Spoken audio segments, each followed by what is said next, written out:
Hey, hey. Okay. Sorry, I'm running a couple minutes behind. Happens when you have sick littles at home. I'll tell you in a minute. But you know what? I'm not even doing a 30 second. But anyway, I'll just go ahead and do it. I'm not even. Oh, I got to bring up my intro. I thought I was over it. I thought I successfully stopped my little from getting it. My other little from my other little. But no, she woke up in the middle of the night with a bad tummy ache, puking. So he's back to school today, but now she's home puking. And these kids, they don't get sick. This is the first time we got had a great flu season. We skipped it. And she doesn't handle being sick very well. Yeah. Anyway, she's.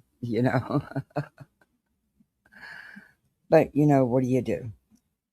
So I may have to end this if she, because, of course, comes first. But I've medicated her. I've cleaned up the throw up from the living room to the bathroom, and gave her medicine and her water and her popsicle. So hopefully we'll be okay for a little bit, but you never know. My little was had today. He's 8. My baby turned 8 today. He woke up this morning too. I was so glad he was feeling better because I made his favorite breakfast, pancakes and stuff. He just loves it. But and his party's tomorrow. He's so excited. Finally. Finally. But yeah. But I don't know how this one's going to be. So it's going to be a day. And then I also have to work today, this afternoon. So yeah, ought to be a fun day, let me tell you. But I am so blessed and lucky to be able to work from home and be able to be here with them when they're sick and they don't have to be at a sitter's house, or they can't go to daycare even if they were in daycare when they're sick. I mean, they can't go to school for 24 hours. They have to go 24 hours without puking. So yeah, anyway, let's get into the intro.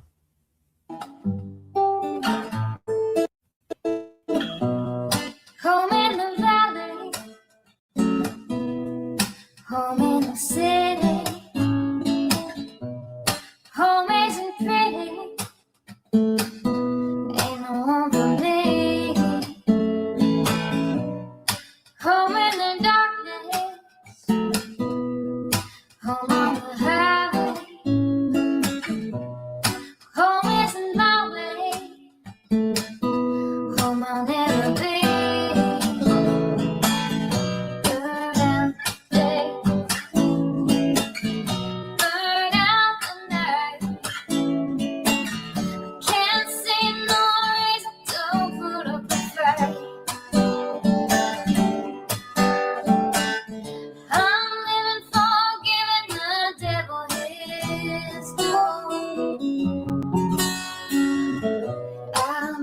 I'm burning for you.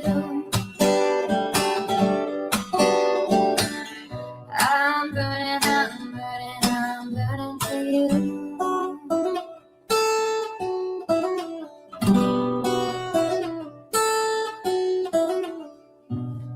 Time is the essence.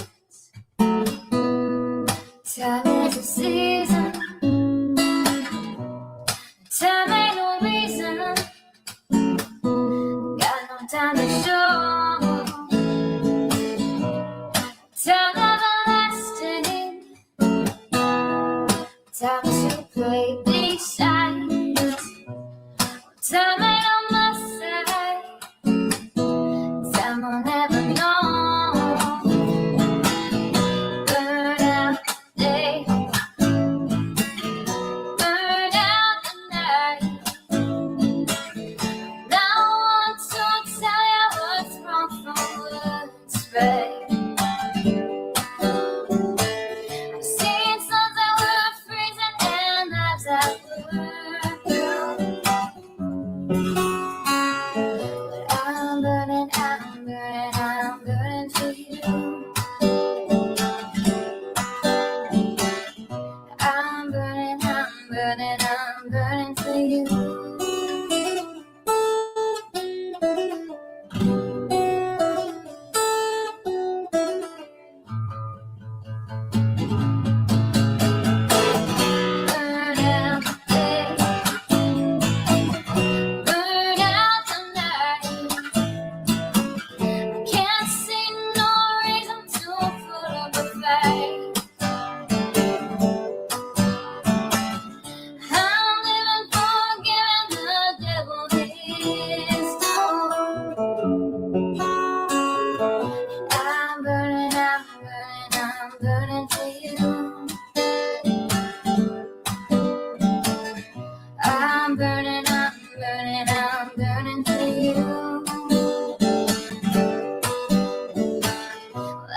I'm burning, I'm burning, I'm burning for you. Hey, yo.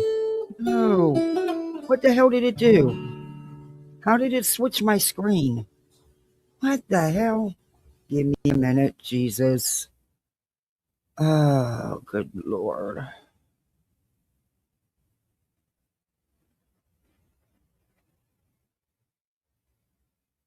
Okay, stop sharing.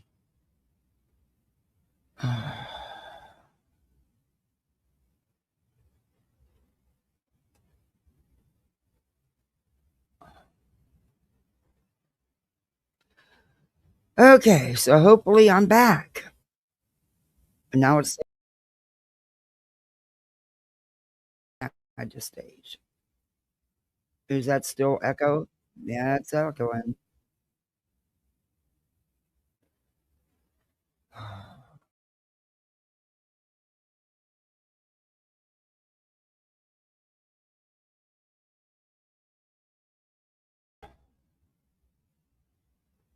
It won't let me.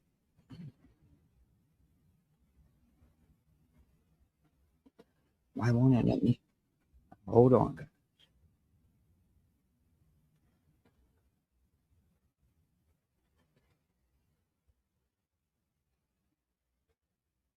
Okay, that's the one I want. I have my device is not connected. And it's still echoing. Hold on.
Is there still an echo?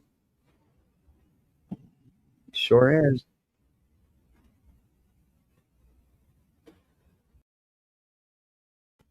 Okay, is the echo gone? Yay! Did I? No.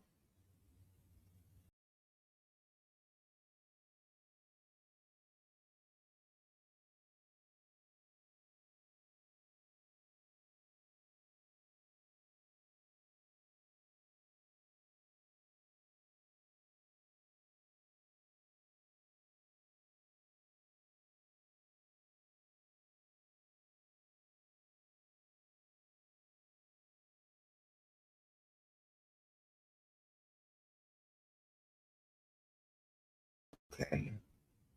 It's still not doing. What I'm gonna do is I'm gonna have to leave and reload, come back in. So just hang tight, please. I don't know what's going on.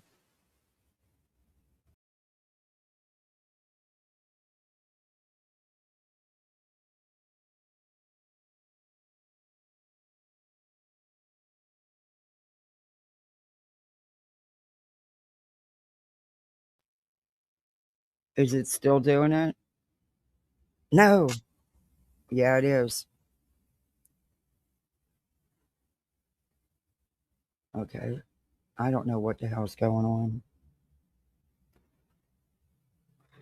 It won't let me boot me out.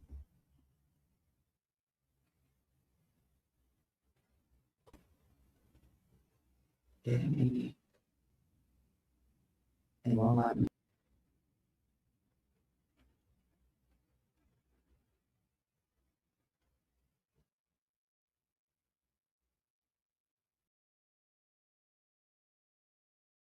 Let's see that did. Is there an echo for you guys? Yeah, I hear it. Sounds good. I don't know what's going on, but I hear myself and it's an echo. Mm, it's going to drive me insane. And I don't want, I'd have to end it and set up a new live. And I don't want to do that unless I have to. No echo for you guys. So it's just on my end. And it's something with me.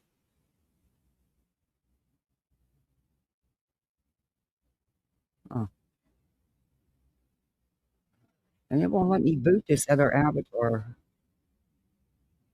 That's wild. Okay. And it says I'm muted, but I'm not muted. So the wrong one is on the screen.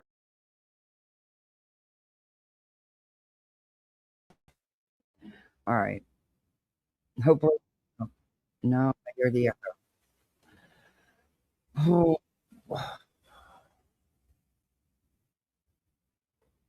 and it won't let me boot myself. That is strange. It won't even go on. I don't know.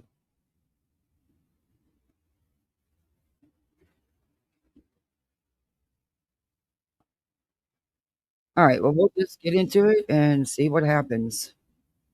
Oh, I think I found the problem.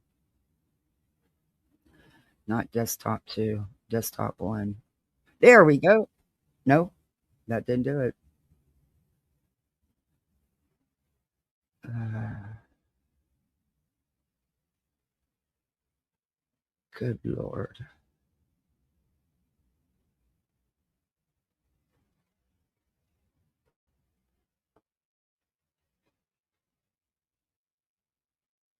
Okay. That didn't make a difference. Okay. I don't know. I'll just have to mute all the time. I have no idea what's going on. There, I think I might have fixed it. I did it. Yay, I fixed it. It had me in studio 3 times. 3 fucking times. I clicked it. It shouldn't have had me in studio 3 times. What the hell, StreamYards? Don't forget to set a goal. Oh, I did. I don't know if I should, but okay, I will. Thank you, Kat. Who knows this computer's about? Oh my God, the noise it's making. It's freaking me out. It probably wasn't StreamYard. Um, it's my system. My laptop. I can't blame StreamYard. And okay, it won't even let me type.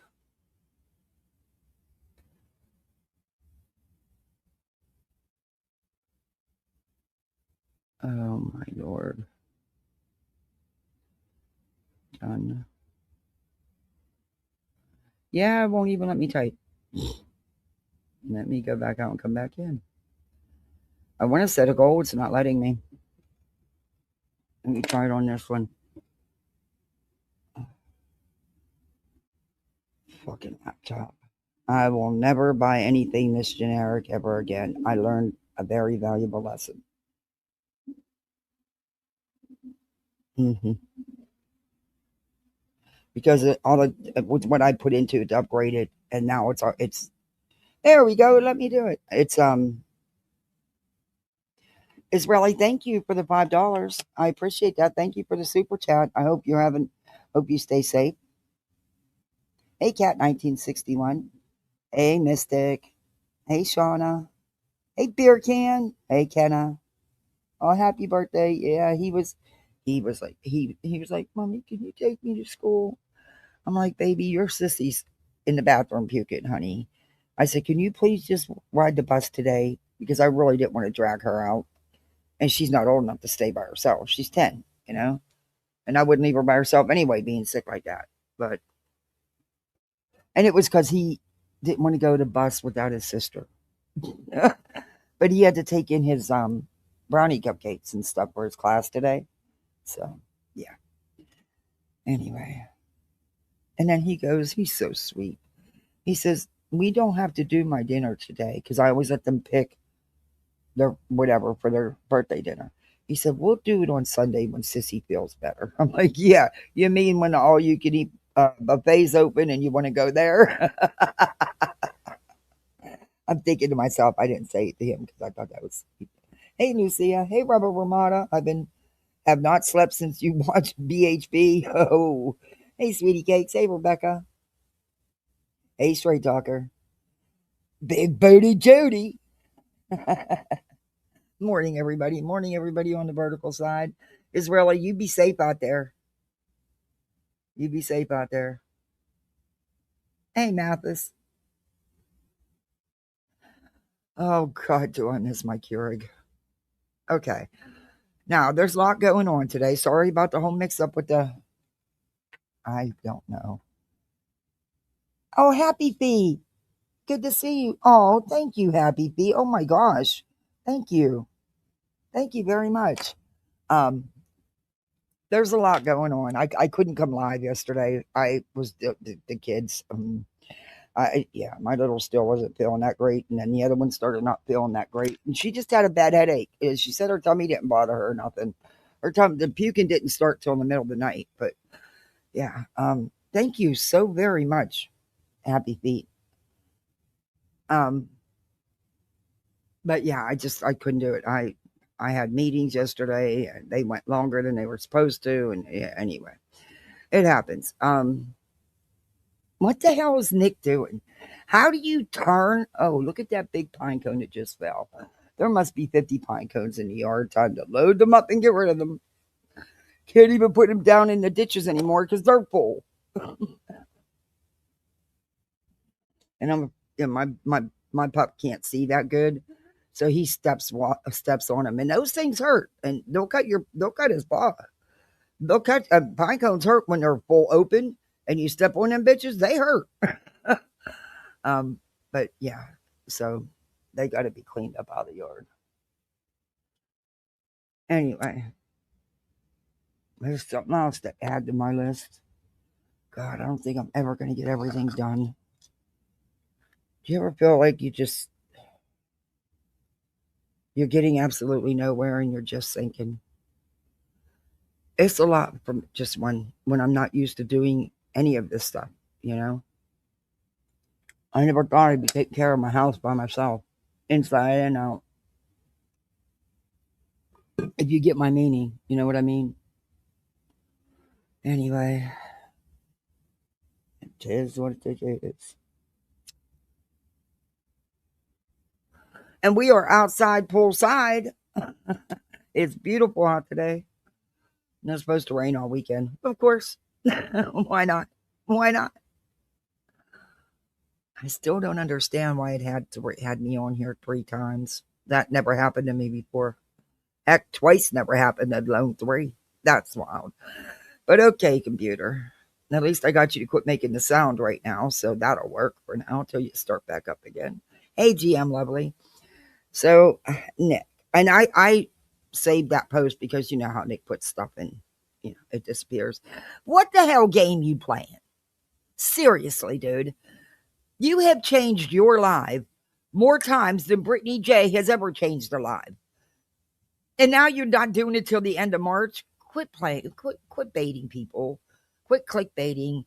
Quit playing games. Put your money where your mouth is. Do your fucking live. It's that simple. Because it's to the point where no one's even going to show up to watch, Nick. Because you're dragging it out too much. Anyway.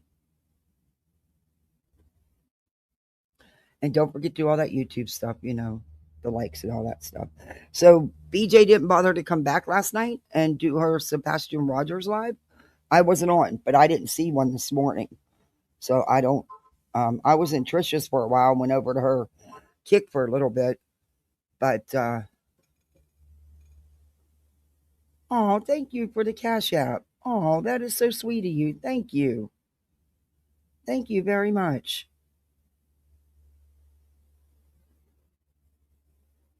For the birthday. Oh, I will give it to him too. You know what he's going to do with it, right?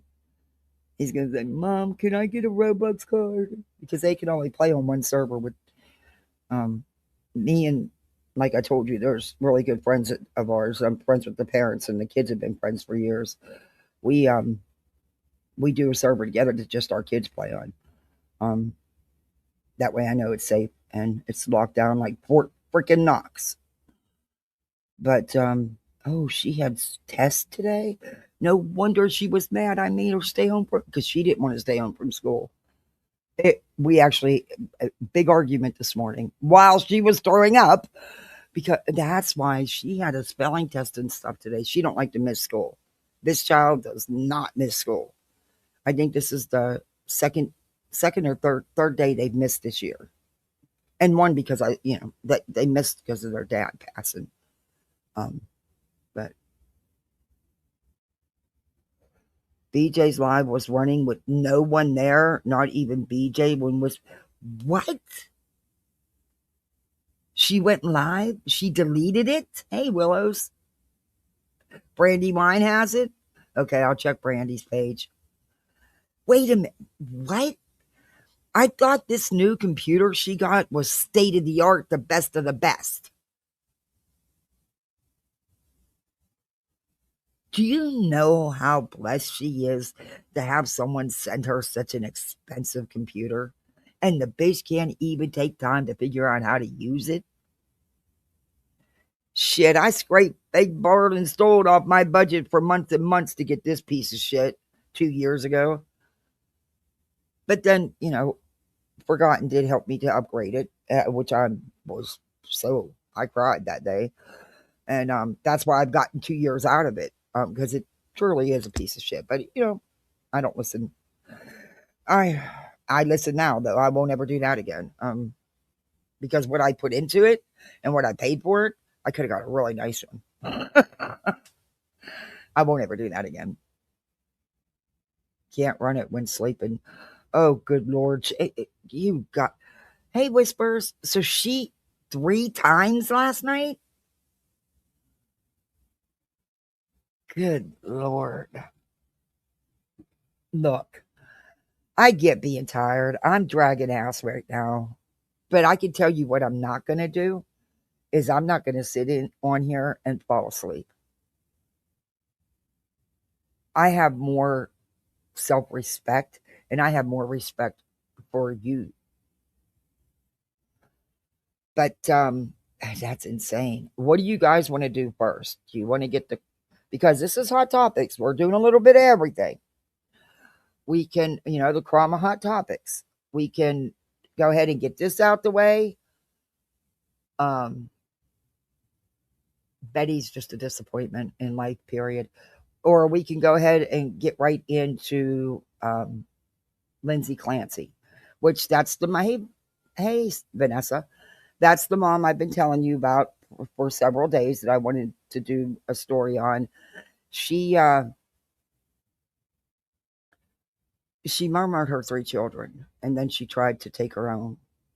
And she jumped off a building. Only she survived, and she's in a wheelchair now for the rest of her life. She's finally had her first court appearance. Of course, they're one of the reasons they have used since it's happened is the 12 different minutes. Hey, blank screen. Now she's a flop at life and a disappointment. That's what. Yep, you got that right. Shame on Seth. Shame on him. Sorry, but shame on him. And they were so happy because everybody was buying merch. Okay, look. Anyway. She's getting Sheriff Craddock fired. Okay. Go ahead, Betty.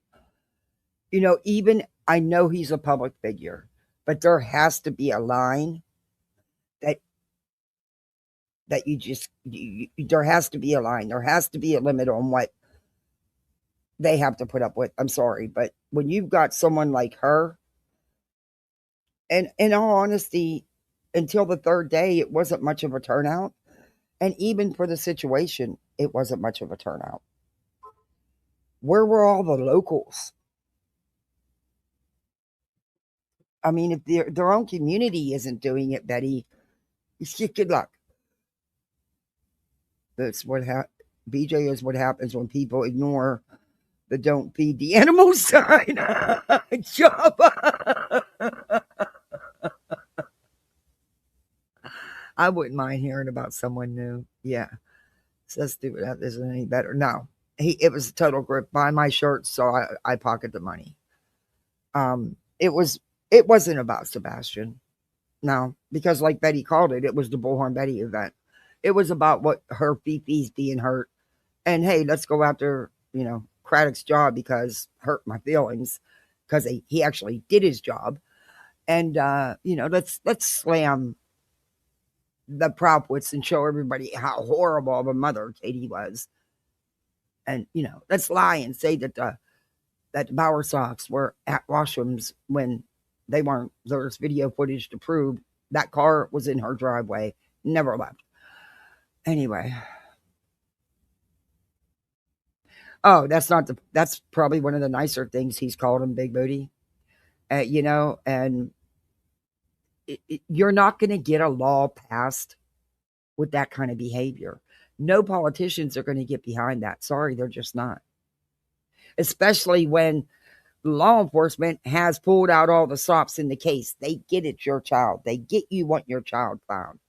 So does all the other parents whose kids are missing. But they don't get the attention this case has gotten. They don't get the resources used on them that this case has gotten. So how dare you stand there and say law enforcement hasn't done diddly squat when they have done it all?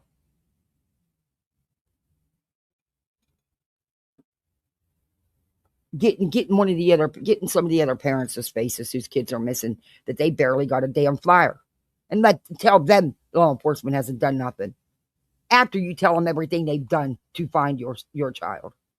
Yeah, okay. I'd like to see that. But anyway, Lindsay had her first appearance. So, do we want to, it's Hot Topics? I went right in her chat yesterday and said, what's the point of you being in Tennessee to complain at the sheriff and search it? Yeah, not one search. But guess what they did do? They managed to go out and eat. Yeah, they managed to all hook up, and like always, it's nothing but a meet and greet. It's not about Sebastian. They supposedly were there all week. Not one search was organized. Not even a foot search going through town, which isn't very big, posting flyers anywhere. Nothing. Nope. It was all about the sheriff. He's lame. He needs fired. He violated my rights. He hurt my beefies. That's what it's all about. Yeah, I don't understand. Straight talker, I was really surprised that with 3 and 4 mics going at one time, that the noise ordinance wasn't followed, because it wasn't. And the sheriff's department could have done something. And I don't get what, I do get, but hey, screw a little bit of bad publicity. There was other businesses right there. They didn't want that shit going on when they're trying to conduct their day. They were bothering people that were trying to get into the building. Did you know, confronting them? Did you know this? Did you know Sheriff Craddock did this? Did you know he's still missing? Then they're running with the rumor because some waitress in some little hole in the wall place said, oh, well, I thought he was found. She didn't get that from Chris and Katie. It was in her own freaking head. You can't put that on Chris and Katie. And one person doesn't make everybody thinking he was found. People in your own community don't know. And people don't want to touch it because of all the stuff you've attached to this stuff. All the frivolous legal action and all just the whole circus. She thought she would get the JLR views. Oh, yeah. Yeah, that's not going to happen. And like I said, the only reason why the final day that there was even 20, 30 people out there had nothing to do with Bullhorn. Nope. I'm sure they could have done without the stale cake and the warm water. Yeah. And then Betty leaves the restaurant, and knowing that she ate all her food and took a box, even though she knows, she said, well, I didn't have a box. I ate all my food. She took somebody else's dinner and then threw it away. So she says she threw it away. I'll play that though. Yeah. They say 2 cops flipped off Seth. Oh, I doubt that. And so, yeah. Okay. Well, you know what? Can you blame them now? How much harassment do you want these cops to put up with? They're people just like us. Everybody has a limit. How much do you want them to put up with? They have done their job. So, put a 1 in the chat if you want to start out with Lindsay's, or put a 2 in the chat if you want to just move right into the Crama drama. How much do you want to bet they went by Chris and Katie's house a dozen times? Probably a couple dozen times. I'd imagine they stopped and filmed it, to be honest with you.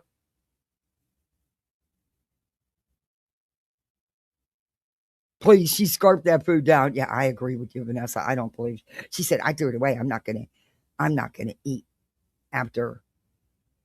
All right, well, we'll do the Lindsay story, because unfortunately I think there is some videos, but there's not a whole bunch, and I've saved the articles and stuff. I look, I totally get it. I totally get it. With medications, and I've told you this before. Sometimes GPs, they don't use their PDRs, and they're not as cautious as they should be with the different. They'll put you on. Hey, Regina, it's good to see you. How are you? Oh, thank you so much. It's good to see you. I hope all's well. I like being up on panel. When I was over at Trisha Talks and Regina's on there, I like that. She always has some good points. But and it pisses me off that everyone says, "Oh, she's a liar. She's a drunk." No, she's not. She has receipts. You just got to pay attention. People get nervous when they're not used to having to be put on the spot like that. Just, as a viewer, just pay attention to what's actually being shown and said, and you'll get it. Sometimes it's really, when you're put on the spot like that, it's, I like Regina, so I always found. Anyway. All right, let me go to, I have it saved here.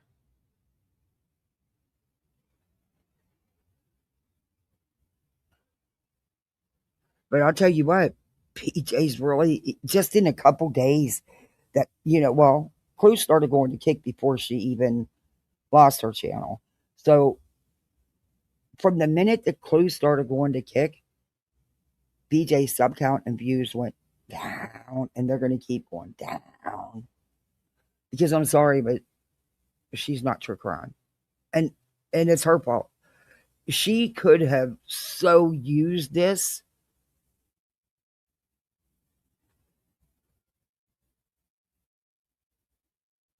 She could have so. Did I miss that from the Hatter's Madness? No. That was the other day. Okay. She's so stupid. She so could have used it. Okay, why are you not giving it to me now?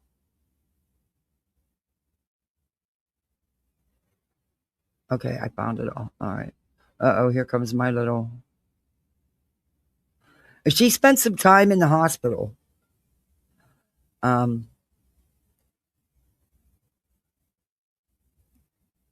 What?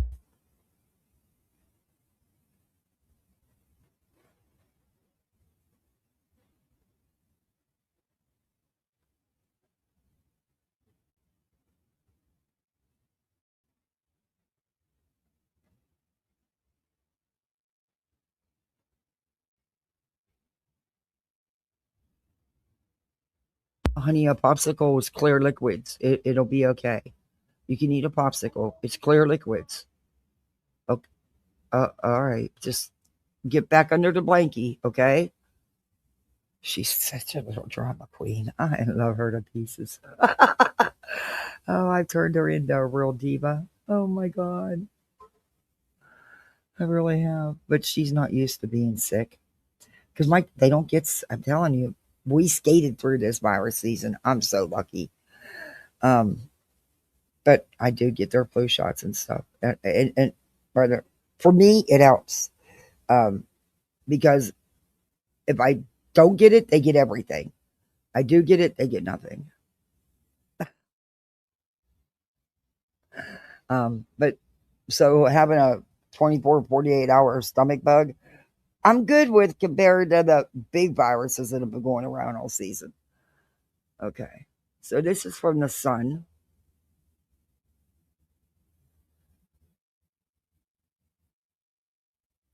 Okay, this is from the father. And they'll give us a background here of what happened. She had a I think it was 8-month old, and two other children under the age of 10. They did. They had 3 children in total. Apparently, she suffered from some mental health issues, and she had been put on multiple medications. The husband says he even went to the doctor and said, "Look, she's zombied out. You know, she's a freaking zombie." And so what ended up happening is, unfortunately, she took her 3 children's lives and then tried to take her own by jumping off a building. However, she spent some time in the hospital, and she survived, paralyzed. She will spend the rest of her life in a wheelchair. Don't feel sorry for her. Sorry, I don't. Um, why wasn't, we're going to get into it, but why wasn't more done if the husband knew she was in that kind of a state? Oh, Regina, thank you. Oh my gosh, 55 memberships. Thank you. Thank you, thank you, thank you. Welcome to Poolside, everybody. You're a misfit like the rest of us. And I'll be glad to drop the link if anybody wants to come up. Um,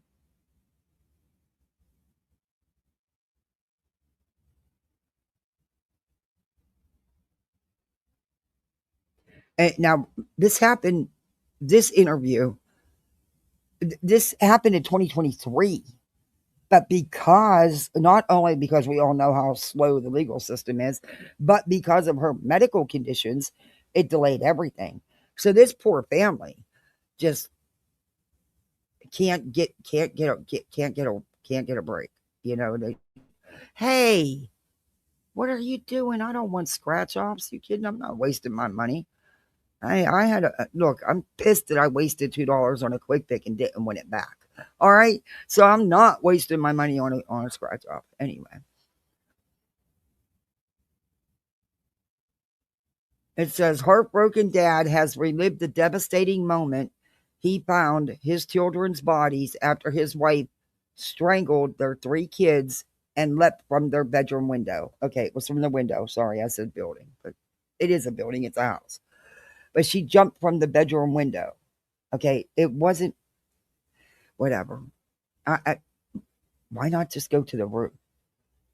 I mean, I don't whatever.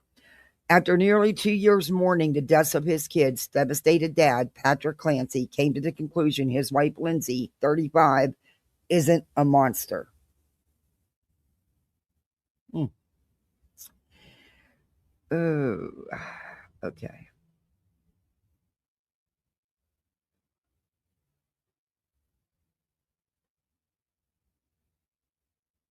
That's so sad. Look at that picture. And that's when before they had the third, she used one of her exercise bands to do that to her 3 children.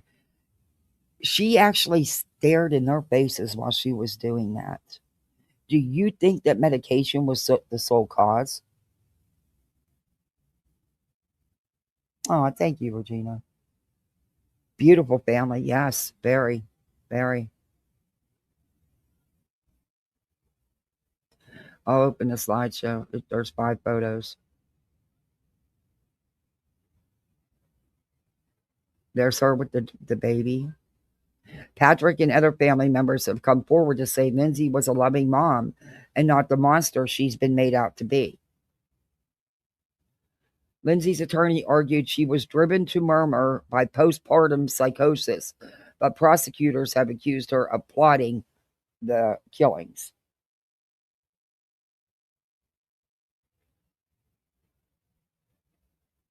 Okay, let's go to.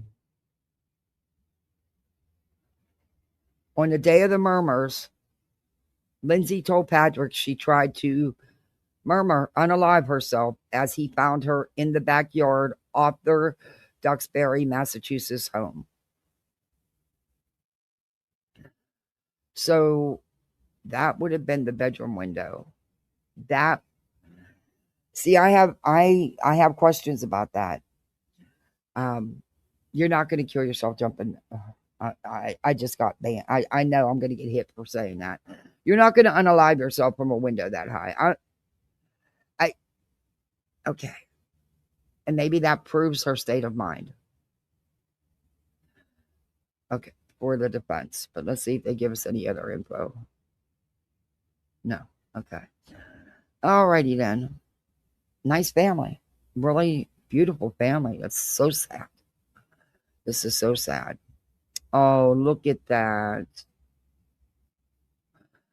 Patrick has opened up this about his year and a half spent recovering from the horrific tragedy in a bombshell interview. Let's look at the photos. Oh, the same photos? Okay, it's the same photos. All right. I want the interview because it'll give a background of the case.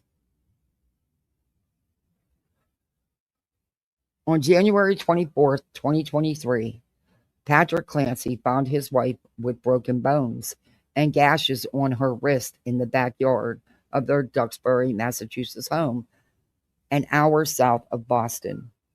He then found that his 3 kids, Cora, 5, welcome to Poolside, Regina, Dawson, 3, and 7-month-old baby Callan, had been strangled with exercise bands.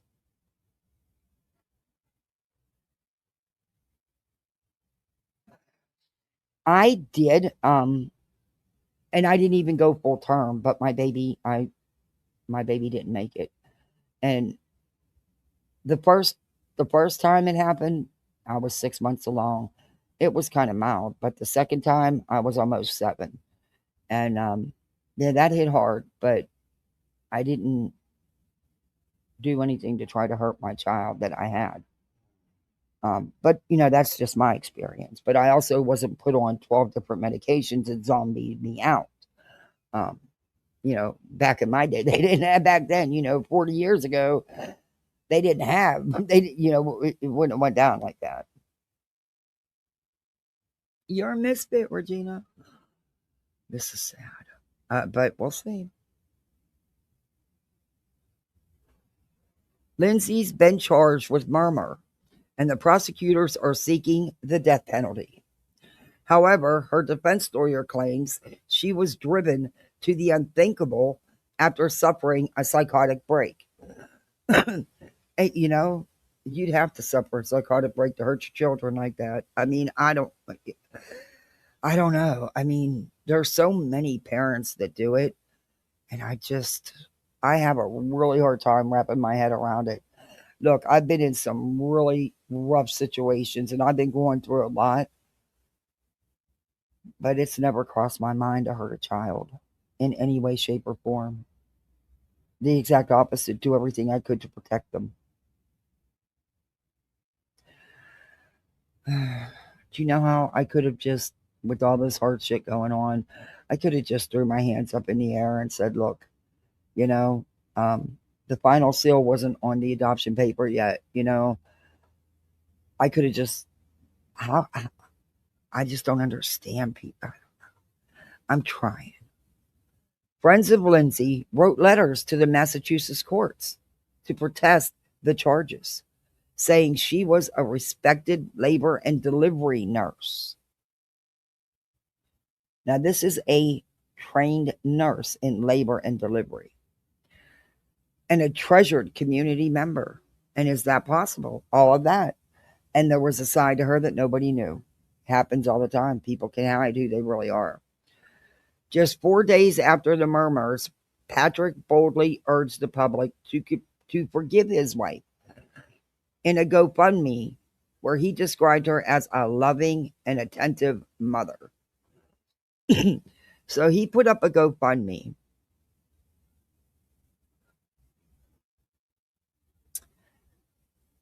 for his family that was murmured by his wife, and then in the GoFundMe wants people to forgive her.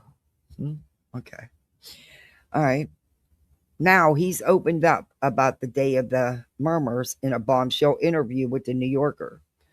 On January 24th, Lindsay asked Patrick, who worked remotely in software sales, to go pick up takeout for dinner and a laxative for their eldest daughter.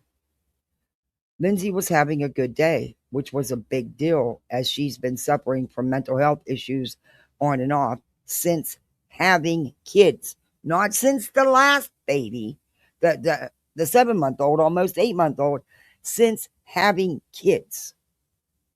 But yet she continued to have kids. Okay.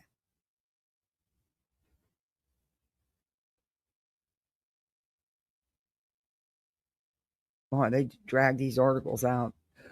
Weeks earlier, she admitted herself to a psychiatric facility for insomnia and depression, but was discharged after 4 days as doctors said she wasn't a danger to herself or others. How often does that happen? Patrick said he would have been weary about leaving her alone around that time, but things appeared to be getting better, and she'd just been running errands with the kids that morning.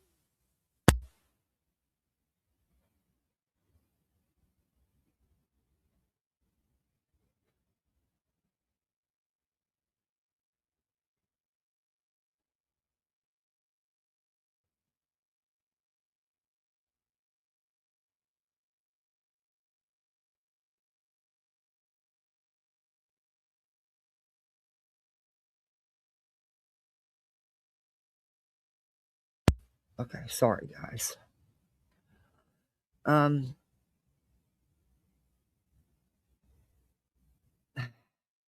She ran errands that morning with the kids.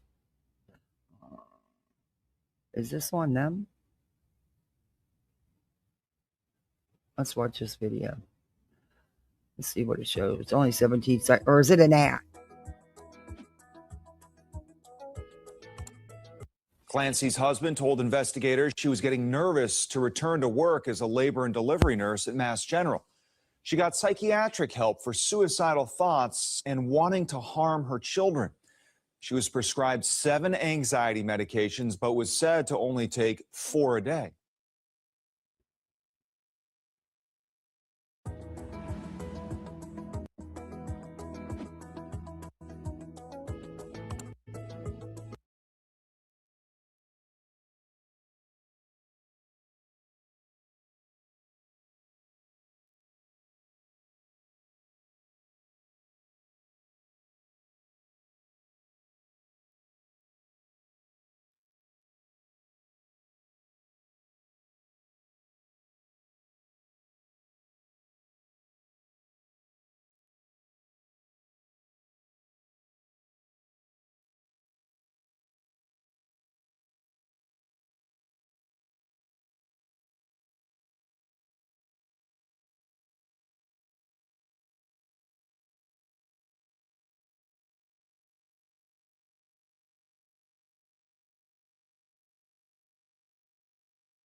You guys, can you hear me now? While he was at the store getting the treatment, Lindsay called him to confirm which brand he was picking up. He said it sounded like she was busy with something. Well, clearly she was. I mean, I'm not trying to be, no pun intended, but still no sound? Okay. Around 6 p.m., Patrick came home with dinner and found the house was empty and quiet. He thought Lindsay might be giving the kids a bath and went upstairs to their bedroom, but the door was locked. Okay, so that means she was able to put that together to conceal things. That could be a red flag. Prosecutors will use that. If it was such a psychotic break, she took steps to try to conceal. Okay. He thought Lindsay might be okay. He banged on the door and busted it down when he couldn't get an answer. Then he saw blood on the floor, a bloody knife on the nightstand, and a shattered window. The terrified father raced to the backyard, where he found Lindsay, covered in blood with broken bones from the fall, but still conscious.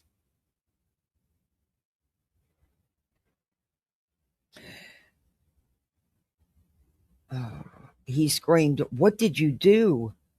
Before she responded, "I tried to unalive myself."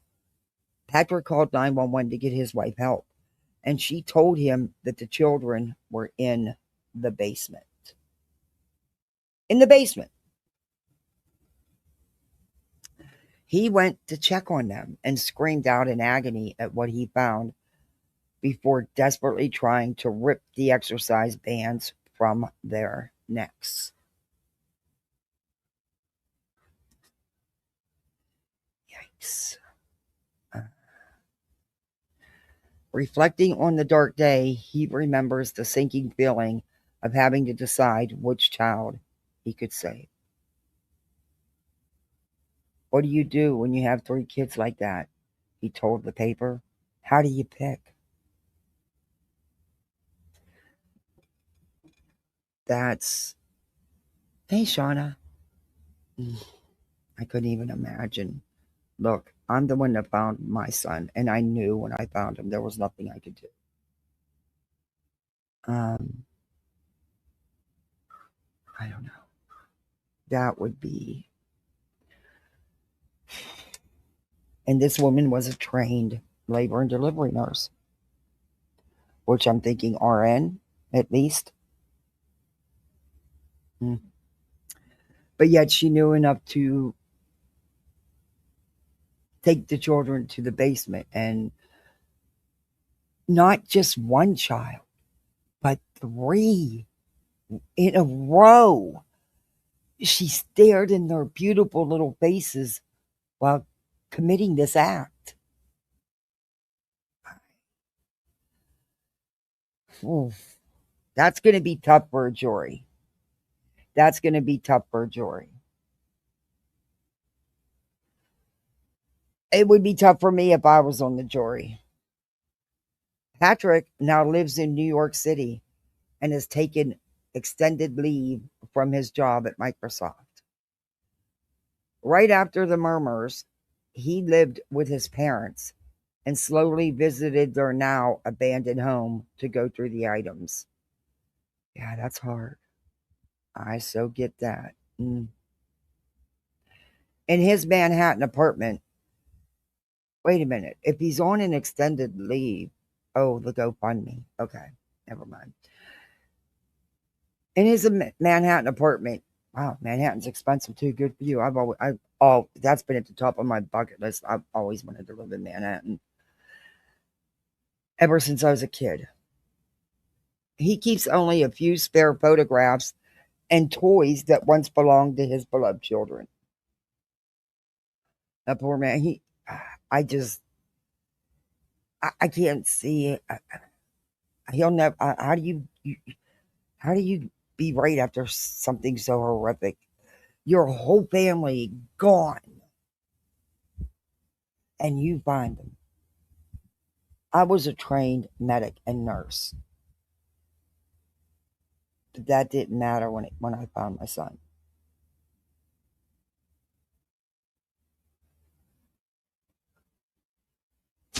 It's not something you forget. Ever. Ever. Ever. Ever. Patrick's taken solace in newfound relationships with dads whose wives were driven to infanticide because of mental health crises. Sadly, there's support groups because there's a need that these babies are being murmured by their mothers because of mental health issues is what they're stating. It's hopefully life has some blessings in store for him. Yes, I hope so. I hope so.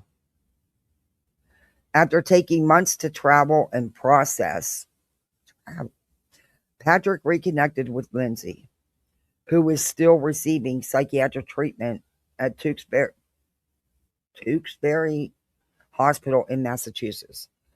In their first conversation, she sounded disturbed and told Patrick that voices told her to murmur the kids, he said. Yeah.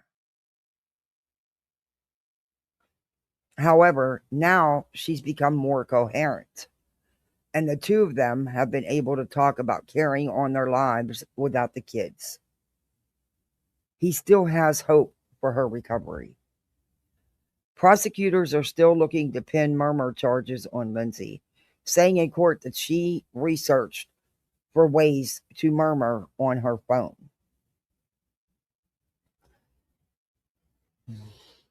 However, she said this was for herself since she was suicidal at the time. Yeah, well, you're not going to be looking up using exercise bands to do it to yourself. Just saying. I don't know what all searches they found. That's the trials just start. The court stuff's just starting. So I'm interested to hear the evidence they have. And this is a case, I hope you don't mind, that I am going to be following. And as there's court appearances, I can't show court every day. I work and I also have littles. So I'm just going to do highlights, but it's a story that I'm going to keep following because I want to see where this goes. There's just things that don't add up, and then there's things that do add up. It's like, I haven't decided what, I need to know a lot more on what they have, what the state has. Hey, Purple Dragon, good to see you. Hey, Tammy. Hey, everybody coming in. Please hit that thumbs up.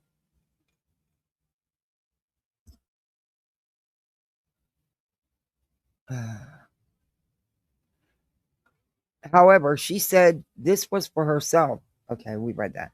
Patrick still wishes for the public to forgive his wife and is hoping for a plea deal to be met. I don't know, dude. I think that you're just an emotional, honestly, mess, and no wonder. But I think deep down inside, I find it really hard to believe that you forgive her. I don't know. But maybe he really does. I don't know. I'm still hurting, but I can smile and even laugh sometimes. And it's true for Lindsay too, because humans are resilient, he said. So it's true for Lindsay too. She can smile and laugh. Interesting. She's worried people just won't understand if she's a somewhat normal person. No, because a somewhat normal person wouldn't murmur her 3 children, especially the brutal way it was done. I mean, you're talking about 3 children that you sat and stared in their faces while you took their last breath away. That's going to be hard for any jury. It wasn't just 1, it was 3 in a row. Lindsay's been charged with 3 counts of murder, and she will appear in court for a status review conference on December 18th. All about Lindsay Clancy. Lindsay Clancy, a mom of 3, had reportedly been suffering from mental health issues before allegedly murdering her children. Lindsay is a nurse from Duxbury, Massachusetts. Before her arrest, she worked in the labor and delivery department at Massachusetts General Hospital. Lindsay and her husband Patrick were dating for a while before they tied the knot in 2013. The couple eventually welcomed 3 children: Cora, 5, Dawson, 3, and Callan Clancy, 7 months old. He was about 7.5, almost 8, but anyway. In the early evening of January 24th, 2023, Lindsay allegedly murdered her kids. Her husband came home to find his wife lying in the backyard after throwing herself out a window. He later discovered his lifeless children in the basement of their home. The Clancy kids had been strangled. Cora and Dawson were pronounced dead at the hospital, and Callan died 3 days later due to his injuries. Lindsay's unalivement attempt resulted in a spinal injury that left the mom paralyzed as she awaits trial. Postpartum doesn't last forever. No, it doesn't. But according to what they've said, ever since she started having children, this has been an issue. So 5 years? 5 years and you continue to have children, and you can bet it most likely got worse with every pregnancy. She is a trained labor and delivery nurse. Come on now. That's what I mean. There's just some things. I got a lot of questions.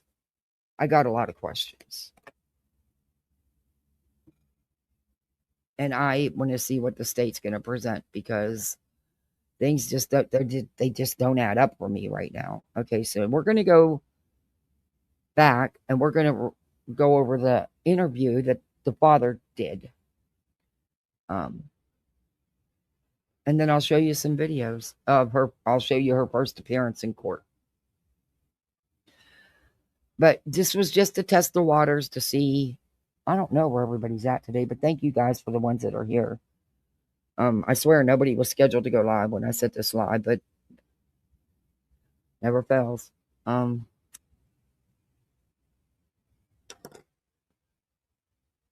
see if you guys would, if this is something you wanted to follow more. And I do. I want to file the court case. Follow, not file. A husband in the aftermath. I'm sorry, I can't do anything about this. It's the new.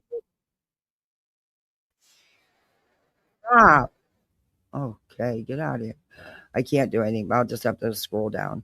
This is the New Yorker. Watch, they're going to make me pay $1 to read it. A husband in the aftermath of his wife's unfathomable act. Patrick Clancy's wife murdered their children during a postpartum mental health crisis. Prosecutors describe a clean-headed scheme by Clancy. But Clancy says, I wasn't married to a monster. I was married to someone who got sick. And you know how many people will say they weren't married to a monster but end up finding out that they are once they're married? I mean, I'm not saying she is. I'm just saying, you know. Thank you, Tammy. Appreciate you. Oh, I hope my little one got these brownies. They were strawberry brown. My boy, if you gave him a choice, cupcakes or brownies, he's taking the brownie bites all the way, but I make them really big. And I didn't make these. I ordered them, and I had to order them double size, you know. And they're strawberry swirled, and I know he was just drooling. But believe me, if he would not have a birthday cake, he'd have a brownie cake. But he does like a chocolate cake, though. Anyway, I hope he didn't beat the hell out of them. They're in sealed containers, but, you know. from the store because we're not allowed to make things and send them in. I wish. But, okay, this is the interview.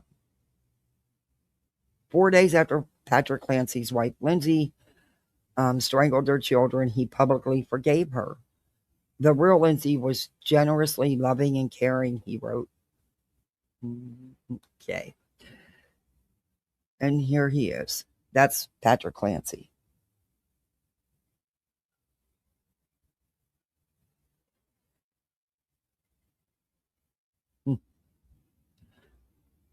I don't know.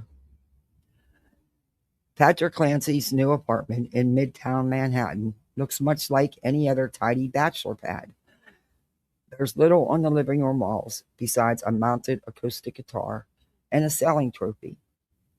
He has held on to a few keepsakes from his former life in the coastal suburb of Duxbury, Massachusetts, with his wife Lindsay and their 3 small children.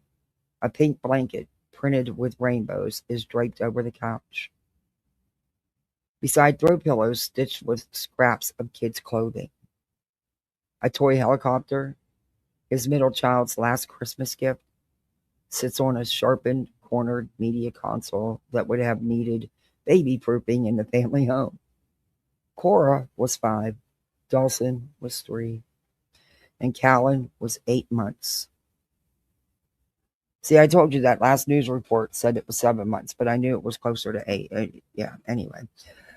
Pat loves to talk about them and dreads having to explain what happened.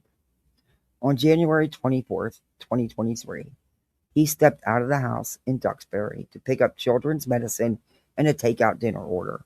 When he returned, less than an hour later, Lindsay lay semi-conscious in the backyard, having cut her neck and wrist and thrown herself from their bedroom window. She'd left the children strangled in the basement. Cora and Dawson were pronounced at that night. Callan was airlifted to a hospital where he passed away a few days later. I have 3 kids, Pat sometimes still says, out of habit, before adding, they are deceased. The Clancys were the kind of family whom true crime enthusiasts often find irresistible. Young, white, well-off, photogenic, Lindsay, a 32-year-old former cheerleader from suburban Connecticut, had no criminal record and was a respected labor and delivery nurse at Massachusetts General Hospital. Tabloids reprinted Facebook pictures in which she cradled her baby bump or posed with the kids along a picket fence. Internet sleuths turned up a message from a private web forum where she'd sought advice for postpartum anxiety and depression. As legal and medical experts have noted, women who murder their children tend to be portrayed as either mad or bad. Victims who are very ill or villains who are very evil. Whereas the bad mothers are demonized as callous and neglectful. The media scholar Barbara Barnett writes, the mad mothers are routinely exalted as perfect and normal, innate nurturers who were driven to insanity because they cared so much. Though little was known about Lindsay's state of mind, the public was quick to slot her into the role of the exemplary mother who unexpectedly snapped. State prosecutors announced that they were pursuing murder charges. But online, a group of Lindsay's fellow nurses rallied to her defense. Okay. All right. This woman had access to whatever medical care she needed, being her career, including psychological. Just my take, but whatever. Anyway. They shared a hotline for struggling mothers and changed their Facebook profile pics to an illustration of hearts labeled with the letters LAOL. Lindsay's Army of Love. Almost 100 Massachusetts women wrote to the judge, vowing to stand by Lindsay in her darkest hour, as we wish any other mother would do for us. My big this wasn't just because of the last pregnancy, the most recent pregnancy and delivery. Evidently, this had been going on since she started having children. She worked in the medical field, in the labor delivery department. She worked at a big hospital. She had access to whatever she needed. Why was it not dealt with? Why did you continue getting pregnant? I mean, 3 kids in less than in 4 years, that's a lot. That's a lot. Because the baby was 8 months old, her oldest was 5. You carry for 9 months. So that's a lot of kids. Never once did you stop and say, hey, the depression is, postpartum is too much. I need to get it in line before we have another. No. See, I have questions. Mentally unwell people often don't realize how unwell they are. But her husband did, though. Hey, Criminal Med, good to see you.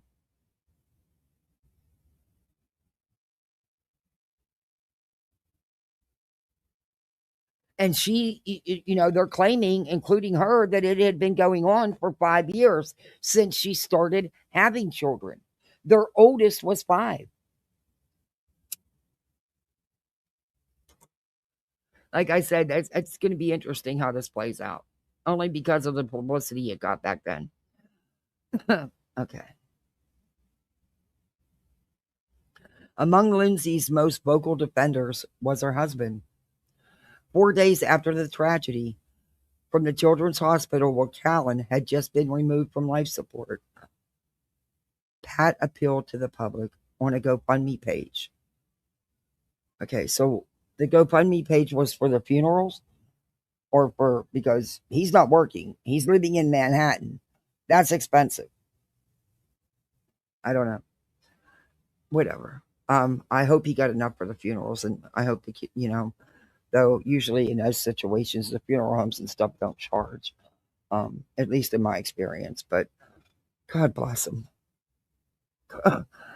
Oh, that poor man.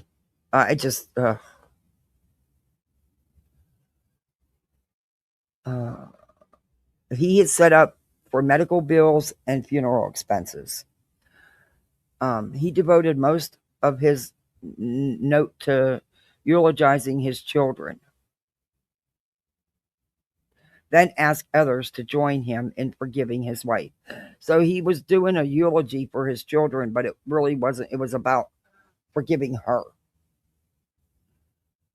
The real Lindsay was generously loving and caring, Pat wrote. All I wish for her now is that she can somehow find peace. Within days, the GoFundMe raised more than $1 million. $1 million. And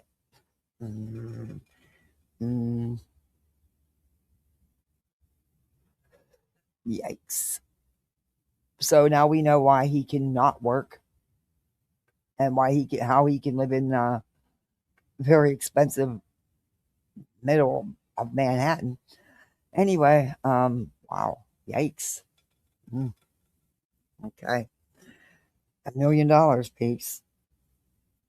He told the doctors and it wasn't taken seriously. Correct. That's what he's claiming, yes. And some of the medications she's on, I'm waiting to get a full list because unfortunately primary cares do that and they don't check the PDRs to see, the contraindications and everything. There's some meds that you just don't take together. It is what it is. But sadly, it happens all the time. It's been done to me, and I was a med nurse. I'm the one that had to look up the medications. Yeah. And it's just some, even nowadays with having PAs and stuff, it'll still happen. It just does. And when And a lot of times, I've seen it happen over and over again. A lot of times when the patient or a patient's family member will say, hey, this is what's happening since this medication and stuff. It's just chalked up to, well, it just takes a while. It'll level off, and it's not in all cases, because I've seen doctors say, that's it, don't take another one, get in here, let's do some blood panels, let's go. But sadly, there is a lot of cases where it's just not taken seriously. Okay. On February 7th of 2023, Lindsay's arraignment was broadcast live from Plymouth District Court. Her plunge from the window had left her paralyzed from the waist down, and she attended virtually from a bed at the Brigham and Women's Hospital in Boston, where she was in police custody. The prosecutor, an assistant district attorney named Jennifer Sprague, presented new details about the case that were meant to illustrate Lindsay's lucidity on the day of the murmurs. Sprague pointed out that Lindsay had managed to take her daughter to an appointment at the pediatrician's that morning.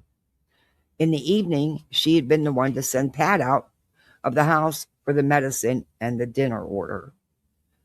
She'd looked up the restaurant on Apple Maps to calculate how long he'd be gone. Sprague contended, and almost immediately after he left, she strangled the children one by one with exercise bands, a method of murmur that would have required several minutes of sustained effort.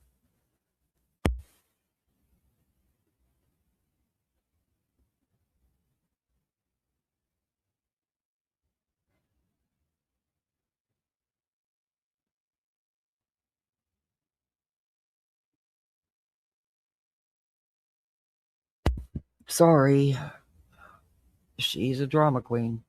I love her to pieces. I created a little diva. And that's what I was telling you, to look in 3 of your children's faces,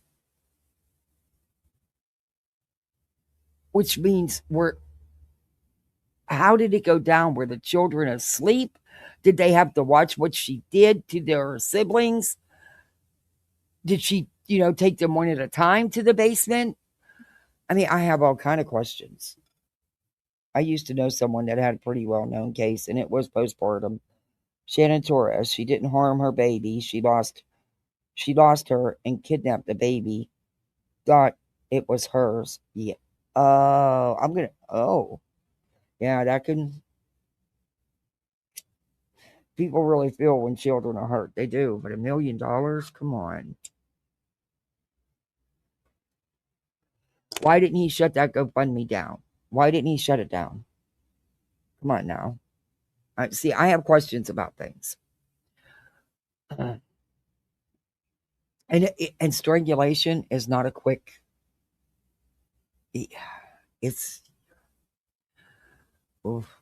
Lindsay's attorney, Kevin Reddington, laid the groundwork for an insanity defense, arguing that she suffered from severe postpartum depression and possibly postpartum psychosis, a rare disorder that is estimated to affect 1 or 2 in 1,000 new mothers, usually within weeks of childbirth, which in perhaps 4% of those cases is linked to infanticide. Lindsay, however, hadn't been diagnosed. It's not infanticide, though. A 5-year-old and a 3-year-old is not infanticide. Sorry, it's just not. Not my book. Anyway. You're barely with the 8-month-old, maybe as a newborn. But Lindsay, however, hadn't been diagnosed as having either condition. The day before the murmurs, in a note on her iPhone, She mentioned just a touch of postpartum anxiety. She said that she'd strangled the children during a moment of psychosis after hallucinating a voice. But according to Sprague, she never reported hallucinations until after she met with her defense team. In the prosecution's telling, she looked like a scheming psychopath who, tired of her child rearing, carried out a triple murmur, then flubbed or faked an unaliving attempt.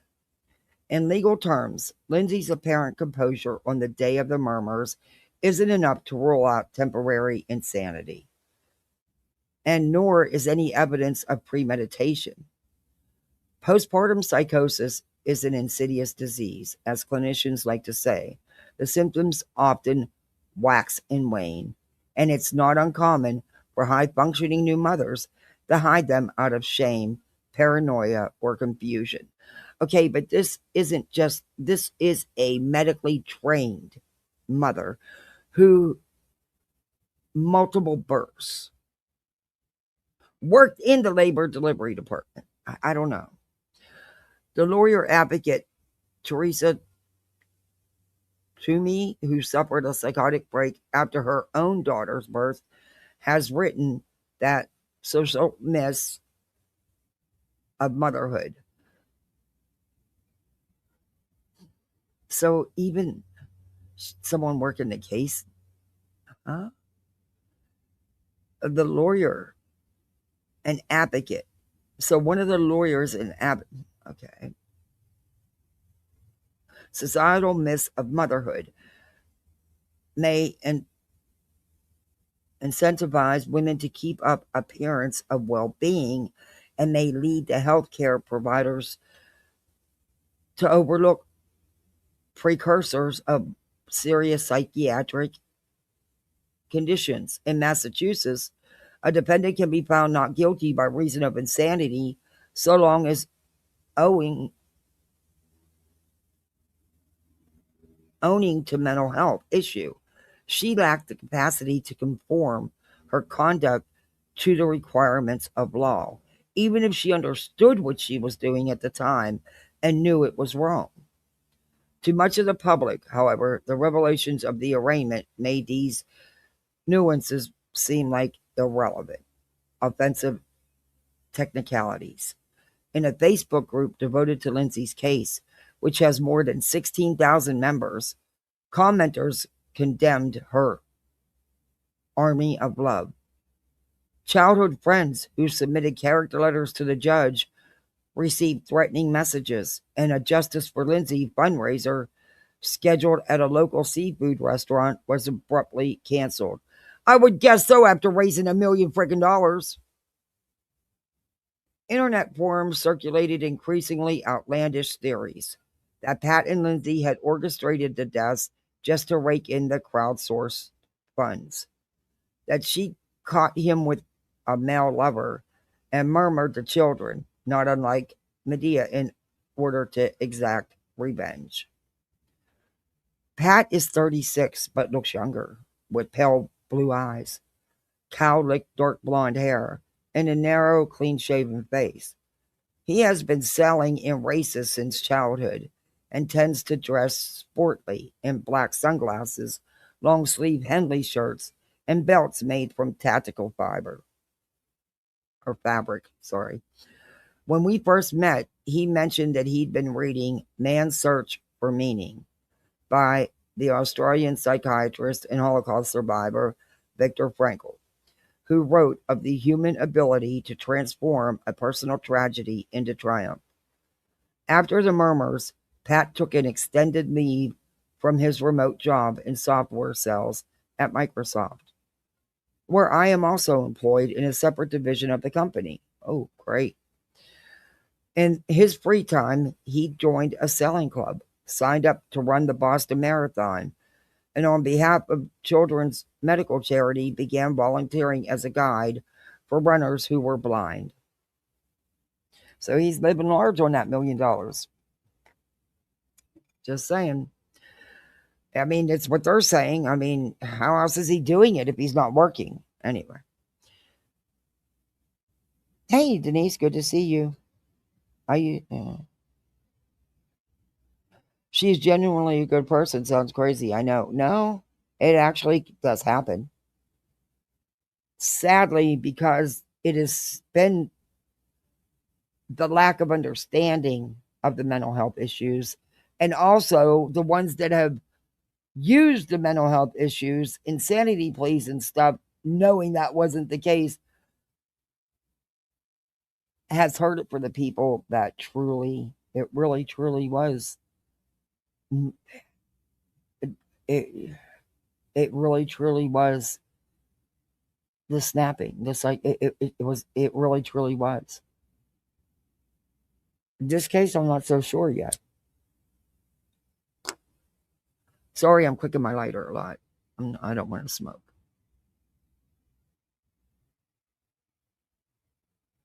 Okay. But he's, yeah. But the ongoing case against Lindsay clearly hindered his attempts to squeeze some good, as he put it, out of his family's heartbreak. So that drives me nuts. Call the attendance office. Make sure you let them know. I do that and you still send me 50 messages. Anyway. It drives me nuts.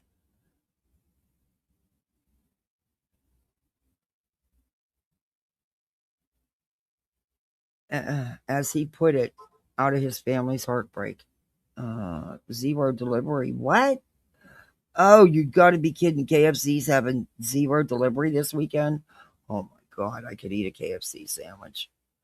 Yeah, I'm not doing that though. I got too much going on this weekend with the kids. So, I wasn't married to a monster. I was married to someone who got sick, he told me, during one of a series of conversations this year. We often met at his apartment after he completed his training run, and as we spoke, he'd sit on the floor, stretching his legs. Pat seemed eager to testify at Lindsay's trial.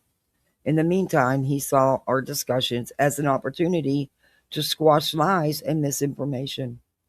He'd recently found buyers for his home in Duxbury, and on one of my visits, he received a text message informing him that the sale had closed. There's no house anymore, he said, his voice flat and low.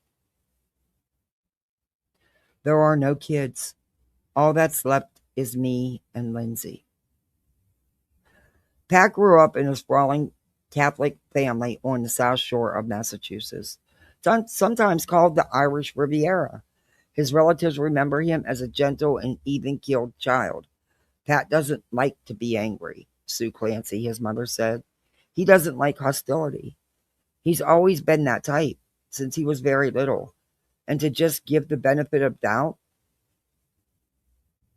at the Jesuit boys' school he attended, Pat was, by his own admission, an average student, unable to muster much enthusiasm for Greek mythology and Egyptian What? Okay, go ahead and sit down. Okay, yeah, you can watch. Yeah, you can watch it. All right. Sorry, she just wanted to make sure she was allowed to watch something. But he won a Citizenship Prize Award to a man for others. He studied business at South Regina University in Newport, Rhode Island, where he was a varsity skipper, and then began working at a telecommunications company in Boston. So he had a scholarship for his sailing. Good job. In the summer of 2013, Pat met Lindsay Musgrove, a nursing student who was living with one of his 40-some first cousins. Another of his cousins works on the editorial staff at this magazine, The New Yorker, where they have ties, huh? So you're going to get a one-sided interview. Honestly, it's not going to be a straight down the. It's not. They're too connected.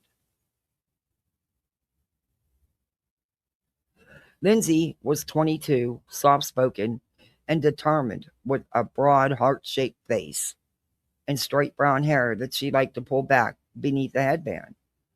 One of her best friends from childhood told me that she was looking for a good potential family man. Pat took Lindsay to fly a kite on one of their first dates, and not long afterwards brought her to the Clancy's beachside 4th of July party. His sister, Erin, recalls Lindsay as sweet and a little quiet, but just lovely. The cousin who introduced them, Kristen Walton, told me they never really had any bumps in the road. They were married in December of 2016 and held a reception at a golf club decorated in red and silver for Christmas time. At Mass General, where Lindsay's colleagues knew her as a ray of sunshine and a positive light, she often joked about wanting enough children to fill a baseball team. Cora, the Clancy's firstborn, arrived on Christmas Eve 2017. Dawson followed about a year and a half later. In a letter to a childhood friend with a new baby, Lindsay once described motherhood as all-consuming with new baby, adding, "Let yourself delve deep into it, but also take time to come up for air." Several of her friends told me insistently that she was born to be a mother. She'd pored over forums about topics like attachment parenting and baby-led weaning, and occasionally she'd post her own questions, a habit that perplexed Pat. The person who'd responded would be some random stay-at-home mom from St. Louis, he told me. I'd be like, "You're a nurse. You're the one with all the answers." Although her roles as a new mother and labor nurse seemed complementary, Lindsay struggled, as many parents do, to balance her family and her job. After Cora was born, she went part-time, often working night shifts at Mass General, where she liked to monitor her own babies from a video feed on her iPhone. In character letters to the court, Lindsay's colleagues remembered this tendency fondly. She watched them sleep while she took breaks to pump breast milk, one fellow nurse wrote. But Pat told me that it drove her anxiety. Once, late at night, he awoke to a knock on the door from the police. Lindsay had seen Cora crying on the video feed and requested a wellness check because an incident report notes Pat wasn't picking up the phone. So there was signs. This is what I mean. There was signs that things were not okay.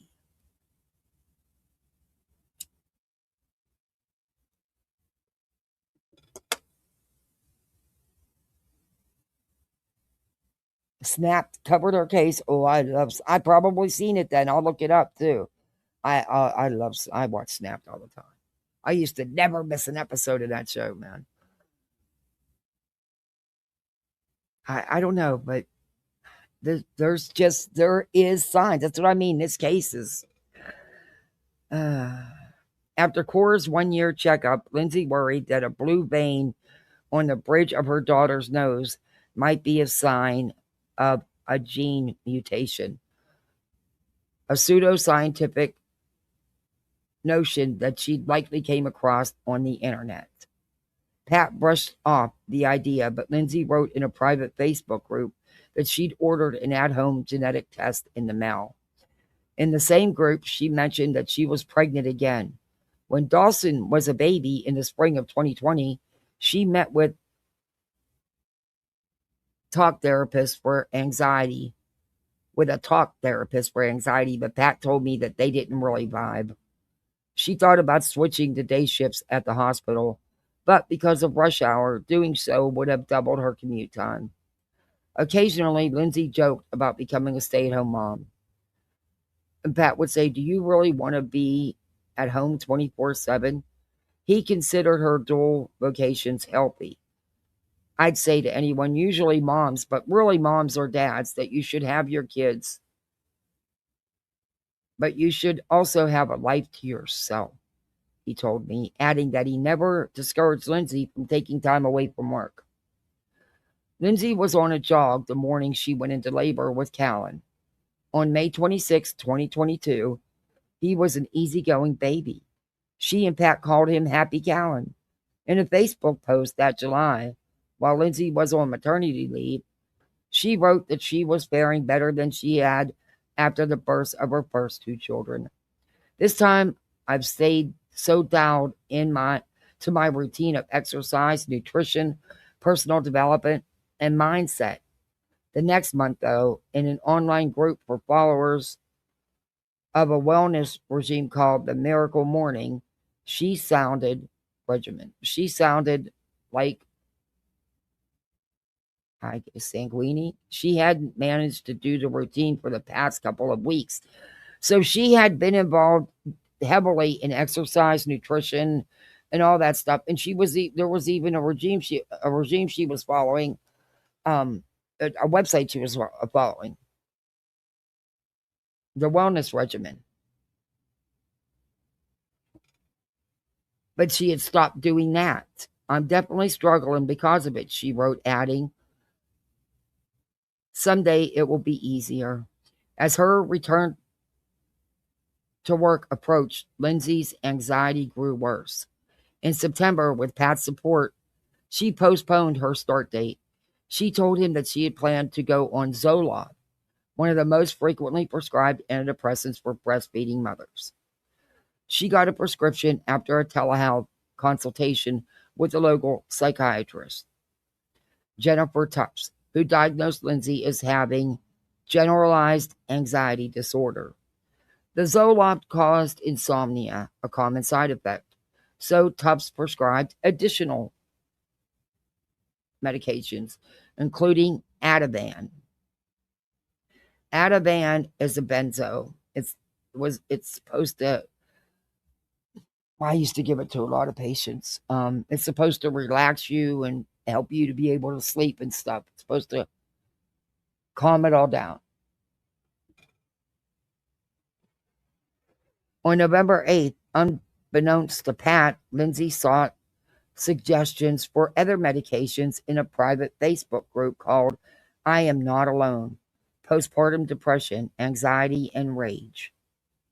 She was concerned about Ativan's addictive properties, but said it makes me feel like myself again. And I know patients that were both on Zoloft and Ativan.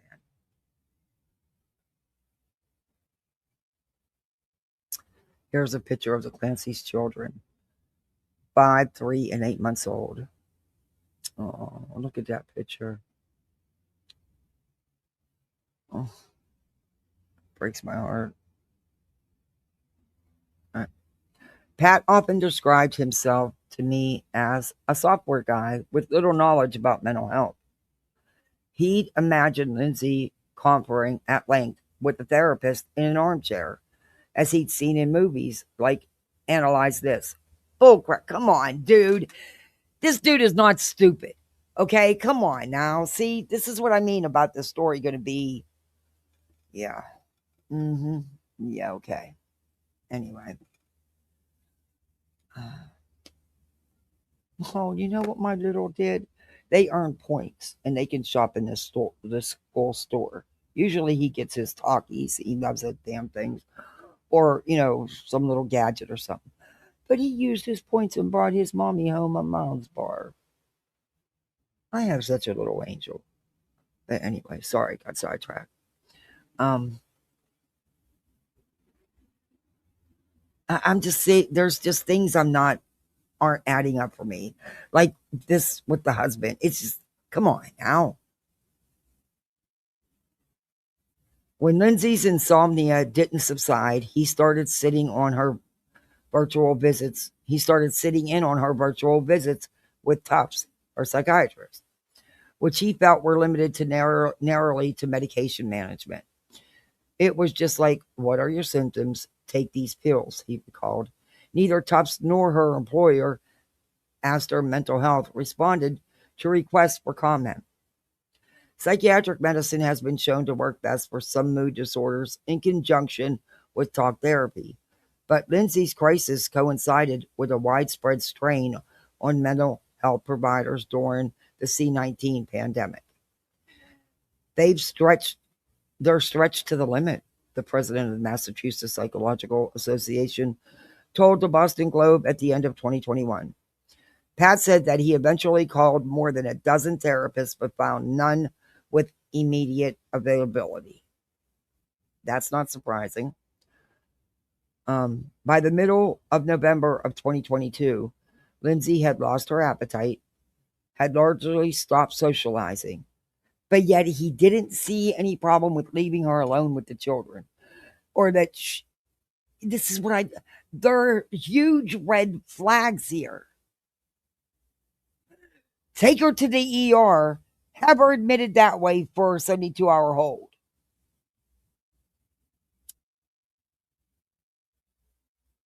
These were not dumb people. Hey, Winnie the Pup. They were not dumb people. I don't know. Her parents drove up from Connecticut for days at a time to help with childcare while Pat worked from a home office.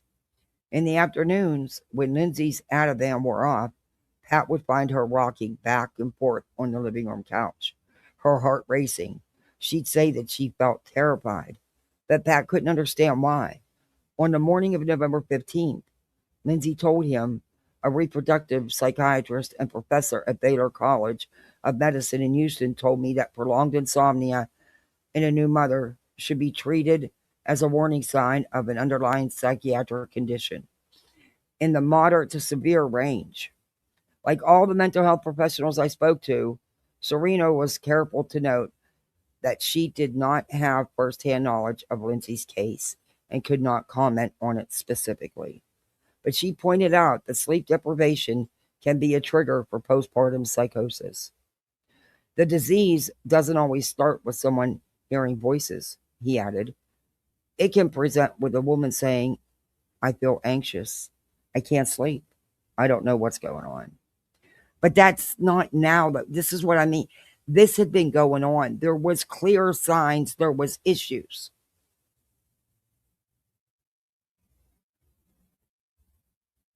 With the family. There was clear signs the family knew. There was issues. Diagnosing a psychotic disorder typically requires evidence that a patient has lost touch with reality. A new mother may imagine that her baby is under attack by a malevolent force, as in high-profile case of Andrea Yates, who believed that she was rescuing her 5 children from Satan when she drowned them in a bathtub in 2001. But some delusions centered on newborns, including, in the words of one filicide study, obsessional fears about the child's well-being. These were not newborns. They were not newborns. A child's well-being can be harder to distinguish from more ordinary maternal concerns. In 2012, a New York lawyer named Cynthia Wackenheim reportedly became fixated on the idea that a few small falls had so irreparably damaged her baby boy that he'd never walk again. The next March, when he was 10 months old, she strapped him to her chest and jumped from the window of her 8th floor apartment. Wackenheim died, but her son survived and took his first steps a few weeks later. In advocating for women with postpartum mental illness, the clinical psychologist Susan Bengold writes that despite suffering from what almost certainly an undiagnosed psychotic disorder, Wachman was able to pass as just another worried new mom. Yeah, well, I don't know that case, but this case, there's actual things going on that have just not been addressed like they should have been. I mean, I'm sorry, but I'd have 5150'd, but that's just me. You know, I'd have taken him for an evaluation right to the ER. After Lindsay went a second consecutive night with no sleep, she drove herself to the emergency room. She returned home a few hours later and told Pat, they gave me some Ambien and said it should be okay. Number one, he should have went with her because Lord only knows what she told them there. And I don't know what she told them, but it will come out. The Ambien didn't help, though. So Lindsay contacted a new medical office and began seeing Rebecca Jolata, a prenatal psychiatric nurse practitioner. As with Tufts, the appointments were virtual, but after a few sessions, Pat arranged an in-person visit. According to him, Jolata was quick to prescribe more medication, including Seroquel, an antipsychotic that is used off-label in low doses as a sleep aid. It just sounded like she was throwing things at the wall and waiting for us to say yes, Pat said. Jolata did not respond to requests for comment. A representative of her employer, South Shore Health, declined to comment, citing patient privacy laws. So she had been getting multiple medications from multiple sources. And how much do you want to bet that it's not? I'm not showing photos. Okay. How much do you want to bet they didn't know about each other? Because that happens a lot. They didn't know that this one was prescribing that or that one was prescribing this. And times when they did know, it didn't matter anyway. They didn't, hey, give that prescribing physician a call. Let's see what's going on. Let's see, no. Sadly, it doesn't happen that way. Lindsay's defense team has named horrific over-medication as the chief cause of her mental decline. No. A line of reasoning that may provide some solace to her loved ones. It can be comforting, as Big Feingold told me, to blame an external source for the inner changes wrought by mental illness. But the link between psychotropic drugs and violent behavior is poorly understood. At Lindsay's arraignment, Kevin Reddington, her attorney, pointed out that some of the antidepressants she took have so-called black box labels listing unalignment ideation as a rare adverse effect. Okay,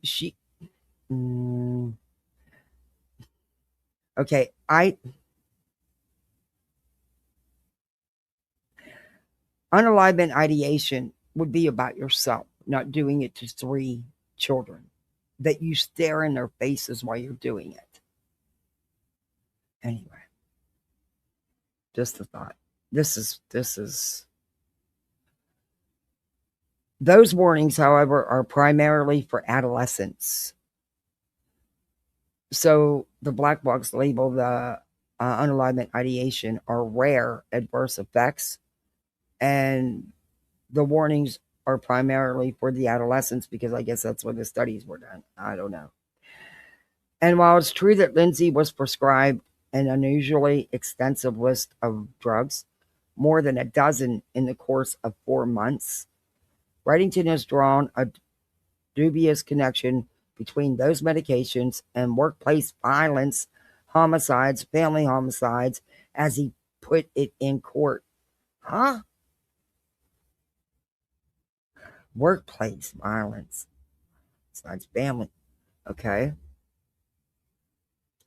According to a medication diary that Lindsay kept, which was seized as part of the investigation, she was taking just 3 of the 12 medications. So she was really only taking 3 of all the medications she was prescribed. Wow. And she knew enough to keep a medication log.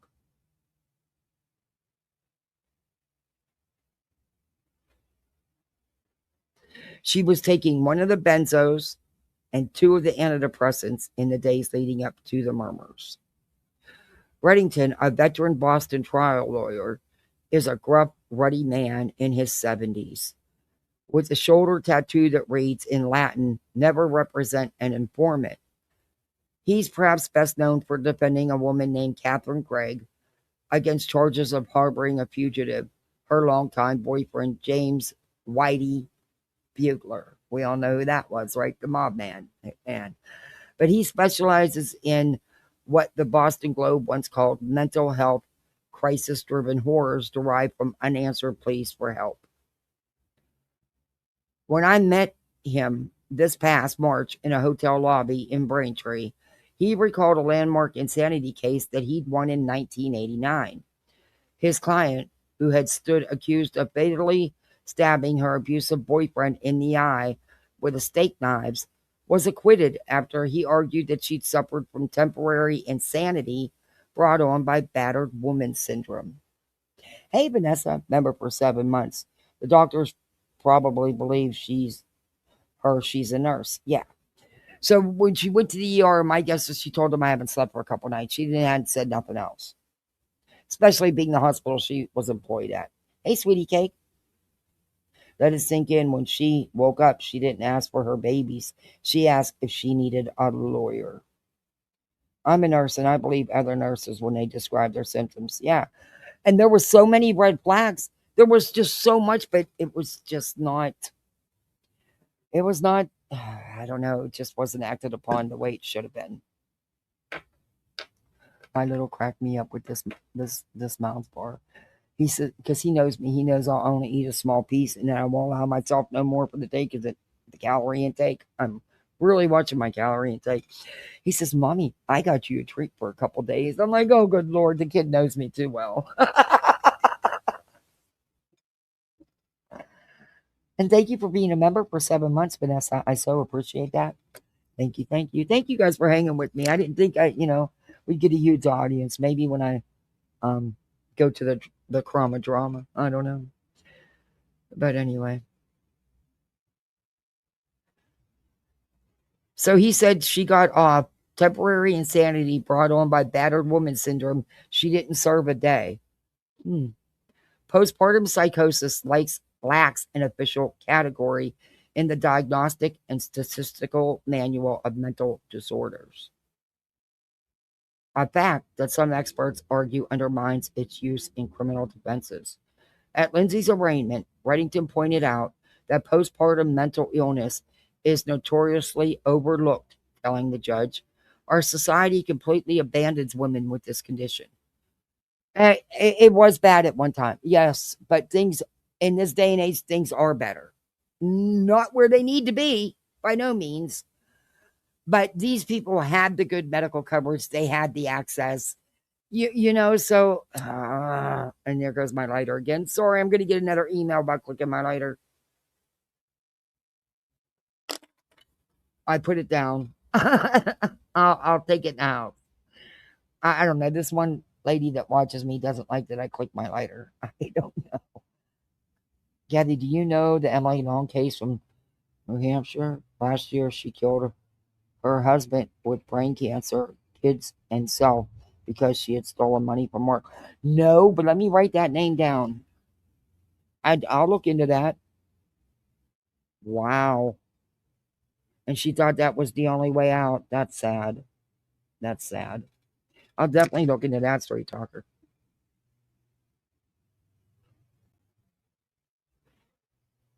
It needs to be in that book. It should be considered a diagnosis. Yeah, I agree. Postpartum is a diagnosis, though. But anyway.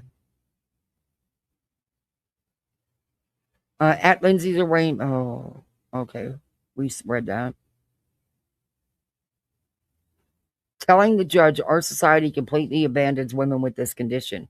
At the same time, he seems to have overlooked or downplayed Lindsay's mental health struggles after her previous births, saying that there were no significant issues as far as anxiety. But that's not true. She had suffered from her very first birth. So this lawyer is just, let's not bring up the continuation, it has been a continuing mental health crisis for her. And with every pregnancy got worse.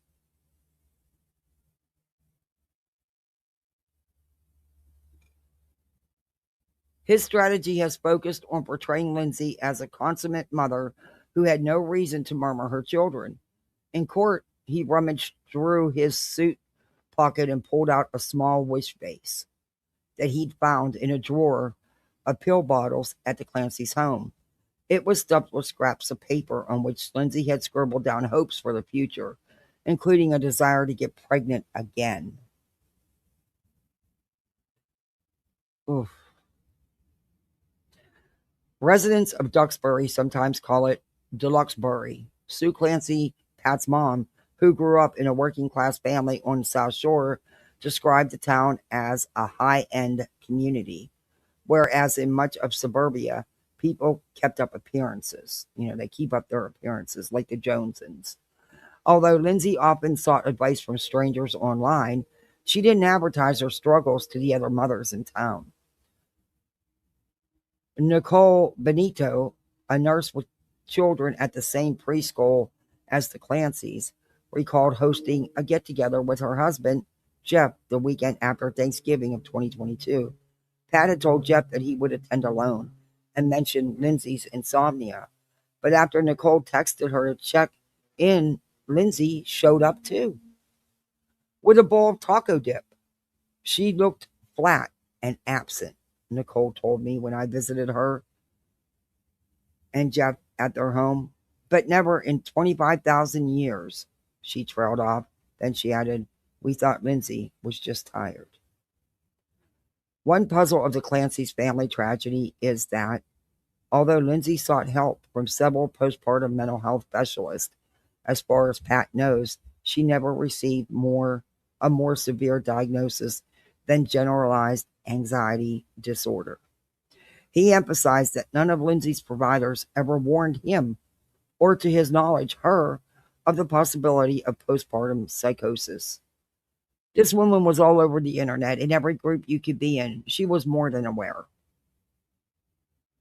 "I never even heard the term until after the kids died," he said. On December 20th of 2022, he and Lizzie visited the Women and Infants Hospital in Providence, Rhode Island, a facility that specializes in perinatal care. Lindsay's indictment notes that psychiatrists there concluded she had no symptoms of postpartum depression. But Pat told me that this statement is misleading. As he remembers it, the doctors were hesitant to intervene in Lindsay's treatment because her prescription history made it difficult for them to tell whether the symptoms she reported were signs of underlying postpartum disorder or side effects of psychiatric drugs. A spokesperson for the hospital declined to comment on her case, and of course they did. At the end of the month, Lindsay insisted that she needed to be admitted to a hospital, telling Pat, "I have thoughts of wanting to die. I feel numb to them." According to police records, Pat stated that by this point, she also confessed to having unwanted thoughts of harming the children. So you see what I mean? Even before she was saying these things, and he was just, I don't know. Yikes. That's,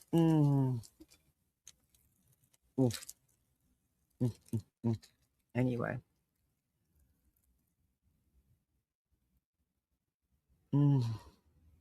Clinicians call these intrusive thoughts, and they're distressingly common among new mothers with mood disorders. One study found that more than 40% of depressed women with infants or toddlers reported thoughts of harming them. Even a healthy new mother may experience such thoughts, not so much as a real impulse to harm the child, according to one journal article, but as an apprehension that such an impulse might occur. As with suicidal patients, the treatment protocol relies on a precarious attempt to gauge the link between thinking and potentially acting. Pat said, "We were told by doctors if she doesn't have a plan and if she's disturbed by the thoughts, then they are probably just thoughts." Lindsay had been scheduled to return to work at Mass General in January. Instead, on New Year's Eve, Pat dropped her off at the hospital's emergency room, by the same entrance where exactly 7 years before he'd picked her up from work with an engagement ring in his pocket. By the following morning, Lindsay had been transported to an inpatient program at McLean's Hospital, a top-ranked psychiatric institution outside of Boston. When Pat visited her that week, they sat in a harshly lit common area as an agitated patient walked up and down the hallway talking to himself. There were people there who were clearly like nuts, Pat told me. Lindsay seemed to have it together. He recalled her texting him, "I don't belong here."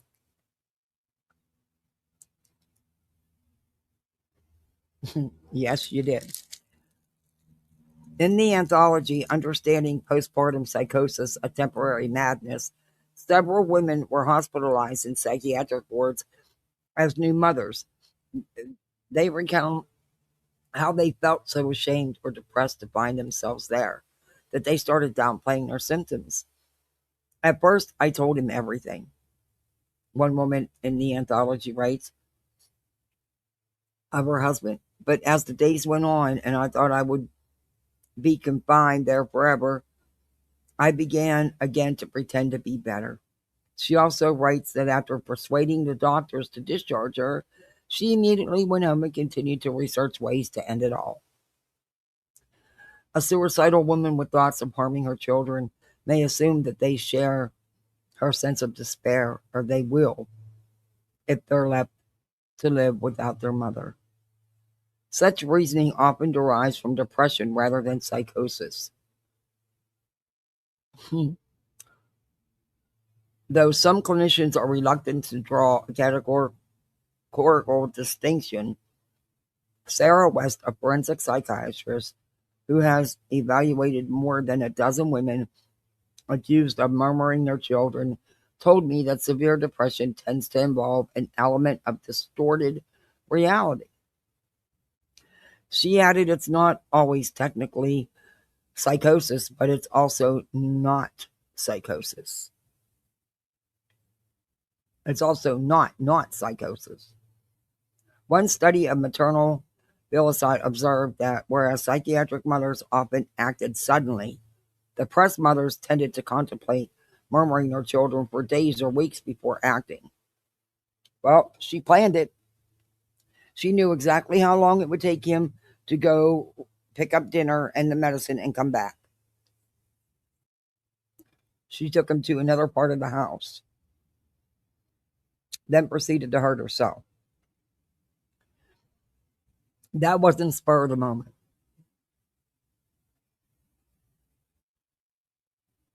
Lindsay was discharged from McLean after only 5 days with a prescription for the antidepressant amitriptyline, Pat recalled, her 13th medication in a span of 4 months. Okay, being put on multiple medications to try, I would hope that they stopped all the other meds, but she wasn't taking all those other meds to begin with. So, I don't know, to me that's a moot point, because just because they were there, she claims she wasn't taking them, and by the medication logs and stuff, she wasn't. And coming out of a facility like that, any other medication she would have been on for those, any psychotropic drugs would have been DC. They'd have been discontinued.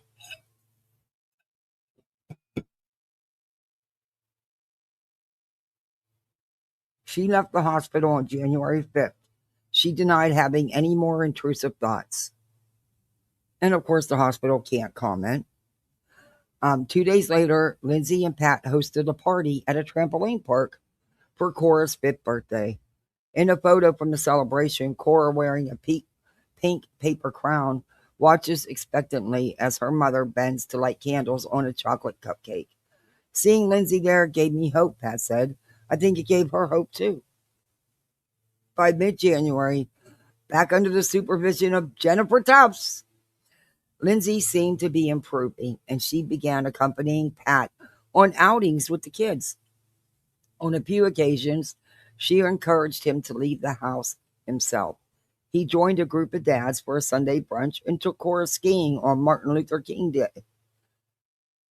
Both times, Lindsay looked after some or all of the kids alone. Her parents visited from Connecticut on the weekend of January 21st, and afterward, Lindsay's mom wrote to her in a text, "Nice to see you doing better." It had become routine for Pat to hug Lindsay each morning and ask, "How are you feeling? How did you sleep?" On January 24th, he told me her answers were good and pretty well. The kids were off from school and Pat had back-to-back meetings, so childcare was left to Lindsay. The fact that she could bring her daughter to a medical appointment in the morning has been cited as evidence of her mental acuity. But Pat told me that it wasn't an ordinary checkup. Cora had a stomach ache, and Lindsay had become fixated on the idea that something could be wrong with her liver. Sounds like she had some Munchausen going on. Pat had hoped that a visit to the pediatrician would bring Lindsay back to reality.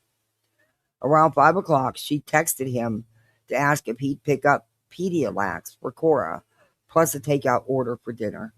"I didn't cook anything," she wrote. "It's been a long day." Had Lindsay asked him to run such an errand a few weeks before, Pat told me he would have had second thoughts about leaving her alone. "If I could go back in time, I'd have called McLean and said, 'Take her away, lock the door, keep her in there for a year if you have to.' But he said that day seemed like a really good one. I mentioned that the same is what?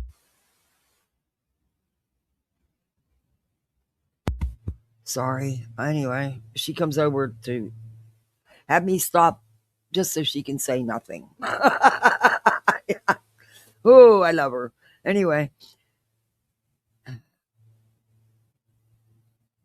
I mentioned that the same is often said before unalivements. A sense of peace can set in when someone in despair decides to end things. So what do you do?" Pat asked, sounding offended and genuinely uncertain. "Somebody's having a great day. Should I call the hotline?" Hold on one second. That's less than half an hour after leaving, Pat called Lindsay from CVS to confirm which brand of medicine to buy. She didn't pick up at first, but she called back a minute later, sounding like herself. The conversation lasted 14 seconds. Pat noticed only, as he later told police, that she seemed to be in the middle of something. Yeah, well, she was. The house was quiet when Pat returned from his errand just after 6 o'clock. He set the takeout containers and the CVS bag on the kitchen counter and went upstairs thinking that Lindsay might be giving the kids a bath. And we know what he found. That the bedroom door to the master bedroom was locked. He forced his way in.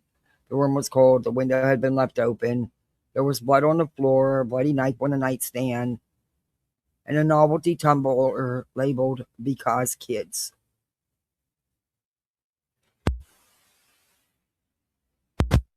Pat ran back downstairs and found Lindsay lying outside, barely conscious. He asked her, "What did you do? What did you do?" He said, shining his phone's light into her eyes. She replied, "I tried to unalive myself." He asked where the kids were, and she said, "In the basement." Pat stayed by her side as he dialed 911, terrified that she'd die. When paramedics arrived minutes later, he rushed inside to retrieve the children, unaware that he was still on the line with the emergency dispatcher. On a recording of the call, which Jennifer Sprague, the prosecutor, narrated at Lindsay's arraignment, Pat shouts down to the basement, "Guys," Sprague explained. He can then be heard screaming in agony and shock. So wait a minute. He sat there with her. Never, and she would have been okay for a minute. And who knows how long it took the ambulance to get there. And never went and checked on the children, considering her condition. I don't know. Okay. Considering that she had told him that she had had thoughts of unaliving them. Okay. He can be heard screaming in agony and shock. The kids still had exercise bands tied around their necks. Pat removed the bands and begged each child to breathe. He attempted to resuscitate Cora, who was lying on her side. What do you do when you have 3 kids like that? He asked me. How do you pick? For a while after moving to New York, Pat would say that his children lost their lives. When the paramedics reached the basement, though he could be heard on the line crying, she murmured the kids. Wow.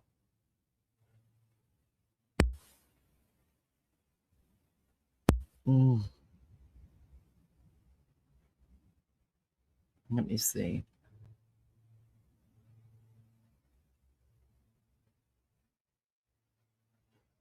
These are just Philip Bresniak, a leading filicide expert who was hired by Lindsay's legal team to evaluate her, told me that women accused of murmuring their children might benefit from society's reflective assumptions about a mother's unconditional love. She must have been insane to murmur her child, since no sane mother ever would. Psychiatric studies often refer to the phenomenon of mothers murmuring their children before killing themselves as extended unalivement. Killing one's child under the delusion that it's the best interest is described even more as altruistic filicide. I don't know if I agree with that.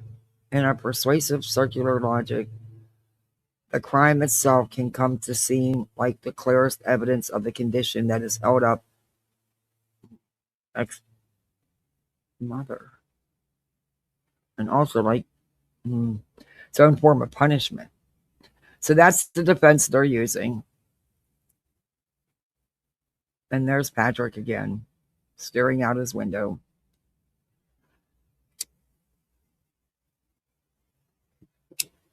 Yes, I picked my backlighter back up. I just threw it down. Sorry about that. Despite publicly forgiving Lindsay, Pat didn't contact her after the murmurs.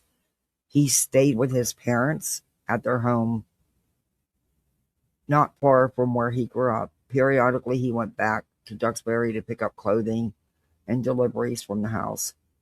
Once, on the doorstep, he discovered a rotting apple pie. So many reporters had gathered in the town that he held the children's funeral at his parents' church. 3 small coffins were rolled out into the nave, and the priest read Pat's eulogy on his behalf because, as one of his cousins recalled, he was basically catatonic. A couple of days before the arraignment, Pat got a voicemail from a number that he didn't recognize. It was Lindsay, calling from the psychologist's cell phone to say that she loved him. She called back the next day, as Pat was wandering the shoreline, and this time he picked up. Speaking at a quick, panicked clip, Lindsay explained that she'd heard a voice commanding her to murmur the children, and then herself, because it was her last chance, Pat told me. She did not sound like my wife. He ended the call after about a minute. For months, he was consumed with the thought that nothing was left. In February, he took a solo trip to Central America, then to Europe. He had $1 million GoFundMe account, staying in youth hostels to avoid the sight of vacationing families. When he got back, he cleared out the Duxbury house and drove around town, handing off his children's stuffed animals and unused arcade cards to friends. He didn't realize until arriving in New York that his new apartment building sits beside a preschool. In the mornings, he often sees rushed mothers and fathers coaxing their clingy kids through the doors. I envy their misery, Pat told me. After Pat's unsettling first call with Lindsay, they went 6 months without speaking. That spring, after a stint at a rehabilitation facility, she was transferred to Tewksbury Hospital. A state-run institution with a large population of psychiatric patients in criminal custody. Her parents were living out of a hotel to be near her, and although Pat and Lindsay hadn't been particularly religious, the pastor who baptized Callan had been visiting weekly from Duxbury to pay. Duxbury. A psychiatrist said that rosary beads were a suicidal hazard, so the pastor brought a string of them that wasn't long enough to fit around Lindsay's neck.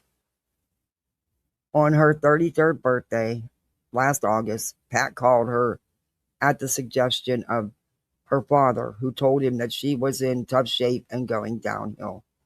Lindsay's parents declined to speak with me. Lindsay was playing Rumkid with a therapist when Pat reached her. Rumacub? What? She told him that every day was the worst day of her life. She misses her kids. Pat explained, then added, which I know sounds crazy to some people, but that's the reality. The ample evidence that Lindsay was a loving mother has made it difficult for Sprague, the prosecutor, to supply a plausible motive for the murmurs. In court, Sprague has labored to depict Lindsay as a selfish woman delusioned with domestic life, reading aloud a note that Lindsay had written to herself 5 months after Callan's birth. I think I sort of resent my other children because they prevent me from treating Cal like my first baby. I want to feel love and connection with all of my kids. Sprague concluded, this would indicate that she did not feel love or connection with at least some of her kids. And yeah, that could. On the internet, Lindsay's detractors found a post from a parenting forum in which she once described Dawson, her middle child, as the most difficult human I have ever encountered. This didn't sound especially different from a line in Pat's eulogy. Make no mistake, this boy loved to push buttons. But it was touted by online observers as incriminating evidence. A member of Lindsay's mom's group in Duxbury, who was questioned by a group of male police officers after the murmurs, told me that they'd printed out the woman's text correspondence and interrogated her about Lindsay's frustrations with Dawson's sleep schedule. The woman recalled replying, I can pull up messages like this from all of my friends who are moms.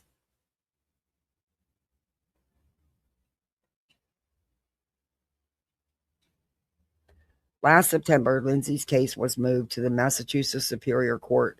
At a hearing that October, Sprague suggested that her unalivement attempt was half-hearted and possibly staged, calling the lacerations on her neck and wrist from that night minor scratches. Lindsay's cuts had been deep enough to leave streaks of blood on the bedroom floor on the home's shingled exterior, but Sprague presented the later detail as evidence that Lindsay had slid down the side of the house, adding she did not jump. That's a possibility. Because they weren't deep wounds, deep enough where she would have bled out. That I do know.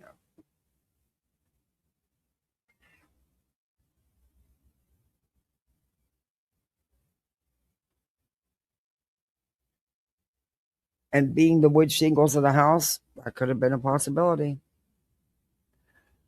I don't know. The prosecutor added she did not jump. The hearing was held at Tewksbury Hospital so that Lindsay could attend in person. She sat across from Sprague at a long conference table in a wheelchair. As if to explain Lindsay's paralysis, Sprague said, I don't think she took into account the fact that the ground was frozen. Just a minute, Dookie, and I'll let you in. The only times Pat sounded heated or sarcastic in our conversations were when discussing the prosecution or the ringworms on social media, as he called them. It's really hard to murmur yourself, he said. One night at his apartment, if you think it's so easy, why don't you try it? In his bedroom, he keeps a bag of letters from sympathetic strangers, many of whom relate to their own battles with postpartum mood disorders. Pat showed me one of the handwritten notes that said, when I hear the prosecution speak, it sounds like the Salem witch trials. He often characterized his forgiveness of Lindsay as a reaction against bad faith narratives, a matter of accuracy rather than loyalty. If the prosecutor and the public had gotten it right from the beginning, I probably wouldn't have even written that GoFundMe note, he said. Pat saw Lindsay's case as crystal clear, but insanity pleas faced long odds. He saw it as crystal clear, yet the whole time there was so many signs. I mean, huge red flags.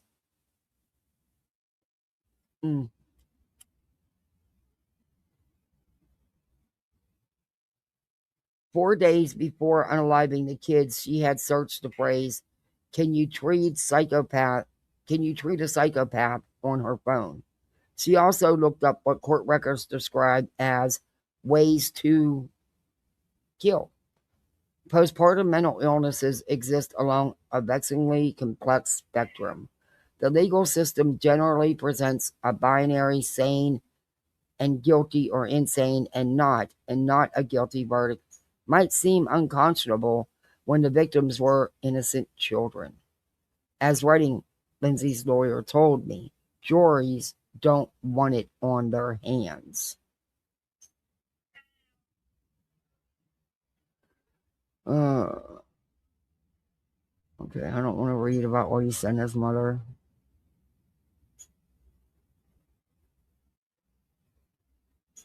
Okay, she's a labor and delivery nurse. Sue Clancy is a youthful-looking woman with a blonde bob and a strong New England accent. Like Lindsay, she's a labor and delivery nurse. And the two women briefly worked together when Lindsay did a rotation at Sue's hospital after nursing school. In an old informational video for patients, they sit side by side in matching blue scrubs. Sue was one of the few people in whom Lindsay confided about her difficulty after Callan's birth. Sue told me, I still have text on my phone. I have an appointment Tuesday and Thursday. I'm working so hard. I want to get back to myself. I want to be with my kids.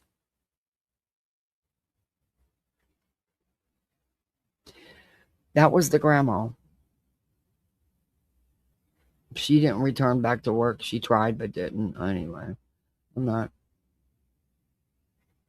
They did a memorial of the first anniversary.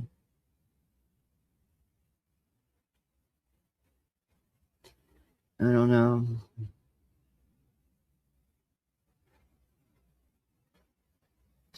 Despite the long course of Lindsay's illness, Pat always portrayed her terrible act as a sudden rapture of the self, a bolt of lightning that had struck without warning.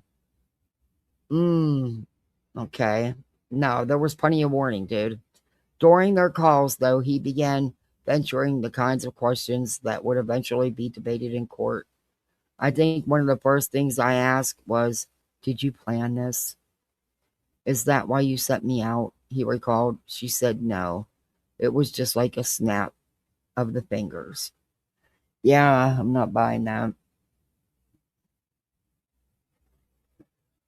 Pat asked why she'd looked up how long it would take to pick up their dinner, and Lindsay explained that she'd been concerned about getting him stuck in rush hour traffic.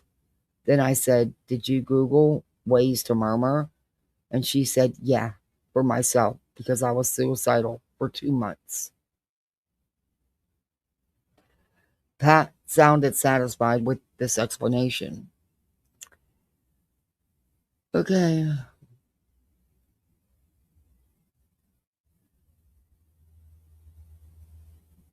All right.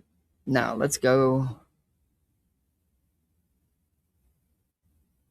Lindsay's trial date is yet to be scheduled as of this article, but she's had her first appearance, so I'm going to show you. Now, I wish there was a plea deal, and it was just done what Pat told me in June. He was preparing to resume his job the next day after almost 18 months of leave from Microsoft. A fresh round of media coverage since the marathon meant that more people in New York knew his story. The Post had published a piece with the headline, Grieving Dad Finishes Boston Marathon in honor of 3 children strangled by mom. Even Pat's doorman had congratulated him. Yikes. In the past year, Pat has been introduced to several parents of children who were murdered. Last summer, he read a news story about Crystal Casada, a 40-year-old oncologist from Westchester who murdered herself and her 4-month-old daughter while her husband was out of the house. The news shocked her friends and colleagues as well. And that's what they're going to do. They're going to look up, I don't know.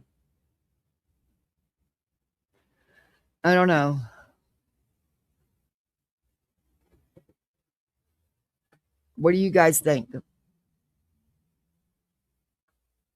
Okay, I'm going to show you it's a real short video of her first court appearance, and then we'll be done with that. I'm pretty sure I saved it. Wait a minute.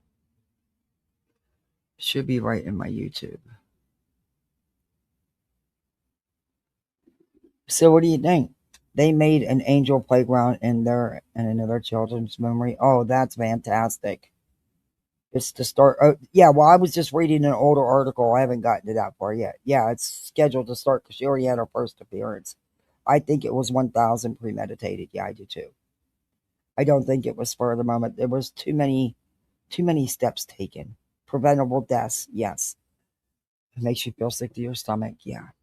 I have big questions. I'm like, look, dude. There was, it wasn't even just little signs. There was huge signs. Huge.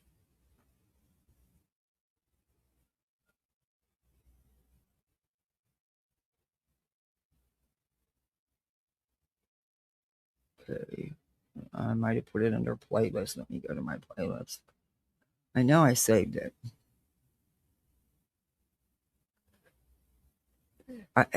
To me, there was anyway. But again, that's just me. I think. And then he said she'd been doing fine, but yet for 2 months.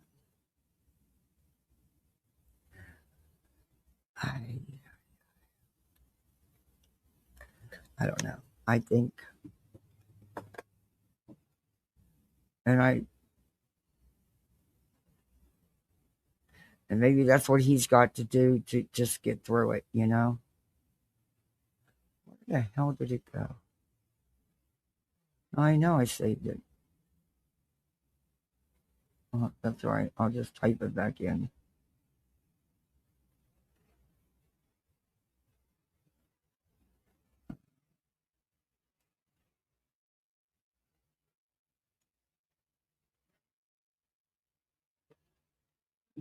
I'll just bring it up this way since. Yeah, this is from Long Climb. Oh, there's a couple videos there. This one's from 2 years ago. But this one is from 6 days ago. Well, I'll show those other ones. As we're doing more, as the court stuff goes further, I will be doing more of those to just show you. I should have just did that instead of reading that article. But here's our first appearance. This is Long Crime.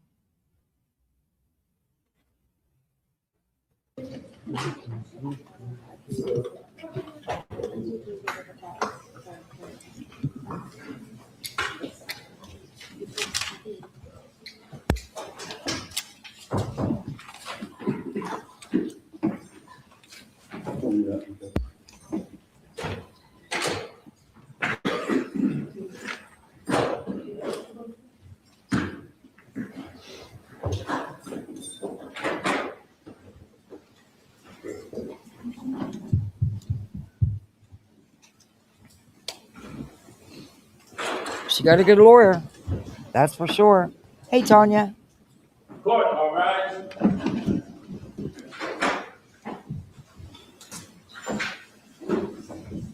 Is honorable court stop session? Would have been. Good afternoon, Your Honor. Good afternoon, all. But my issue, one of my biggest issues, is the fact that this was not just from the last pregnancy. This is something that had been ongoing since her first pregnancy 5 years prior. And, that's when you're going through that and you're, dropping baby after baby, you're not giving yourself time to, I don't know. This ought to be an interesting trial. 2026, first case is ready to call. Was number 2 on our list, 2383 CR 198. Case The reason for the hearing was partly to discuss her mode of transportation to the trial. She should be transported by ambulance. She don't need transported by ambulance. Good afternoon. Good afternoon, Judge Kevin Briggs, and Lindsay Clancy. Mr. Reddington, good afternoon. Ms. Clancy, good afternoon. All right, so this is a matter, for a number of reasons here today, I think. But first, I just kind of want to know, we talked about the evaluation. And I know there was a motion that was just recently filed. And by recently, I mean just the last day or so. So I'm not sure we're gonna address those motions that were filed. We do gate on those. But one of them that was filed that I think didn't know if we could take up a little bit, and that's one regarding the taping of the Commonwealth's evaluation. Now, I know we've talked about this for a number of times, so I didn't know if we can address that at the Commonwealth's position. My understanding was that there was no objection to the taping of the evaluation, with the only proviso on that dealing with some of the actual testing. So I don't know where we stand on that. Yes, Ron, I did just receive these motions yesterday, so I don't have any case law to argue or anything like that. But our position was that we had no objection to the recording of the examination of the defendant. We would only object to recording of the testing process because of proprietary rights for the standardized testing. Mr. Reddington? I don't know the impact of videotaping the proprietary rights for standardized testing. First of all, I would suggest that might come under W for who cares. We're not here to protect proprietary rights of private businesses and enterprises, number one. Number two, personally, I don't really care about the proprietary rights. My concern is what the actual tests are going to be, how they're going to be implemented, how they're going to be administered. And I can speak to certainly Dr. Zeisel, one of my consultants who's here today. I can speak with him regarding that. I know as far as the testing is concerned, usually it's, the usual judges. You're well familiar. Minnesota multi-phasic personality, Beck inventory, all of those tests. So I don't really have a problem. This first appearance is all about is, how it goes. There's all these things they've got to get worked out before the trial starts, including transportation for her, which I don't think she requires an ambulance. Just my thoughts. But the defense doesn't want her evaluation being recorded. All right, we'll fast forward through this. But that's basically all this is about. Nothing major's happened yet. The suggestion was to allow the taping of the evaluation and testing. And if somebody wants for me to reconsider it and come forward with any additional evidence as to why the testing itself shouldn't be. Well, I think that, it puts the Commonwealth in a position where we received this motion yesterday. I haven't had a chance to research it or respond, and yet there will already be a decision allowing that taping. But you that want to tape it. we're objecting to the taping of the. Everyone wants to tape. You want. I don't want to take the testing portion. All right, okay. All right, so what I don't want to do is I don't want to delay the testing. Right. So how much time would you need to prepare for this motion? As you well knows, I'm on trial now. Sorry. I think the court's going to allow it, and there's no reason it shouldn't be videoed. I'm down in Superior. I'll have a jury out probably Monday or Tuesday. I will say, Just my opinion, though. a lot of the courts are putting on stuff at 2 o'clock in the afternoon now, so it's a little difficult. How about,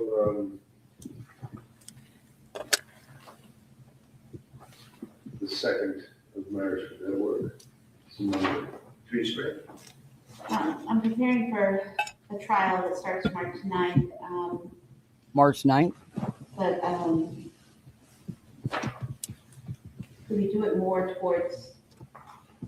Okay, she has a trial that she's starting March 9th. Okay. And that gives us. Not this couple trial, a weeks different one. Before the testing is supposed to start? I don't have a problem, but just so everybody knows, that testing's going forward on that day, no matter what. I So- apologize, I just looked, I'm in family with Judge Hussein on a triple homicide in Fall River on that day. Which day? The one you just mentioned, which would be, I think, the Monday. Yeah, March 2nd. Thank you.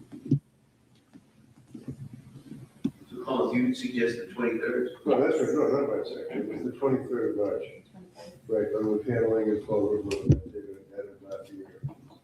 I mean, I could do, I mean, I'd certainly accommodate, you know, really, if you throw out there March 10th, you could be here in the afternoon. You have a trial. Can we do March 2nd? No, you.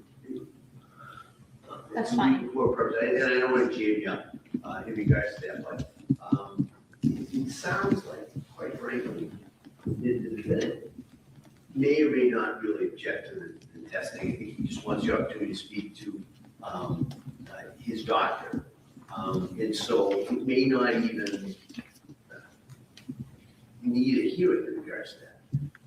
But if it is, it's going to be a fairly short hearing. Most of this could be done through affidavits if Okay. parties have an objection to it. I think what the court would probably want to know is what is it, when they say protection of their proprietary rights, what is it? Okay, so they're fighting over not recording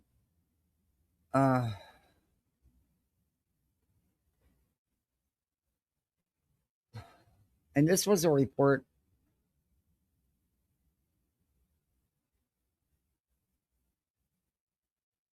This was a year ago. Mom who confessed to unaliving kids now says she's not guilty. And then 4 months ago, Vinny did another one on Court TV. I've watched all these. They're all really long. 3 years ago, this is Long Crimes, where, here, I'll show you, this is her in the hospital. I'll show you this one. And then we're going to move on because this is Hot Topics. And we got some Hot Topics to get to. That's why I named it the way I did, so they couldn't say, oh, you did drama with the case. I'm not a true crime channel. This story just interested me. So, you know, I'm not a true crime channel. And I'm going to follow this. And I hope some of you will come with me. I noticed I lost my whole audience, but that's all right. They'll come back in for the drama. People want the drama, of course.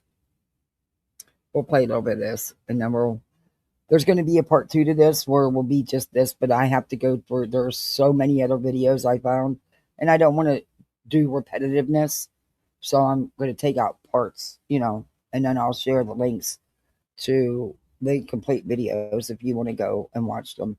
This is Long Crimes. This was right after 3 years ago, and this is her in the hospital. Were face down on the floor. Cora was on her side with her torso turned towards the floor. He removed the bands and begged them to breathe. He continued to scream uncontrollably and screamed for officers to come to the basement. The dispatchers are hearing this and they send help down to the basement. And when they encounter Patrick, he yells out, "She killed the kids." We're learning more gruesome details about the murders of 3 young Massachusetts children as their mother, Lindsay Clancy, is charged in their deaths. In Clancy's first court appearance since the murders, she appeared virtually from her hospital bed. On Friday, January 27th, 2023, using an erasable whiteboard because she was still temporarily intubated. You have been, sweet that cakes? Lindsay Clancy Good. asked was, do I need an attorney? She knew that she had murdered her children, and she had the clarity, focus, and mental acumen to focus on protecting her own rights and interests. Prosecutors outlined the events that led up to the murders on January 24th, alleging Lindsay Clancy meticulously planned the deaths of 5-year-old Cora, 3-year-old Dawson, and 8-month-old Callan before attempting her own suicide by jumping out of a second-story window.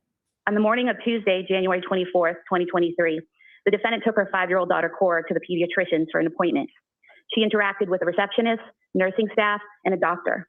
There were apparently no issues with the defendant's demeanor or behavior as she completed the appointment and was allowed to leave with Cora without any issues or concerns.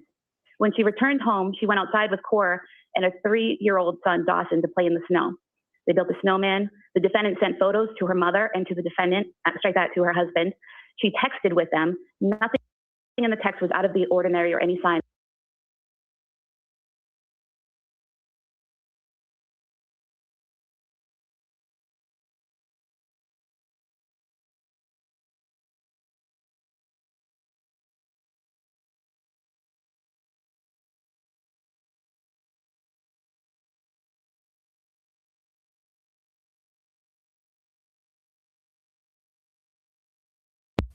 Thank you, Sweetie Cakes. I appreciate that.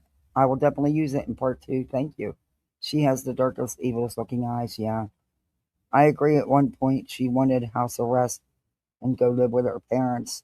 How was she going to get around to her appointments if she was on house arrest? Will you be released to be able to go to doctor's appointments and stuff and to visit with her lawyer? But I don't know. I mean, they were outside that day building a snowman. She was taking pictures and sending them. I don't know. Of any distress or trouble. After that, prosecutors say Lindsay Clancy searched for the 3V restaurant in Plymouth, about 25 minutes from her home in Duxbury. She then searched the Takeout 3V via her cell phone at 4:13 p.m. Immediately after doing that, she used Apple Maps on her phone to determine how long it would take someone to drive from her home in Duxbury to 3V restaurant in Plymouth. So she would know how long someone would be gone if they ran that errand. It was then that Clancy texted her husband, Patrick Clancy, asking for takeout. At 4:53 p.m., the defendant texted her husband, who was working in his home office in their basement. She texted, "Any chance you want to do takeout from 3V? I didn't cook anything."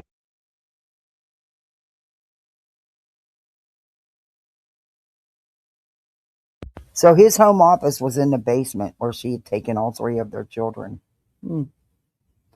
She does give me some not so good vibes. It's been a long day. This was an unusual request, as when the family ordered takeout, they'd usually go somewhere closer to home, but it was a place that they had been in the past. Patrick Clancy texted back yes, and then the defendant asked him to check the menu. Minutes later, Patrick Clancy left the family home. At 5:15 p.m., Patrick Clancy headed out the door to run these errands at the defendant's request. As he left, she texted him Pedialex liquid stool softener. Surveillance footage shows Mr. Clancy at CVS on Summer Street in Kingston at 5:32 p.m. He goes to the medication aisle, the children's medication aisle. Phone records show that he called the defendant at 5:33 p.m. and she did not answer the phone. He then calls him back at 5:34 p.m. and the call lasted 14 seconds. He's there at the store unsure of which medication to get, and she tells him exactly what she wants. He had no issues communicating with her. It was a completely normal call, although he did mention that she seemed like she was in the middle of something. You be safe. When Patrick Clancy returned home, he found a tragic scene. When he arrived home, the first thing he noticed was the silence. He did not see or hear the defendant or the children. He actually called her cell phone at 6:09 p.m. looking for them, and she did not answer. He went to their bedroom on the second floor and the door was locked. He was able to open it, and when he looked inside, he saw blood on the floor in front of a full-length mirror and the window open. He immediately runs downstairs and into the backyard, where he finds the defendant laying on the ground. She appeared to have cuts on her wrists and neck, but he stated to 911 that those wounds were no longer bleeding. She was conscious. He called 911. During this time, he asked the defendant, "What did you do?" She responded to him, "I tried to kill myself and jumped out the window." During the 911 call, Patrick can be heard asking the defendant, "Where are the kids?" He later told police that she replied, "In the basement." So immediately after this happened, she knew what she had done and she knew where the kids were. When EMS arrived, he asked them to stay with her so he could go find his kids. The 911 call kept going. Patrick can be heard on the 911 call entering the home and heading to the basement. At one point, he calls out, "Guys." He can then be heard screaming in agony and shock as he found his children. His screams seemed to get louder and more agonized as the time passes. Prosecutors say the 3 Clancy children were found with exercise bands around their necks.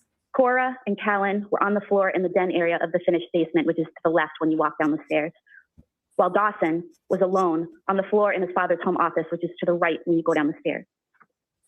Each child still had the exercise bands that was used to strangle them tied around their necks when their father found them. Dawson and Callan were face down on the floor. Cora was on her side with her torso turned towards the floor. He removed the bands and begged them to breathe. He continued to scream uncontrollably and screamed for officers to come to the basement. The dispatchers are hearing this and they send help down to the basement. And when they encounter Patrick, he yells out, "She killed the kids." Cora and Dawson were pronounced dead at the hospital the same day. Baby Callan was rushed to Boston Children's Hospital but died 3 days later. Ahead of their deaths, good prosecutors Lord. say Clancy spent time in the hospital for mental health issues, but was being treated for her symptoms. She even told her husband she was improving. According to her husband, she was never on more than 4 to 5 medications at one time. And at the time of the murder, she was taking only 3 medications. Right, but they're And claiming said to the police that she always took they the medications claimed as 12 to prescribed. 13, but she actually wasn't prescribed to currently be taking that many at one time. After her stay at McLean, the defendant appeared to be getting better, according to her husband. She slept well, interacted with friends and family. She went out with her kids and husband to places like the Kingsbury Club in Duxbury, the Charlie Horse Restaurant, the Museum of Science in Boston, the Cape Codder down the Cape, interacting with her family and the public without any apparent difficulties. She even stayed alone with the children on several occasions without any issues in January of 2023. Her husband asked her in mid-January, "Are you still having suicidal thoughts?" And she said no. Prosecutors argue Clancy never had hallucinations or delusions before the murders. On the night of the killings, Patrick Clancy was interviewed by the police at Beth Israel Deaconess Plymouth Hospital. He told the police that the defendant was having one of her best days. Very She was beautiful smiling family. and happy, Very. and there was no indication that she was going to harm the kids. No one at all described her as acting like a zombie in the days leading up to the murder or on the day of the murders themselves. On February 5th, 2023, this past Sunday at 1:35 p.m., while sitting with Dr. Paul Zeisel, the psychologist hired by defense counsel to evaluate her mental state, the defendant used Dr. Zeisel's cell phone to call her husband. She left a voicemail stating that she loved him. Yesterday, on February 6th, 2023, at 10:09 a.m., she again used Dr. Zeisel's cell phone to call her husband. This time he answered, and during this call, the defendant stated that after he left the house that night, she killed the kids because she heard a voice and had, quote, a moment of psychosis, end quote. A moment. He asked her what That was voices she more heard, than and a she said she moment. heard a man's voice telling her to kill the kids and kill herself because it was her last chance. Patrick Clancy told the police the defendant had never heard voices before. He also told the police the defendant had never used the word psychosis to him before. The first time she used that word psychosis was when she was with a doctor hired by defense counsel and using his cell phone. Prosecutors also say Clancy had every opportunity to change her mind about going through with the murders, as they say it took time to strangle each child. Instead, they say she acted deliberately. The children were killed by ligature strangulation. Ligature strangulation causes the victim to become unconscious anywhere from 10 seconds up to a minute. The more the victim struggles, the longer it takes. After the victim is unconscious, the ligature must be held in place with force, squeezing the neck for up to an additional 4 to 5 minutes to cause death. Therefore, she had to strangle each of them to unconsciousness and then make sure the bands were squeezing their little necks for several minutes. She could have changed her mind at any point during that time and removed those bands from their necks, and she did not. Yeah, and she didn't do it just once. She did it 3 times. The defendant did not take advantage of the situation when her husband left the home that night. She created the situation. And she used Apple Maps to make sure she would have enough time to strangle each child before her husband returned from where she had sent him. The defendant is a danger to herself and others. She planned these murders, gave herself the time and privacy needed to commit the murders, and then she strangled each child in the place where they should have felt the safest, at home with their mom. She did so with deliberate premeditation and extreme atrocity and cruelty. Clancy's defense argued And then she took one into Dad's office, which was the oldest boy. A woman with mental health struggles on top of newly sustained physical trauma. So you have a paraplegic who can't walk, who is definitely a danger to herself, and the government wants to put her in where? Framingham State Prison? Plymouth House of Correction? There's no way that any humane person would do that, especially within the structure of our criminal justice system, where a person is presumed innocent. And I'm not suggesting the facts that the government has read, But she has a good defense. She's got a darn good defense for this case because that's what happened. Clancy's team said her suicide attempt caused major injuries, rendering her a paraplegic. To have this woman not held on bail, perhaps put a GPS on her, I guess, if someone's concerned that she's going to miraculously recover, which isn't going to happen. Take into consideration the ground was frozen and wouldn't give. And all it takes is landing the right way. As you run a nose, being a paraplegic, paralyzed, she can't move. Can't get off the bed. She can't walk. She can't even go to the bathroom. She has to have 24/7 medical care. The defense also noted that Clancy is suicidal, That's not saying true. her cries for mental There's health help. plenty of people that are in wheelchairs, paralyzed from the waist down, that function and have their own lives, don't have 24-hour medical care. Were ignored. We all know that this woman is, as counsel concedes apparently, a danger to herself. I question whether she would ever make it to a trial. She's suicidal. She's extremely emotional.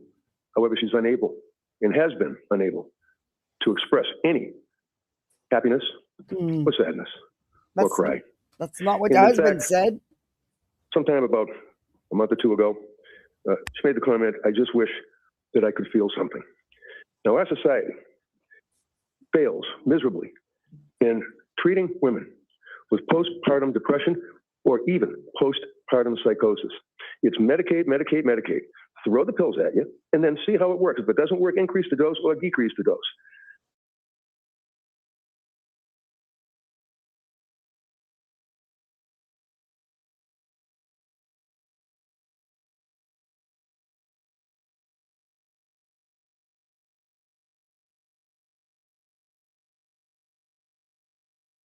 Then end up trying another combination of medications. In the end, presiding judge John Canavan ruled no monetary bail would be set just yet.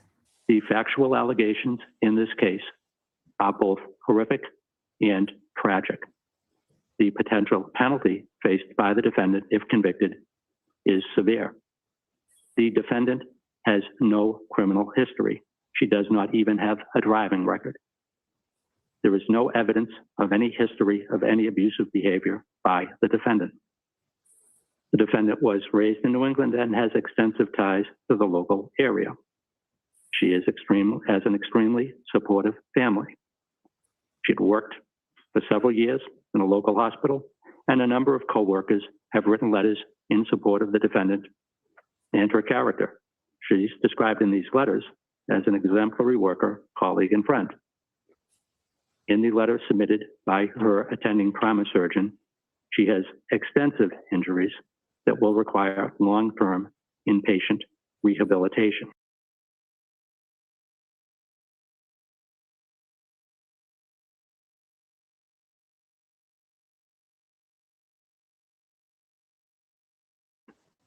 Weighing what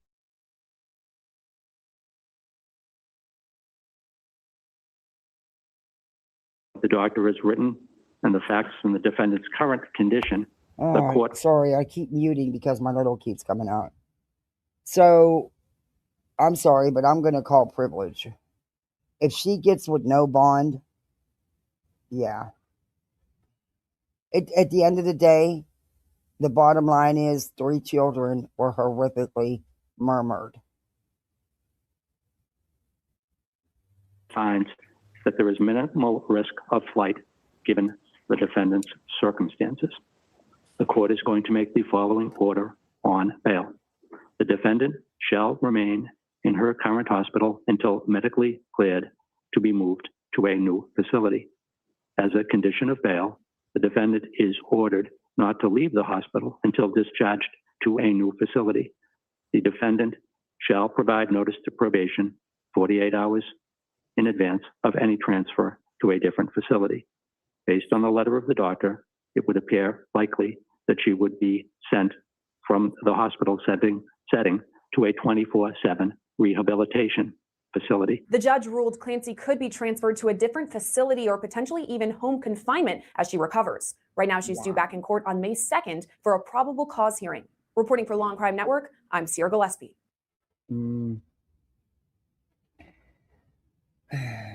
Okay. Well, he also don't want to put that burden on the taxpayers either of, I don't know. She's been getting princess treatment. Yeah, it appears she's been getting what they call privileged treatment. It really does appear that way. Wow. Yeah, her eyes are dark. They really are. They are dark. I don't know, man. Like I said, we're going to do a part 2 of this.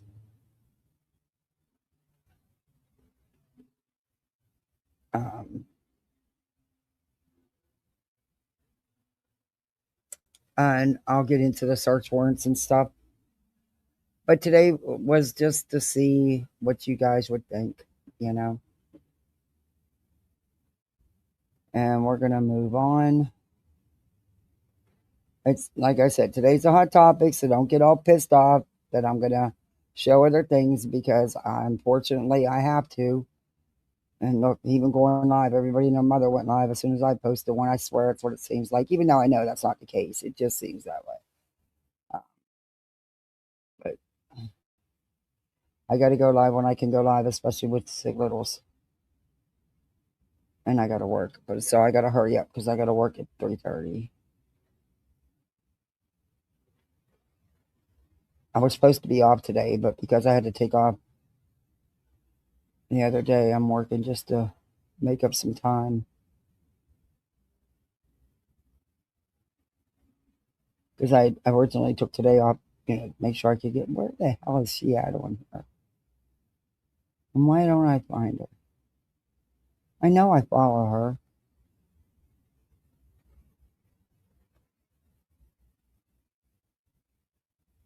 Where's Brandy Wine at? I know I follow her.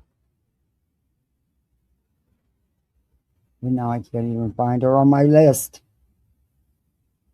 Let me see if I can type it in. Of course, she deleted her fucking live, the coward.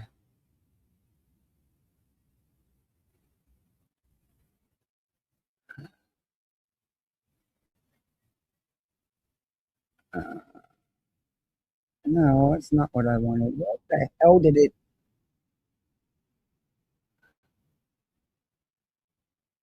What the hell did it bring on? Battle of Brandy Wine is what it brought up. Oh my gosh.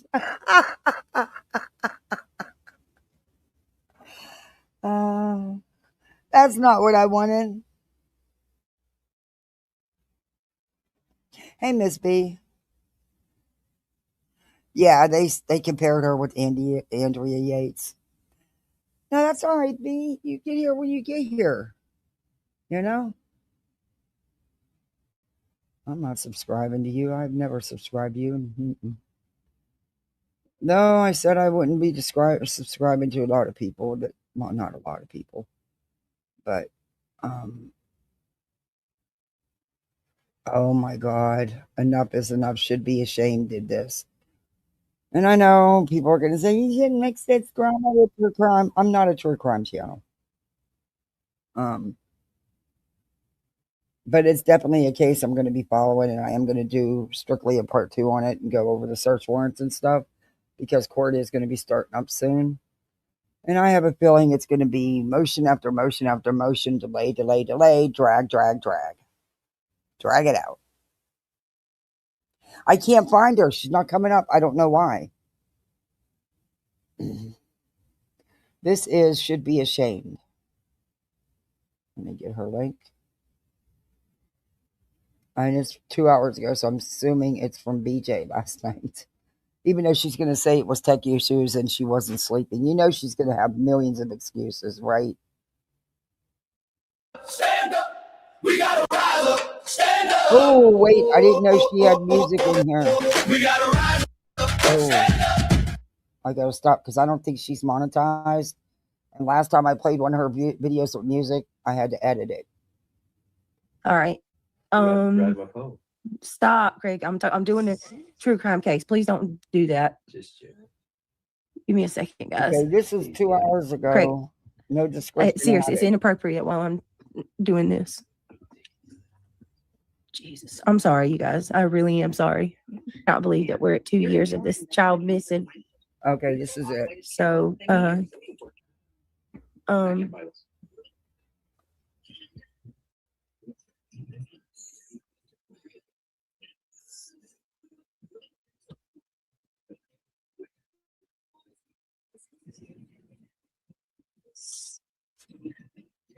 So if it was tech issues, why didn't she work them out and come back and do this story on Sebastian?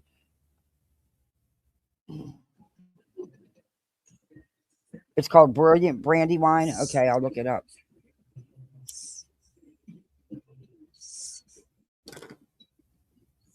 Thank you, Willow.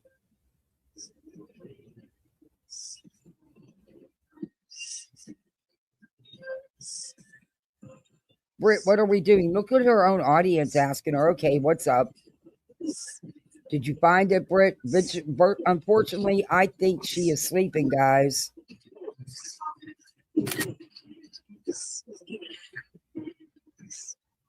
She needs to just stay the hell off YouTube. It's every night, and it's just ridiculous at this point.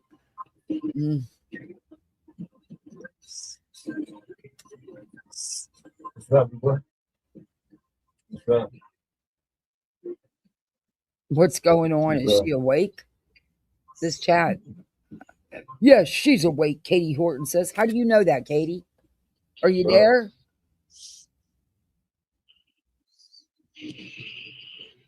Are you actually sitting beside her? Doesn't sound like she's awake.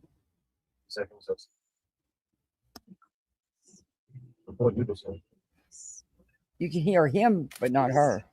But he could be playing his game and not even looking at her, which happens all the time.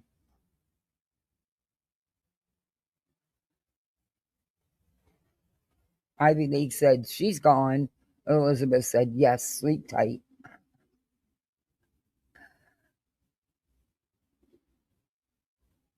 Oh, wow.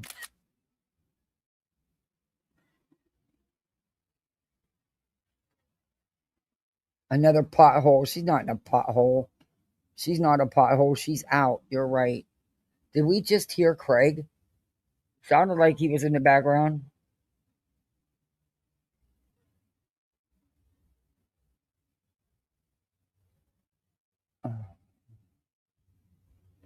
And it's possible that, she could have had tech issues, but it's wild that we could hear the background, him playing his game, but not her. My guess is his back was to her and he was playing his game and didn't know she was out like a light bulb. I don't know. Could be. I don't know. I apologize for the delay, for all the chaos. It's like 1 o'clock in the morning now. This is wild. I'm so embarrassed. I'm sorry, y'all. I apologize. I mean, I had tech issues in the beginning. I don't have them every night. But, yeah, let me look up Brandy Wines. Yeah. Beige.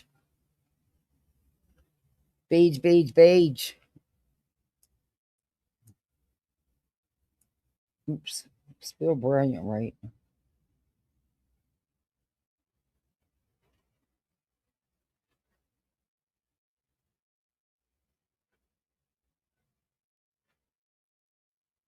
Oops, no.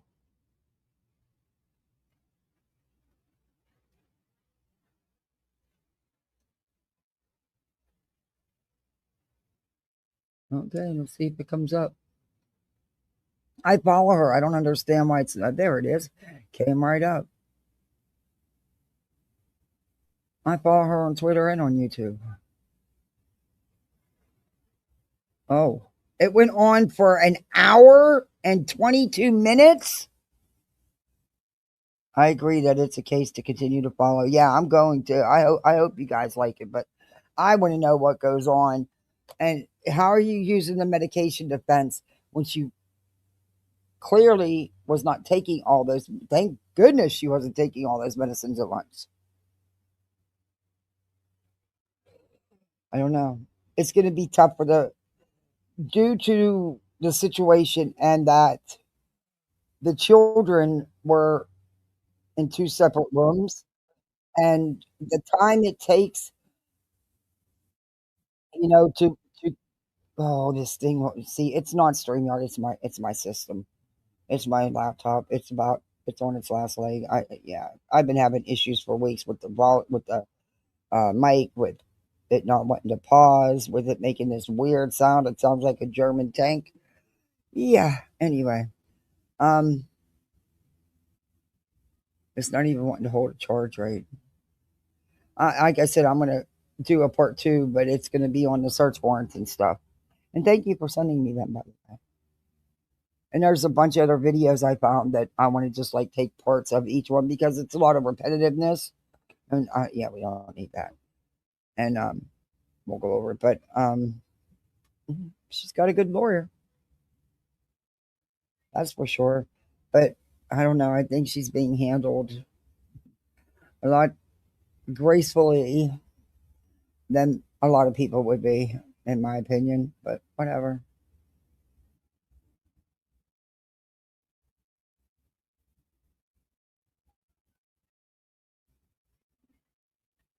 No, don't pause.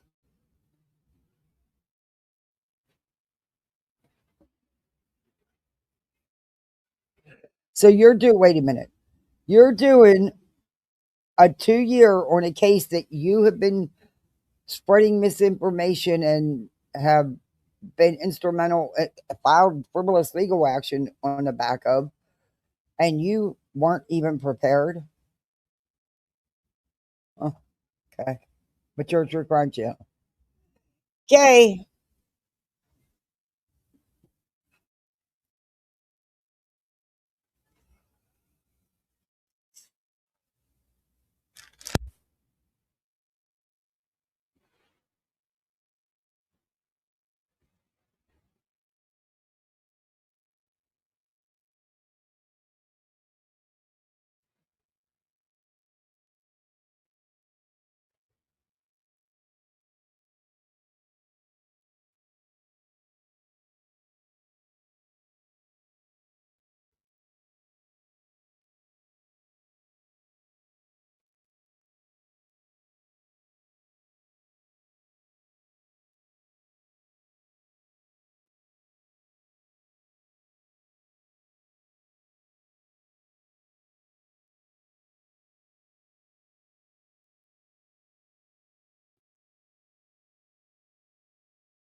But of course, nothing can go right anymore. So what else is new?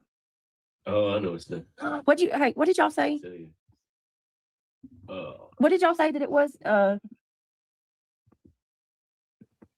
Yeah, I feel terrible. I really do. Listen, I don't have anything. Thank you. I appreciate you, Carolina Moon. I don't have any reason to be whatever it is you're saying. Like, you come in here saying stuff, and I'm going to just block you. That's in your I really don't have time for this. I really don't. Please stop.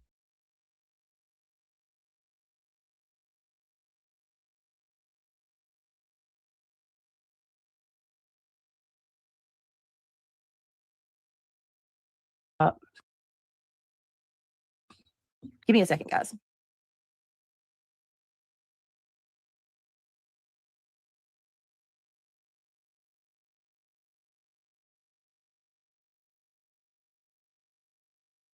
It didn't go through. It won't let me highlight it.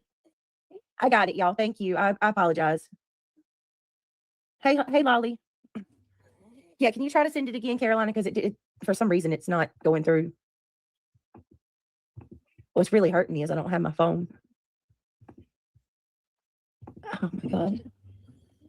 Hi, Michelle. Hey, everybody. Listen, I'm not paying any attention to the trolls. Let them do what they do. Can you guys do me a favor and click that thumbs up if you don't mind? No problem, Barrett. I'm sorry, y'all. I really am. I'm seeing people coming in here saying crazy stuff. I can put it on, I don't know if I need to put it on members only. I can. Oh, Elizabeth. Hey, Lolly.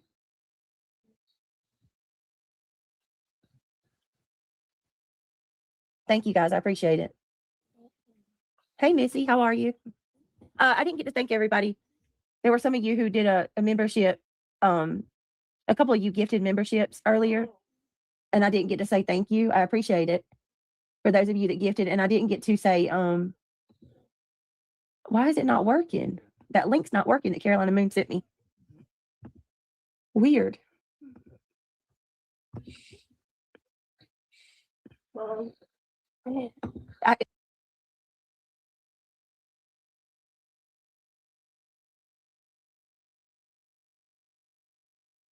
Opal, I don't care what anybody's saying about me. It don't stop. It never stops.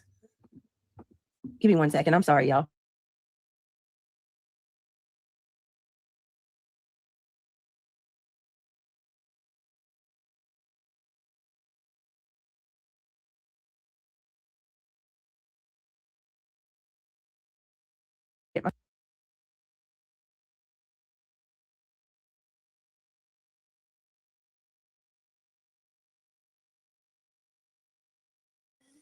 I didn't sound good. Yeah, I'm sick.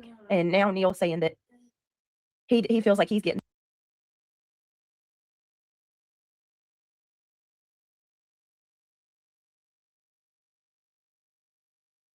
sick too. He's aching and hurting. So y'all please say a prayer for us. I think we're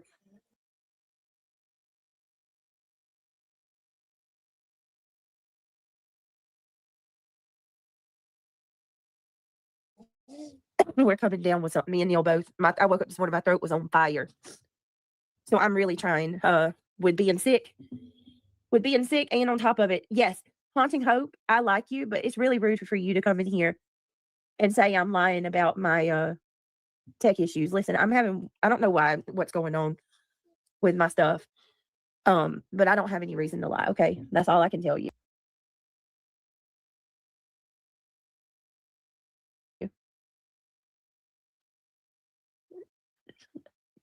If you don't think I'm taking care of my kid, you need Jesus.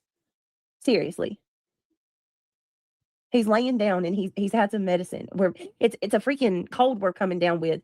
There's nothing more that I can do, whether I'm online or I'm off. He's in the bed. Yeah, let me check, Carolina. I mean, please don't come in here starting in on me about what I'm doing and what I'm not doing. I've been a mama for 20 years. I know how to take care of my kid.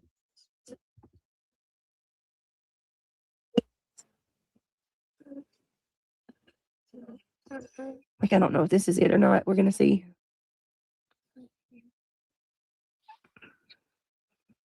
Nope. Yep. Okay. All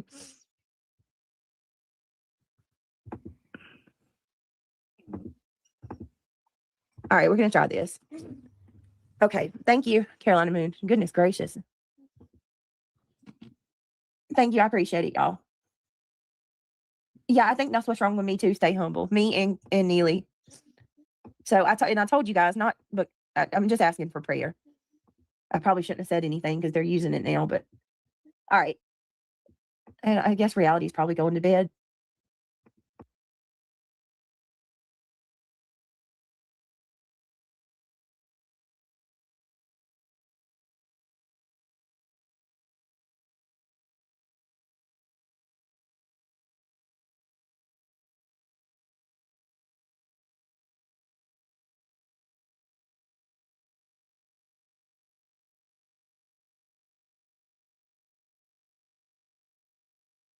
yeah, in case reality is here, there's the link. I was I do muted. need to Sorry, I was get muted. some more a vitamins. little. I got some. Hopefully she won't come to the door another million times.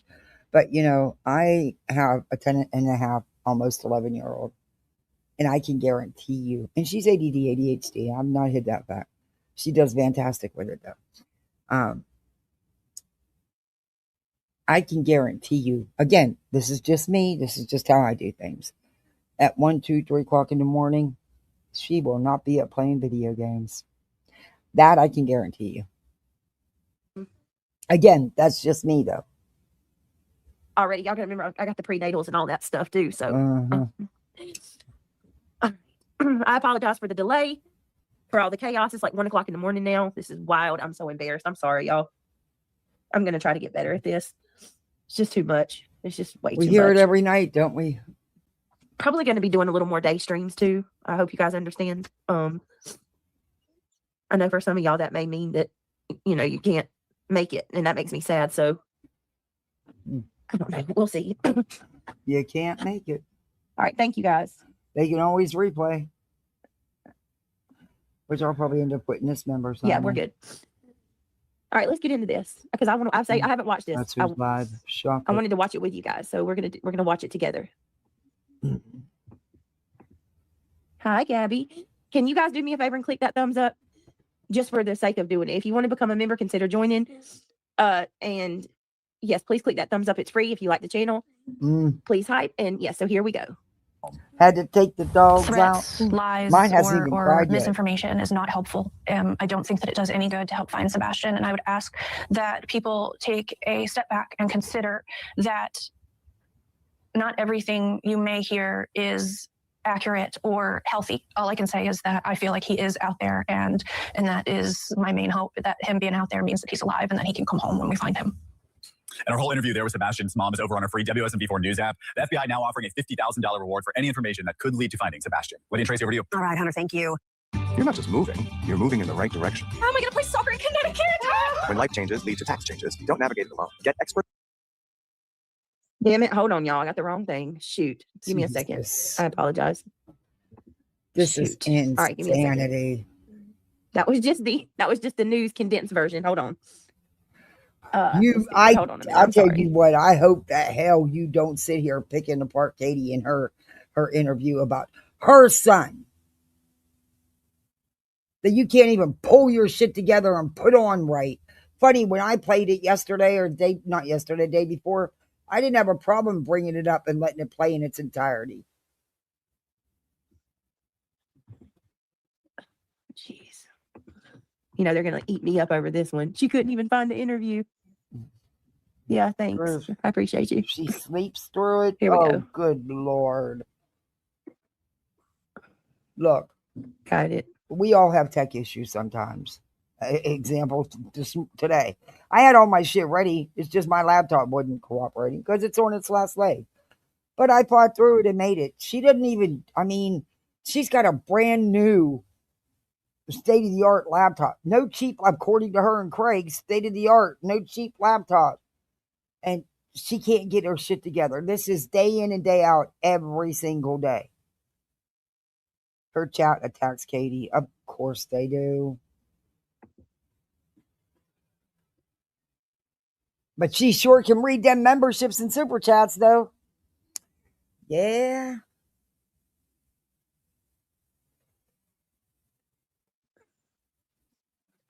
Hey, I'm thrilled. I got over 2 years out of this laptop. For what I paid for it, I'm thrilled. All right, I got it, I think, guys. Hold on. I didn't think I'd have it this long. And I probably wouldn't have if I wouldn't have put those updates on it. Had the tech guy do that. Jesus. Oh, Lord have mercy. This is a professional true crime channel, people.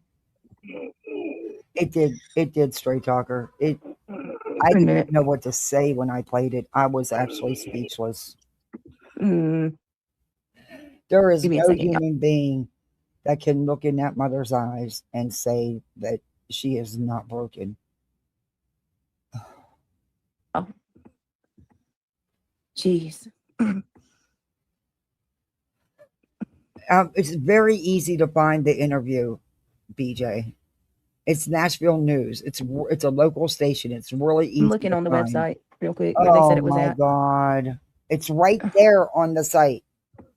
Scroll way down. It's right there. I don't understand how, like, if they shouldn't make something so, it's probably not hard to find. It's not. It took me a whole 10 seconds, maybe 15.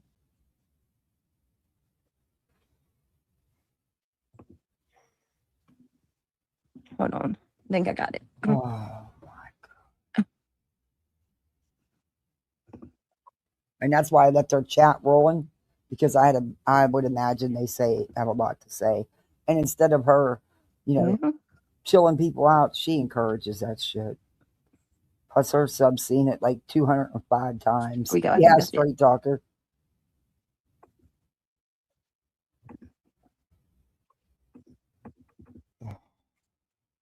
This is crazy, y'all. No, what's crazy is you call yourself a true crime channel. I went into Google and everything. Am I crazy? Is something wrong with me? So let's just talk about Sebastian and how you're feeling. Well, I can tell you how I'm feeling tonight. I'm incredibly frustrated that it's 2 years since the child went missing. I'm frustrated that Sebastian's case was treated like a runaway case. Number one, it doesn't really fucking matter what your frustrations are because you're not relevant in the case. Number two, he's a 15-year-old who ran away. Do you have any evidence that says anything different? No, you do not. The whole time? When there was never any, they had no more. Yeah, I'm probably just going to go to, I didn't want to use anybody's because they use content. They commentate over it. Thank you, Opal. Let me see. Opal sent it. Hold on. Oh my God. I mean, these people are sending her this video. Tell you exactly how I feel about it. I'm frustrated because it's always been a pain in my thigh that law enforcement just went along with Sebastian ran away when there was no evidence to support that at all. There was no evidence to support anything else. He's 15. He left the home. Teenagers run away every day, all day. Even when the parents say, I don't know why they would. There was never no reason. Everything was great. It wasn't great for Sebastian. He didn't want to be homeschooled. He didn't want to go live at his dad's. There's that. You know, if there was evidence to support Sebastian. Okay, Opal, what'd you send me, honey? They did? Yeah, they did. Yeah, I remember that was Thanksgiving. Yeah, I remember that. Didn't Opal just say she sent it? And what the hell is going on with PJ? That wasn't the video. And don't come. What the fuck is going on with PJ and Dolly? What fucking Delulu land is she living in that she thinks that all these women want Dolly? You know, maybe 2 or 3, women in their 70s and 80s that follow him. Come on. The man I'm going to marry. Honey, you can have him. You like gnomes, apparently. You can have your own little gnome there. Trust and believe. Nobody I know wants that gnome. Nope. I have a garden gnome. He's actually cuter than your gnome. But yeah. Ugh. Ugh. It was a 5-minute part of the video. Why even come in here and do that? You notice Dolly's hurt feet that were hurting so bad? Weren't hurting not bad. A couple hours later, run into his car that his chat pays for. Where's all the money you collected to be there and didn't use get out of my in chat. your pocket? Oh my God. Y'all, I got to turn on members only. Don't read the comments. You have mods. Let them delete them and ignore them. Wow. Yeah, Opal, I don't have it. You didn't send it. I just looked. Yeah, she did. Tip a really nice one. A really nice one from what her and Craigie saying. Holly, that's the one that I just checked, and it's just a part of it. I can't believe I did do that. Mufasa way.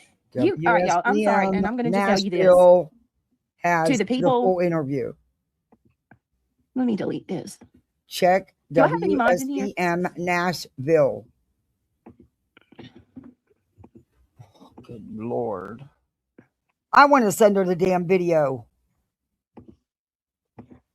23 minutes and she Me still doing true can't crime find the interview. does not affect any of you, even if you don't like how I do my true crime. This Let me isn't just say this. This isn't true crime. This is Crama. This is pathetic. You don't even know the news station that did the interview? Good Lord. When I showed it the other day, BJ, I don't even think it took me 15 seconds to bring it up because I already knew about it.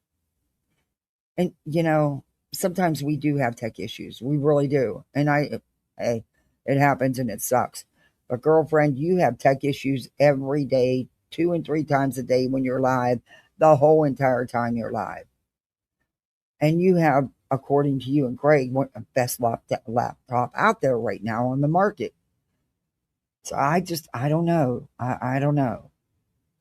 But go to WSVM5 Nashville and you will find the interview. Scroll down and there's the interview in its entirety. Y'all act like me talking about a case. Oh, you haven't talked about it. You haven't showed shit. A case somehow, or it affects.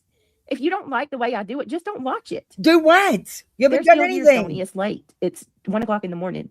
Okay, but you stream. Stop using that. Now all of a sudden it's your excuses. But yet you've always streamed this time of night and always fucked it up this time, you know? It doesn't matter if you're streaming during the day, in the evening, or in the middle of the night. You still have it up. If you don't like what I'm doing, just defending about streaming at night. So now, oh well, you got to give me grace because it's 1 o'clock in the morning, and you know she's tired and stuff. Then don't stream. It's that simple. Don't stream. Just don't watch. That's all you have to I do. wish I could go live every day. I can't. I'm telling you, I'm going to prove every one of you wrong too. You're not going to do this to me. If I have to go members only every night, I will. And you do that, but you only do it till the memberships stop rolling in, and then you put it out to the public. It's all part of your shtick, BJ, to sell your memberships. Jesus, is she serious?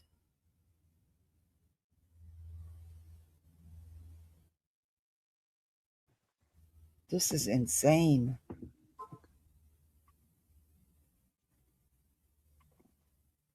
Let me see. Give me just a second, guys. Yeah, this is a 3-minute clip. That's what I'm saying. I'm not even going to do it. It's a 3-minute clip. That's Opal. That's not the whole video. It's a 3-minute clip. Honestly, I'm over it. In the 3-minute clip, it is DJ, what it is. It is the same station, and it tells you where to go to find the full interview. You didn't listen to the clip. Even the clip told you where the damn full interview was. Come on now. Let me just go ahead and put it on members only. Give me a second. Oh, good Lord.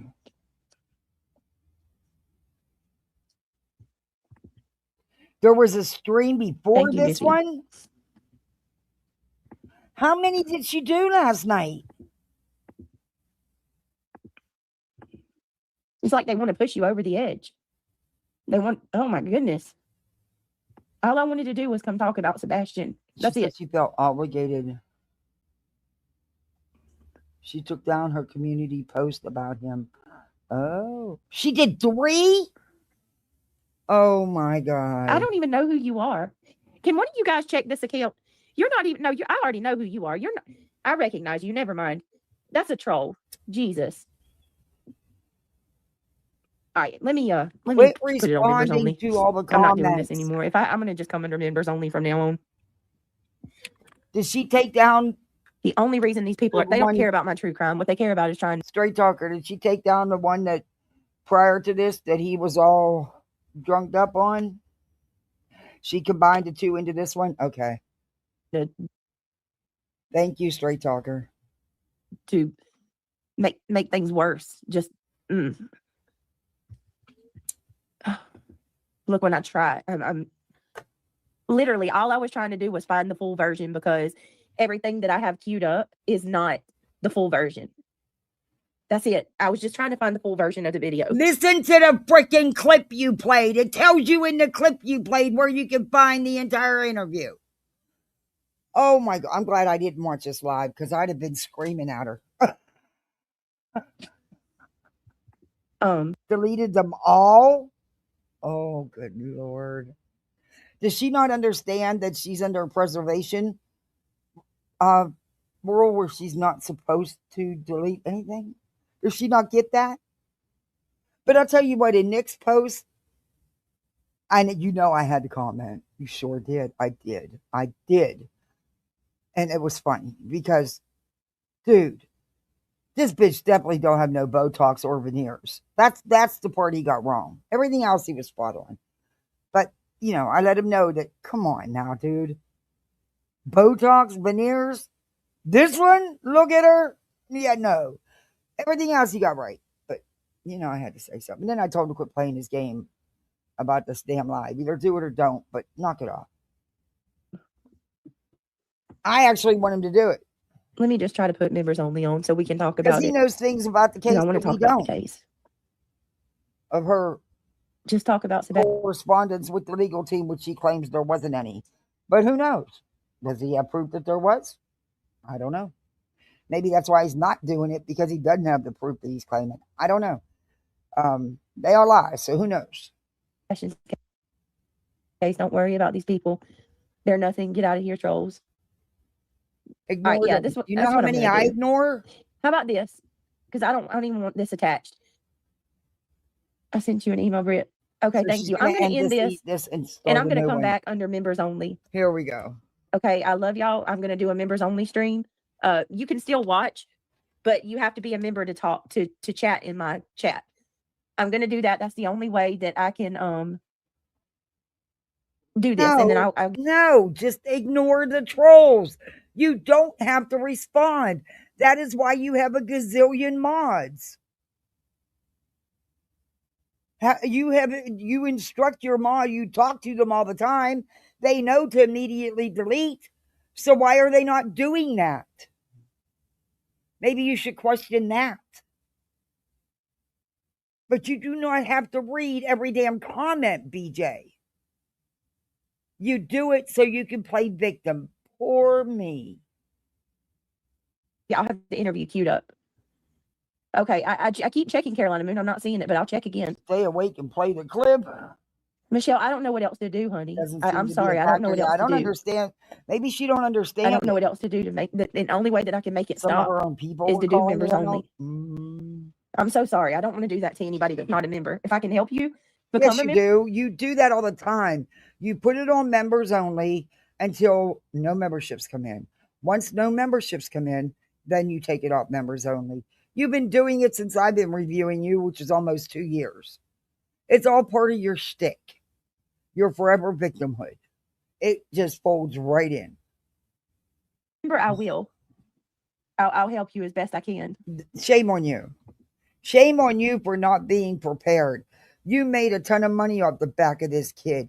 You put him forever attached to frivolous court action because you were having a drama dispute on YouTube with someone else.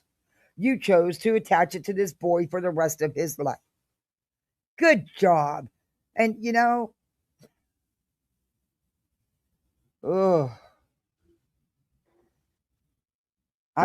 yes, Michelle, if you message me, I'll send you the money to become a member.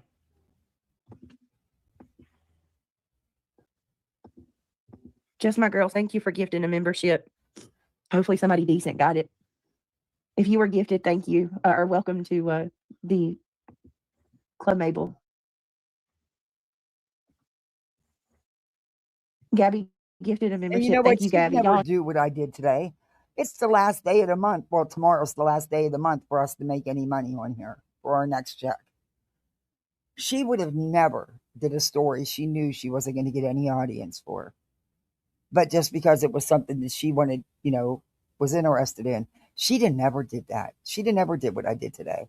I knew I wasn't going to get no big audience. I didn't, you know, and I knew that the audience wouldn't be here for the second part of Hot Topics over her because they'd have checked out because of the story I was doing. But I didn't care. I didn't think about that. And I wouldn't have done a goal if somebody, if one of the mods or Kat wouldn't have told me or asked me to do a goal. But yeah, she'd never do shit like that, man. I really appreciate you. You guys are true supporters.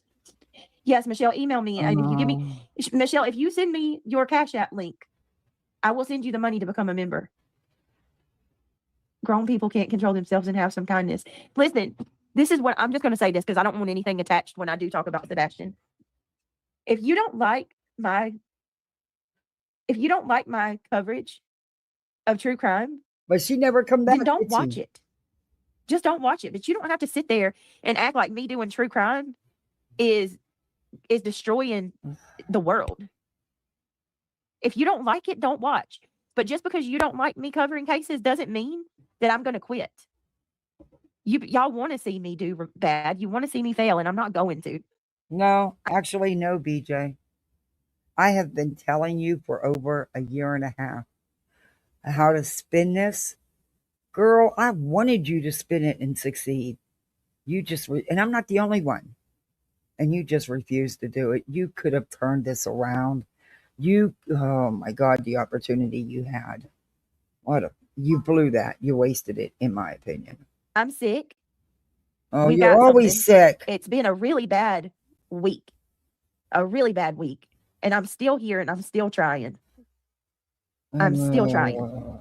And if you really think that I'm disrespectful to people in the true crime community, then coming into my chat, trying to cause fights and talk trash is no more respectful to Sebastian than anything you can say I'm doing. You're coming in here distracting us from what's important.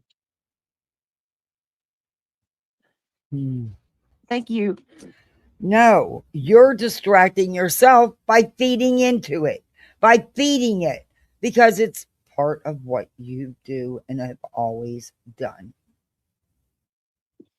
Thank you so much. She plays the full interview, zero commentary. She sleeps the entire time. Oh my. I don't even know who you are. I don't even recognize your name. Ashlyn, thank you so much for gifting a membership. So ignore them. Let the mods do their Hopefully job. our subscribers are getting these memberships. Thank you, Katie Horton, for gifting a membership. Poor Britt. Thank you, Ashley, for gifting a membership. You guys, welcome to Club Mabel. Diana, I'm trying, honey. I really am. I'm trying. Well, maybe I don't know. Maybe I can put subscribers only mode for 24 hours. Oh. Just give me a minute. Let me just set it up while y'all are here with me.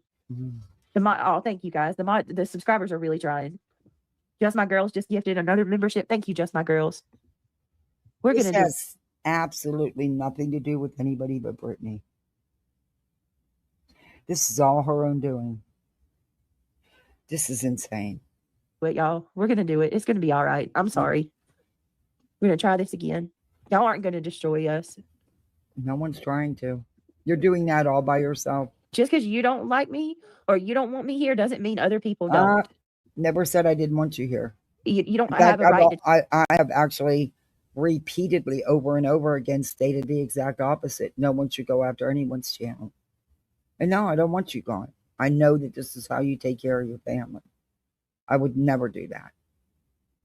But you're hurting yourself because you couldn't capitalize on this. And oh boy, could you have. Instead, you were happy to stay in victim mode and just be the forever victim. Choose who comes here and who does. Well, there's another one coming. She deleted that real quick. Okay, there's another part coming. Gotta be patient. Brandy's learning on clipping and putting shit together.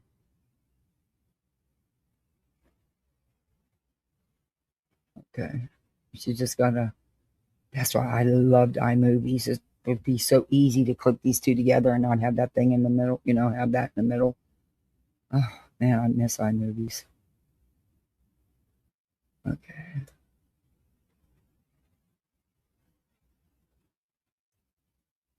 Let's get to it. Now you have to give Ryan his wrench back. Did I take it, Depot? Oh no. Okay, Daisy. give Ryan his respect. Okay. And I don't Daisy know Love, who welcome. Thank you so much. this Thank you so much for Depot gifting a membership. and his girlfriend Jada think they are, but I screenshotted some of the nasty shit he was putting in Brittany's chat the other day about Queen, spreading sinners gossip and lies, even though he knows Brittany admitted that it was a lie and that the police reports didn't say that. He still was putting that shit in there. But they really think there's something. Yeah. I also found some interesting clips about him begging for a 40-ounce beer while they're living out of hotels. Yeah. Guys, if you were the one that was gifted from Daisy, please tell her. Thank you. You But are now he's amazing. I'll against get him his sinner. wrench. That's because you individually take people's wrenches. Sorry, Brian. I didn't mean to do that to you. I appreciate you very much. Daisy Love, thank you. I What appreciate you. Jada's Hold on trying one to second. do Let is me get trying to build a channel off of Brittany. And these people have no problem with begging on YouTube. give you a Be a cold day in hell before I come on here and beg for you to buy me a 40-ounce, which is bigger than a quart, a little bit bigger, a thumbs up. Thank you so much. Or not a thumbs up, but a round of applause. Oh, good Lord, I can't. Thank you, Daisy. I love you. I appreciate She doesn't get that the gong did not never mean good. The gong meant that your act sucked and you had to go. you. Did Ryan change his name? Ryan. Did you change your name, Ryan? Oh,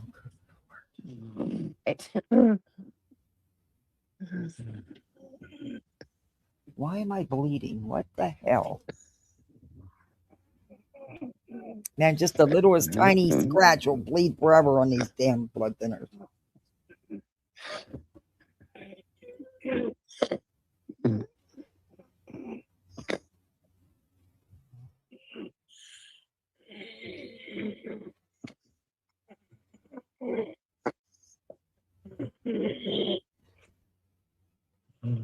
Oh, good Lord. And she breathes on top of her mic because it amplifies it and makes it sound worse than it is. She does. It's all part of her shtick.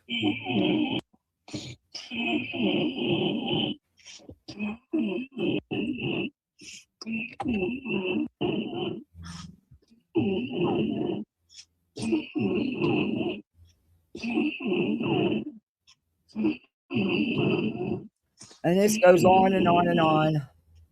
Unbelievable. And this is the third attempt? Second or third attempt? And it goes on and on. Wow. Wow. Just wow. I'm telling you, a lot of this is put on because she's on top of that mic. She's a good manipulator. Do I think she's dozing off? Absolutely. Now she's typing. Are y'all ready to try to do this? We can try to do this. I've only All right, been ready for I don't know how long. Let me see. I got it. Here we go. Okay. All right. Shoot. Sorry. Can you guys hear me? I don't even know. I feel like I'm talking to myself. Brittany, no, just go to bed. Just scroll Listen to down. this chat. We're going to go through this interview. Look at her chat. Shut the stream down. She shouldn't have started the second stream. Is there a managing mod in here? PJ, you here? Brittany, no, just go to bed. Can you end it? Brittany, you okay? Please go to bed. Go to bed. She was just speaking and having trouble breathing, okay? That's all. It happens often. Learn to accept it. She's not having trouble fucking breathing. Most of that is I would say that 80% of that is an act. This woman will use her inhaler when she's clearly in no distress. Bullshit. And then we're going to do part 2 tomorrow. So we'll do the interview tonight, part 2 tomorrow. It's not that long of an interview. We got it. Okay. Thank you, everybody. Here we go. Can she stop me the see. chat? Yeah, she can. She can turn chat off.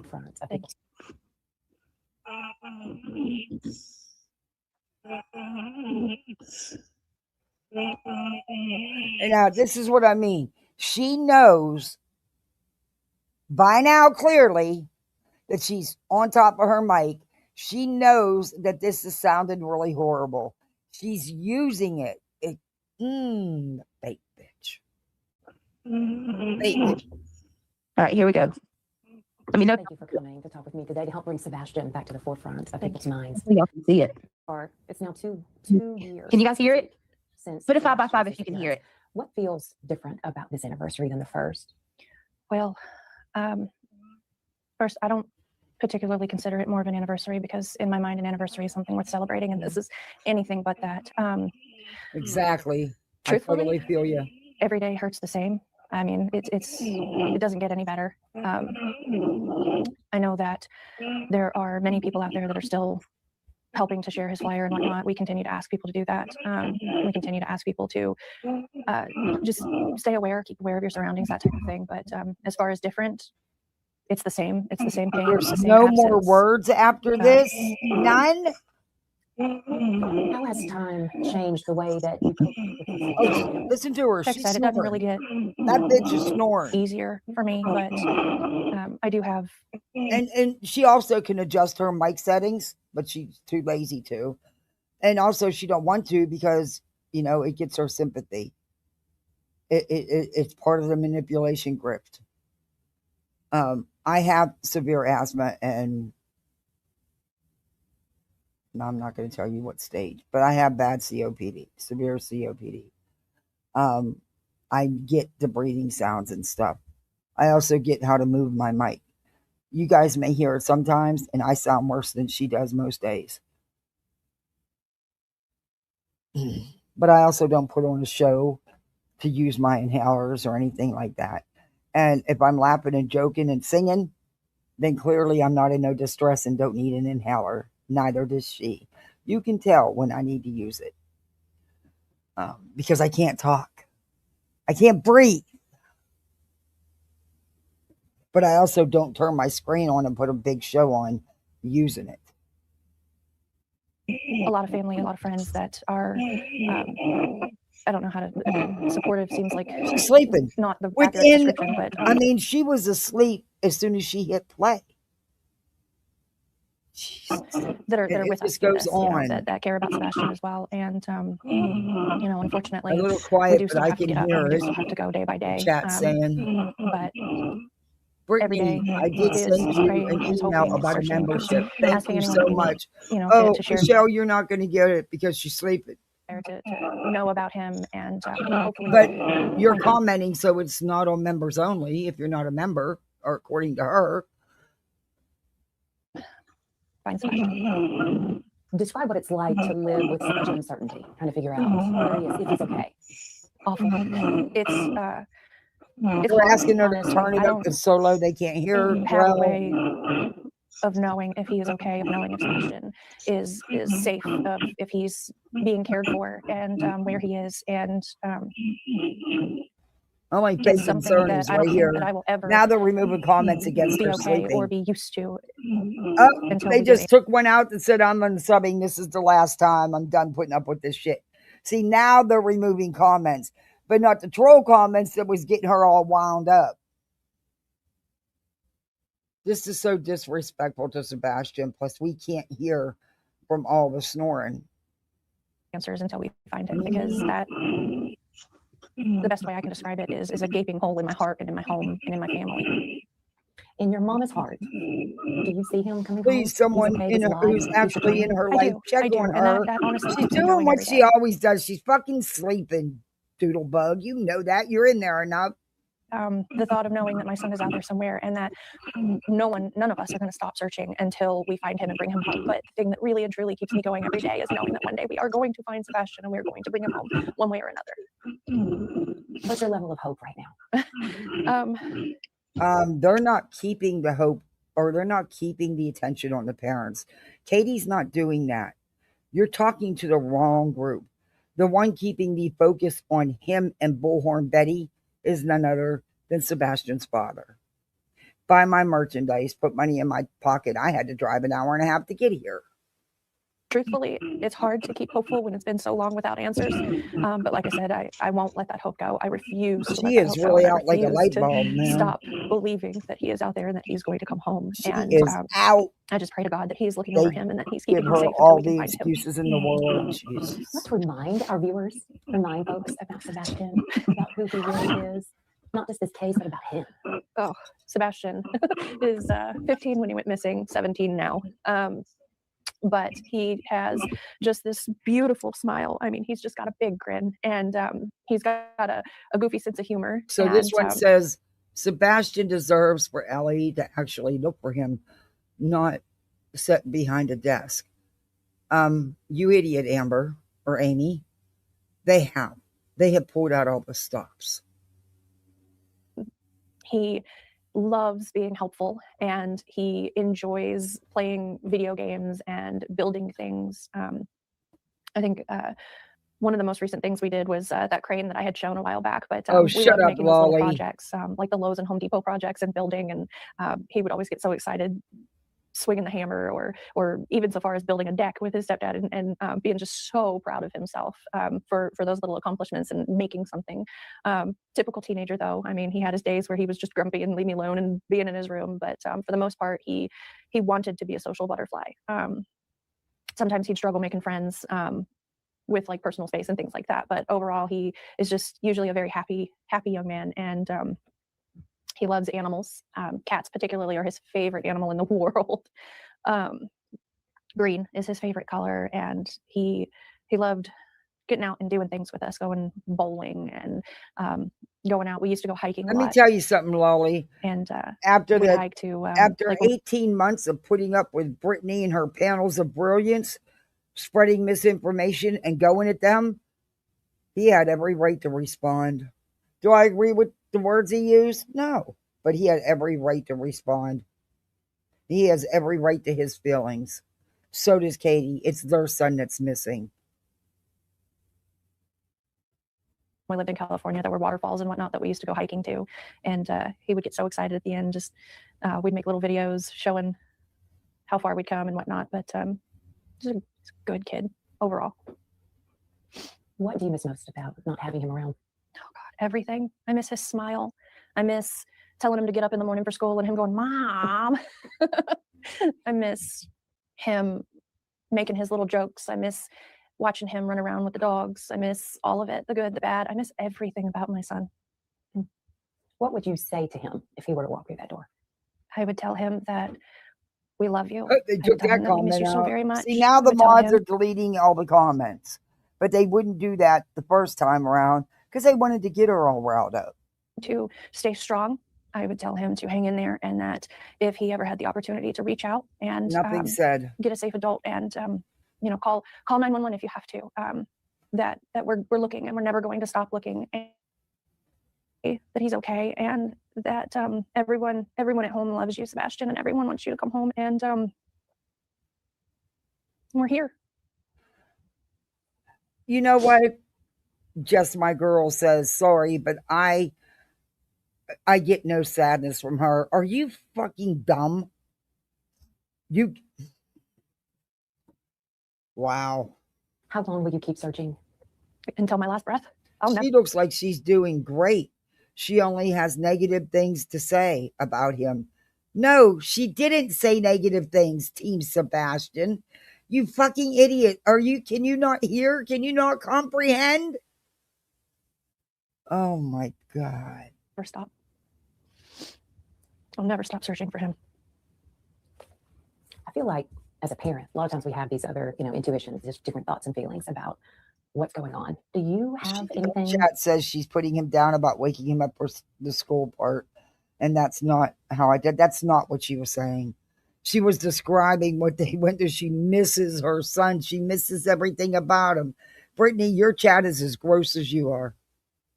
These freaking idiots.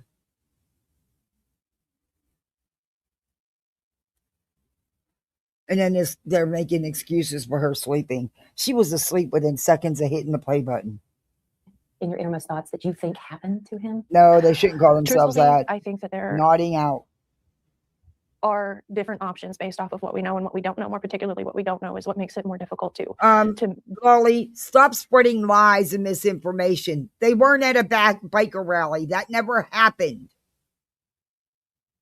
The only one having hang-ups, get-togethers, and meet and greets is Seth, Lolly. Ask him about all the drinking they do. Remember Betty and her guest, I think was the real Me Too, finished off his bottle at the Airbnb.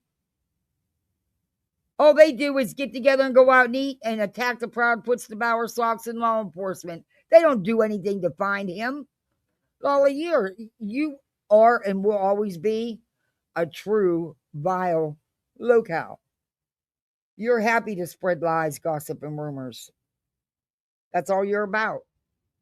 To do that, but all I can say is that I feel like he is out there, and that is my main hope, that him being out there means that he's alive and that he can come home when we find him.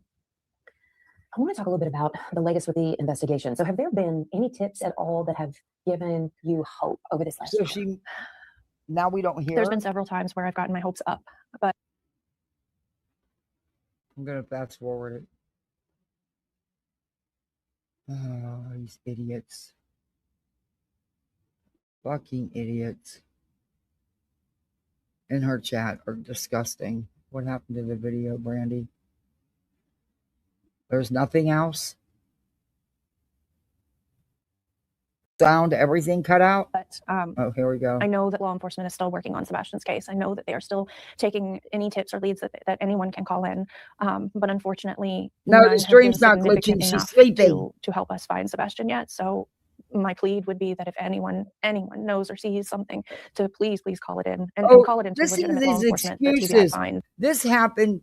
It's almost 2 a.m. Yesterday it happened at the same time. Her stream might not be working. Finding them sus isn't the same as hating them. Oh, good Lord. I cannot support anyone who abuses and allows abuse of a child. Well, you have no clear evidence of any abuse, Lolly. The sheriff's office, but don't wait, because I know that some people they would wait and you can't follow up on something that At you least don't know there's you need to somebody follow with up on. common sense. I think she's genuinely hurting.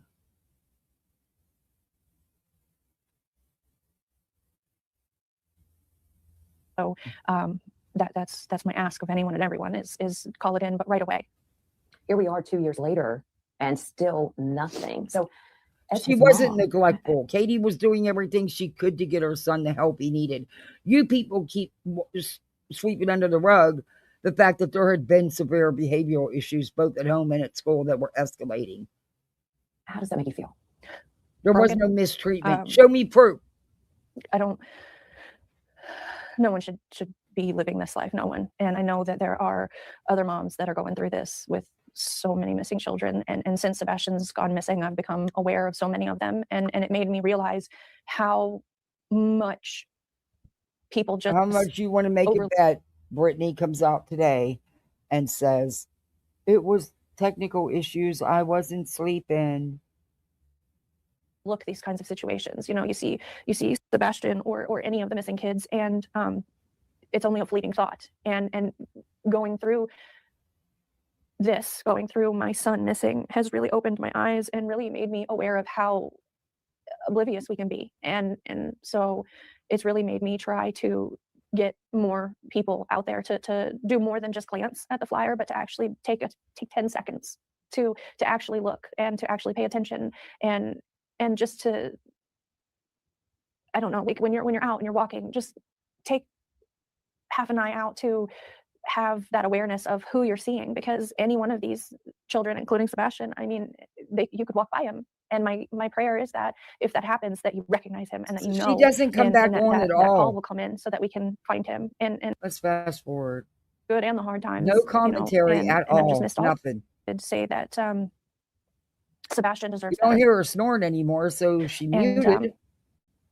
I mean, anyone that knows Oh, us, wait, she that comes knows back at us, the knows end. that Sebastian is loved and that we would never do anything to hurt Sebastian. And I believe that, Katie.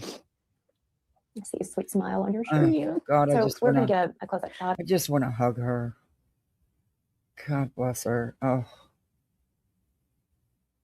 That woman loves her son and just wants him home. That is so obvious. Oh my God, are you kidding? Of that shirt, but I do want to say thank you for sharing your heart. Thank you. Thank you for helping and being a part of sharing the awareness for Sebastian. Thank you for keeping his name alive. So happy to do it. Thank you. Oh. Every day hurts the same. Tennessee mother speaks out 2 years. Yeah. That's all. Oh.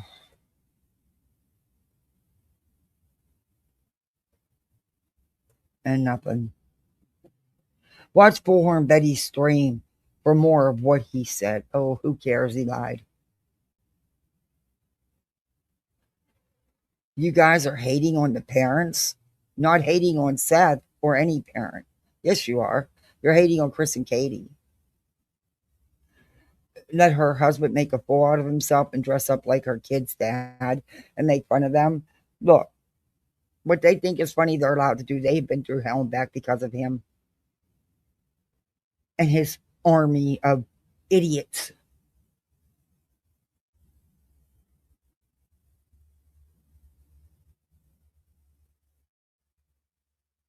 Well, she's back on screen, but nothing.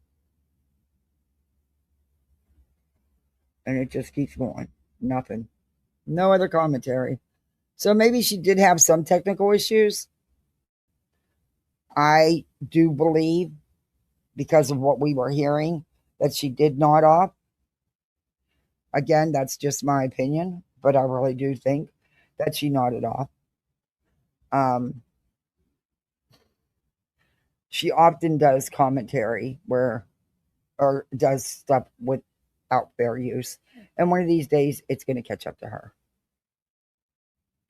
Okay, she did a quick one, a request and discussion moving forward. She's done with it. Well, I got a little bit of time. We'll run through this real quick. Because it's going to be her excuse is tech issues and I'm pregnant. Yeah.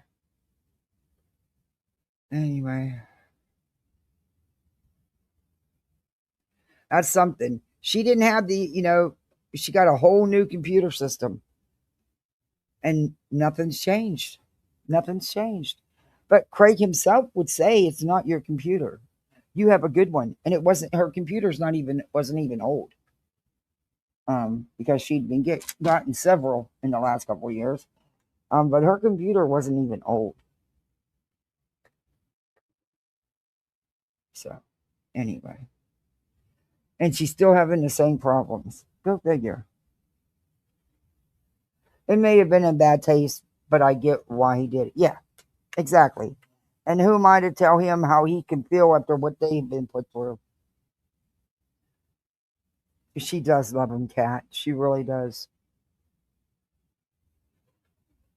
I mean, her very first interview, I was in tears. And Betty and them said, oh, she's faking it. Look at her. No concern. That woman was devastated. She was completely devastated and broken. Get out of here, you fucking idiots. May God bring Sebastian home safe and sound to all his family. That's what I hope for. None of this other crap. Thank you to John Treadway Studios for becoming a member. Thank you and I really have remained a member.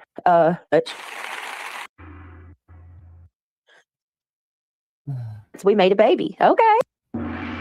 Opal says, Laura, I'm sorry you got a headache.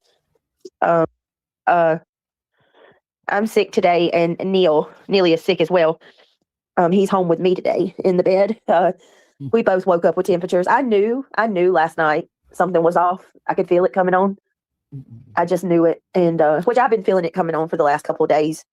You guys are always sick. But it's progressively gotten worse. And yeah, oh my goodness. Never has tech issues. I feel like I'm fried, died, and laid to the side.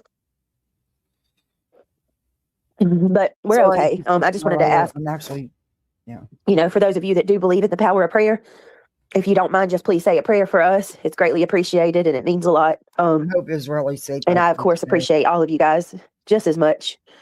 I know that there's a lot of stuff going on. I'm speeding her up. With everybody. It's crazy. It's absolutely crazy. I've never seen YouTube quite like this. It's pretty bad. It's absolutely bad. And like, it's really got me thinking about. Oh my God. Look, I can tell you what happened this morning was not StreamYard or YouTube's fault. It was my equipment. I'm not going to put it on them. My equipment is a piece of shit. She don't have that excuse. Hang on, y'all. Oh, Jesus. Hold. So, there's lots of wild and crazy stuff going on this platform, and there's lots of people who are being attacked. There's lots of people who are doing things that I never expected they would. If you'd have told me a month ago that Center would be teaming up with the BNN network and trying to like screen snipe me and target me just like he did, Queen Bee, I would. She's got to go to the drama with Center. She doesn't have everybody else drawing attention to her right now. She's got to do something. I can't even believe it. Talking about my kids, I can't believe that people are going to be okay with that. I can't believe people are okay with. You were okay with it when it was being done to Queen and me and Clue and Nonsense and Trisha and whoever else they decided to throw in there. You were okay with it then. You're not okay with it when it's turned on you. Him over there playing lullabies and talking about my children and doing things that we literally what is wrong with Queen Bee? Jesus. Oh my God. Okay, I can't. I'm not even going to acknowledge it. I'm just going to say this right now. Any allegations of Craig, I can't say much because it's this is we have litigation. Playing lullaby. But any and all talking about what happened, what I missed. Hey, Darby. I hope all's good. I hope you had a great birthday. My baby's 8 today, Darby. And Sissy got his virus, his stomach virus, so now she's down. He's finally back in school, but she's down. But I tooted because, hey, toot my horn. This is the first time they've been sick this whole virus season, so that's a win-win. And thankfully, it was a short stomach virus. But, yeah. Anyway. I hope you had a great birthday. But who's she talking about? Who was playing lullabies? I have no idea what she's talking about. Allegations against Craig harassing somebody are blatant lies, and not a good day. That's false police reports. That's criminal. And Queen Bee, you are perpetuating a lie. You are absolutely perpetuating a lie right now by saying that. You really need to get Julie to show you some proof of that, because that's absolutely not true at all. And that's all I'm going to say in those regards. Okay. Penny says, "Oh, Brittany, forget about him. Grown men never act this way. Those with issues do." Julie, what lie is Julie? And they are trash. Yeah, Penny. Yeah, I know. But listen. Everyone needs the right to YouTube. Don't even have to name a creator. Just push for a rule not to use children as a weapon against parents. No, Mad Beads, I agree with that. Because it seems like you do. You do it all the time. You actually have exploited and weaponized Sebastian against his own family. And many others. What do you mean? Second that people... You weaponize... The very second that people start attacking you, they go after your kids. Like your kid... My children should not even be... my children should not even be a topic of any... You were okay with knowingly lying about Queen. You admitted you knew it didn't say... The police report didn't state that. You admitted to knowing Sinner was lying. You admitted that, no, she didn't do that. You accused Clue of crimes involving children, knowing it was a fucking lie. You were okay supporting Center when he was putting my car out here, putting me and my children who ride in that car, my small children, every day.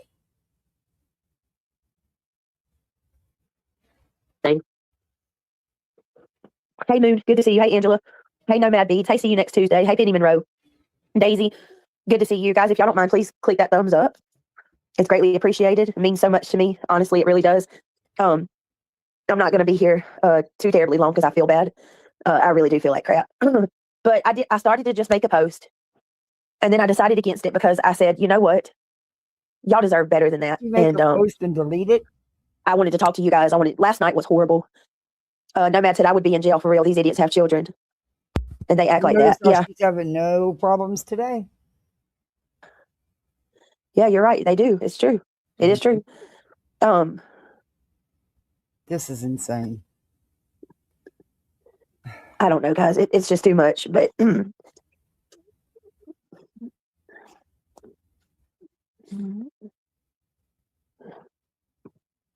just too much. We do need a new direction, and that's why I'm coming here now. So let me just go ahead. Here we go again. Say this. I'm sick. I don't feel good. I made excuses, or I've told y'all that already. But that's not an excuse. So why are you even live? Because YouTube, you are so addicted to this all, you can't not run on there and run that mouth. You cannot stop flapping them jaws. If you were that sick, you shouldn't even be live. The last couple of days, I have been really, really exhausted. In my opinion. My chat, the way that it was flooded, the amount of hate that I got that you did last night was unreal. Like we couldn't even get a break. And honestly, if it's to the point where I can't stream openly like that. Your mods during your third live had no problem immediately deleting the comments, but they didn't do that the second live, and you addressed them all. Oh, wait, you slept through the third live. Got it.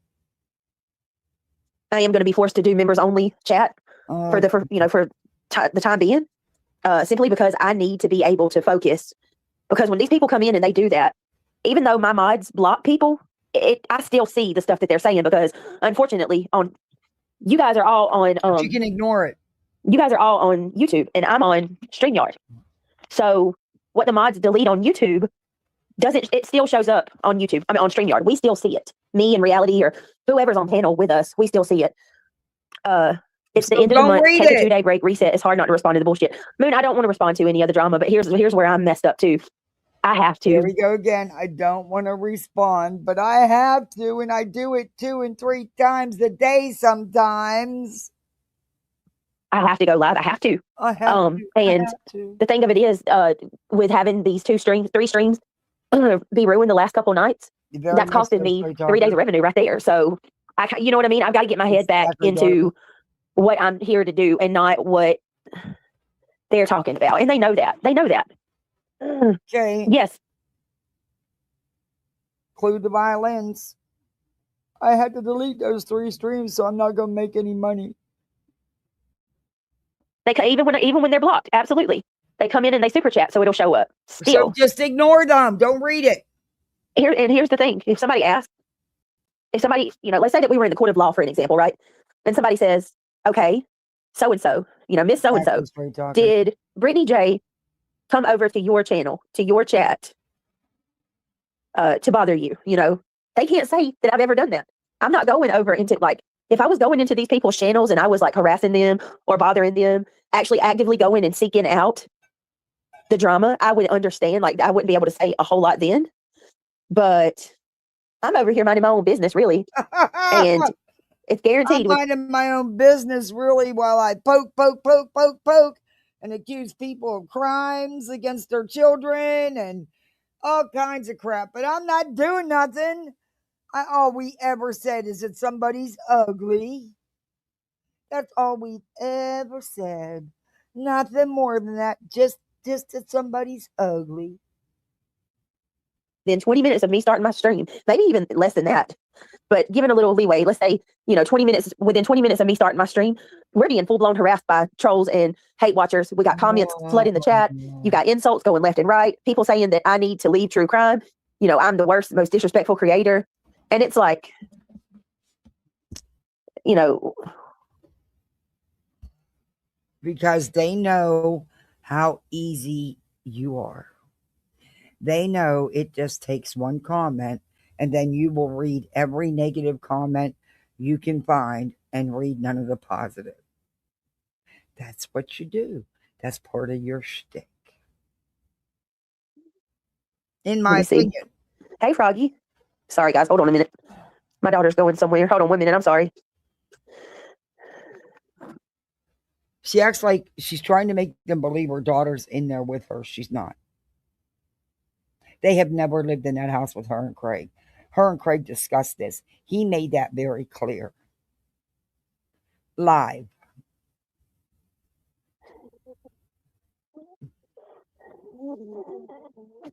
I had to send my daughter a message. GD says, it's bullying, period. They need to be held accountable. Yeah, no, man. It's just simple as that. That is the sheer, I mean, right? Am I crazy? I mean, isn't that the sheer definition of harassment and bullying when a bunch of people come in unsolicited and they just start attacking you? Oh, good Lord. Because I have a feeling if that was done to anybody else, people would call that shit out. But because it's me, it's all cool. It's all Gucci, you know? No, oh, it's not. I don't agree with trolls doing that to anybody. Never have, never will. He deserves it. And look, I ain't being a victim. I'm not making myself a victim. Oh, yes, you are. Oh, God, let me tell you how tired I am of that shit. That bullshit narrative that I'm a... No, it's not bullshit. You are YouTube's forever victim. You have been since before you had a channel. You actually revel in the victimhood role. Yeah, I do. I'm a professional victim. Bitch, I ain't nobody's victim. Let me make that clear. I ain't not one of y'all's victims. No. Remember that. I'm not here to say poor pitiful old me. Poor pitiful old Brittany. Whole little tink tink. I ain't here to do that. That's not even what I'm interested in. Little. I'm not here to cry foul. I'm a grown woman. I can take it right along with the best of them. You can't say that I can't take it because, hey, look at it. BJ, you are live at no less than twice a day, playing victim, crying about woe is me and all the stuff being done to me. Repetitive, day in, day out, saying the same shit. Yes, 2 years and I'm still here. Nope, you do this 2 years and I'm still here. That's something not many of you would be able to say at all.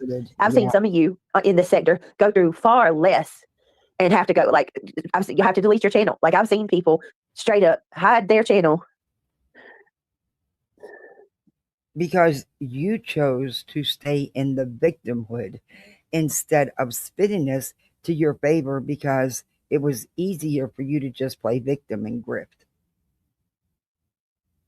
I mean, you straight up hide your channel and, go hide away in the sunset because you can't handle the heat. I ain't done that. When have y'all seen me take my channel and hide it and go run away? You ain't seen me do that. How many times have you deleted all your content now?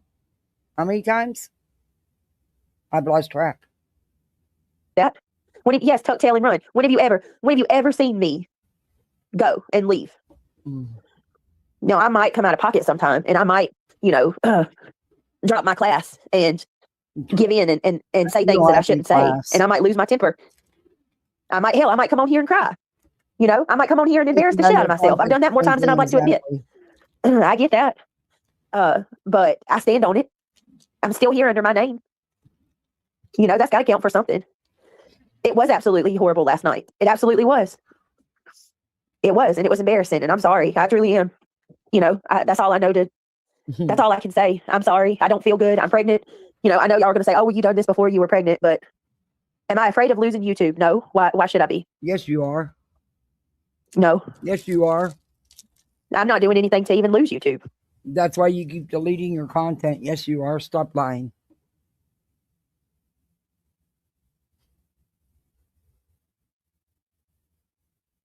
See, Patricia, here's the thing.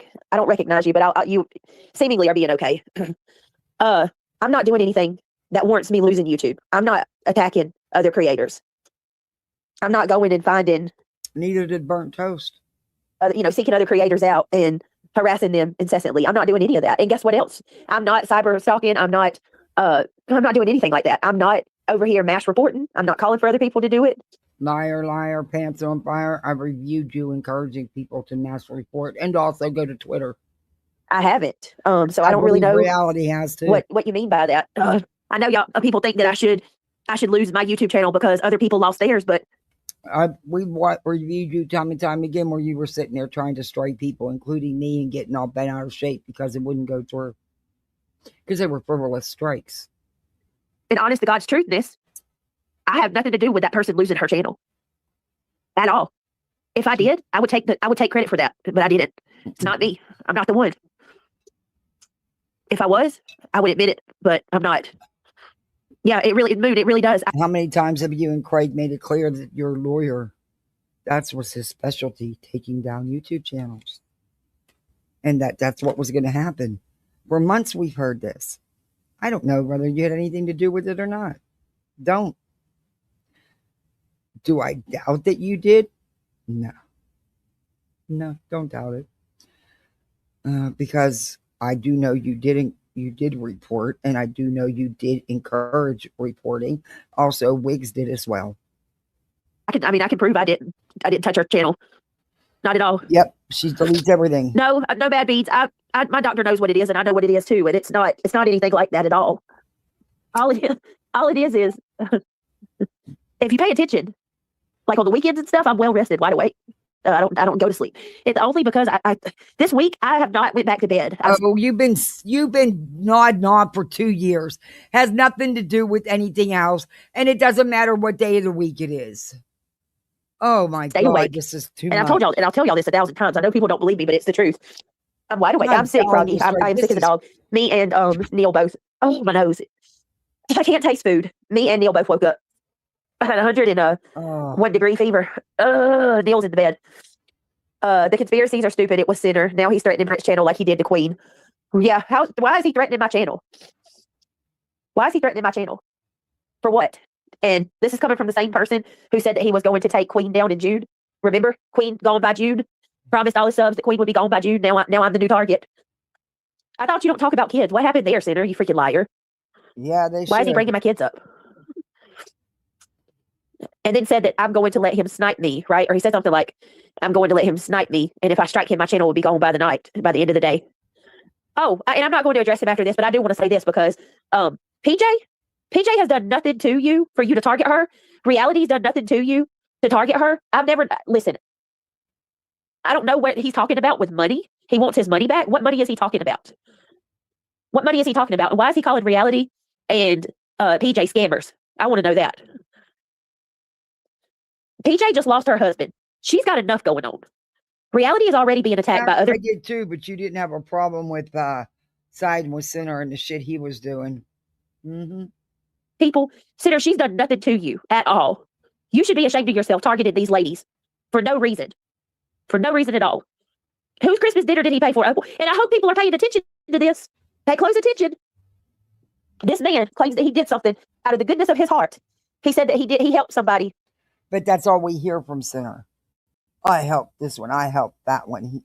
It's not out of... sorry. And he needs to leave the subs alone because he does do that. He acts like he's so great. He's such a good person. Mm-hmm. You know, he's feeding people and helping people in need. But look what happens as soon as he gets mad. Mm-hmm. Look at what he's doing. Anybody that's gotten money from Sinner, you better be careful. Because who does this? Who sits there and helps another person and then throws it in their face when he gets mad at him? And now you're going to demand Christmas dinner back? What kind of person does that? Imagine that, helping somebody in need, garbage girl, and then asking for them to give it back to you. I cannot believe that. Yeah, and it's like Moon said, that wasn't even his money. The gall and the audacity. It's not even your money. It's your subscribers. He does this out of his own pocket. He doesn't. People in his chat, Cash App, and PayPal him a lot. Money. You collected money from the subs, and then you gave it to people in need, and now you're demanding it back. What kind of sick person does that? Wow. Him and Melissa both want refund. I cannot. That's about as low as you can get. Pay attention. That's all I can tell y'all. Pay attention. I want to give a shout out to Shady too, by the way. Chronicles of the Shady went over to Sinner's chat, and she told him that I did donate towards her. Well, it wasn't necessarily her. It was I did donate towards the animal shelter that Shady was helping for her birthday. And Shady said, I do want to clarify that Brittany did contribute to that, and maybe she just doesn't like to talk about it. That's exactly right, Shady. I appreciate you saying that because I don't even know what he said. I'm going to assume that he tried to claim that I didn't contribute towards anything or I didn't help with anything. Listen, here's the difference between me and you, Sinner. I'm not going to go help somebody and then boast about it and pat myself on the back about it every freaking time I get a chance. And then I damn sure am not going to come on here and demand that people pay me my money back. When you did that, that was supposed to be from the kindness of your heart, right? No strings attached. But look at you. Look at you. What happened? Have you always been this way and you just pretended to be something that you're not and you tricked me? Garbage Girl says, I want my money back for sending him super chats. He's been exactly who he's always been. You knew it, but you didn't care because he was doing it for you. Now that he's doing it to you, you have a problem. If he wants to start playing that game, I've seen him Venmo too. So let's get all our money back. Right. Like what? On her. Yep. It is an Indian giver, Froggy. That nasty toad needs to be done off. I don't think all social media platforms. That's a yes, real you did. life for And I nasty mean, toad. let's just be fair here. Yes, Moon did. Yes, she did. Yes, she did. And I should have took heed to it. I should have took heed to it because you were 100% correct. But you didn't care because it was somebody going at people for you. So you didn't care. Let me see. Garbage says, I did that out of the kindness of my heart and would never throw that in anyone's face. I would never ask for money back. Geez, I know, right? No, you've always been nothing but sweet and kind. Nothing. And do that to people that were in need. Let me explain something to you, Sinner, just in case you didn't realize it. You're attacking a grieving widow. I hope you know that. Oh, but you were okay. You when are he did blatantly it to attacking. me. You were fine, okay, when he did it to me after my heart attack and after my husband died. You were okay with that. Got it. Fuck, bitch. A grieving widow.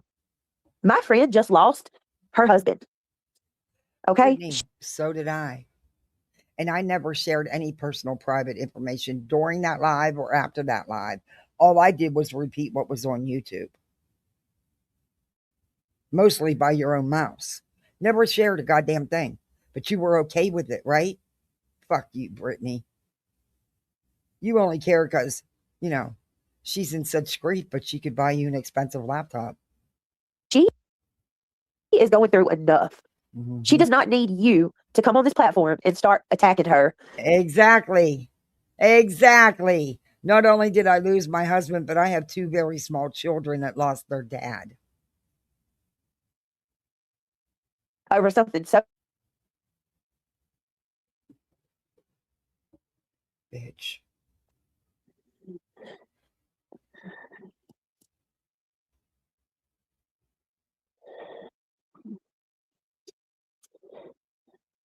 he has some issues with women he needs to work out. I agree, Angela. I have no idea what in the world. In reality, I'm sorry what he's doing to YouTube. In reality, he's being attacked on all fronts already. As I have given freely with no expectations exactly of anything in return. Why is he even saying anything about you and money? Randa, nothing, in my opinion, just thought the Britney News Network would make him more money. But turns out it's Brit supporters giving him the money. So, yeah. Yeah. Hey, Luminous. Luminous says, hello, everyone. Tip to him, which I don't understand. I'll be listening while I'm getting ready. Luminous, thank you for being here. And listen, I have to ask, if you want to become a member, consider joining. I do have it on members only because of, I don't. Here we go. Shmill away. Hang on. Oh, Jesus. Oh, I cannot breathe through my nose. Help me, Lord. We need to get the numbers picked and correct. Yes. Yeah. So if you want to become a member or I don't have a goal, but if you want to super chat, we have 2 days left of this. Actually, yeah, we got today and tomorrow left of this month. So if anybody wants to contribute, it really helps me a lot. And I promise you guys, I will not throw it in your face if you ever turn against me. Like, that's crazy. Oh, Luminous. She did it. Thank you, Luminous. You're always so sweet. Guys, how cool is this? No, thank you. But StreamYard already, right? I damn sure ain't going to upgrade. All right, if you were gifted a membership. You wouldn't upgrade regardless. It's so excited that, thank you so much. Do the gong. Welcome to Club Faithful, guys. Britt hasn't ever gone after people who's left. However, she's responded to those who leaves and causes issues. Yes, Moon. Thank you for acknowledging that. Yes, absolutely. I usually tend to not just attack people randomly.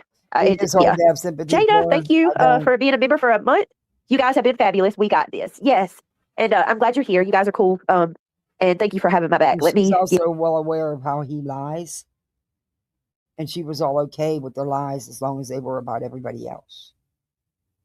give you a When round of she applause. got Thank you up for being. on Queen's panel and she admitted that she knew that report never stated that Queen put her hands on her child in any way. It stated exactly what Queen said had happened. She knew that. And she knew that Sinner wasn't telling the truth, but she ran with it anyway.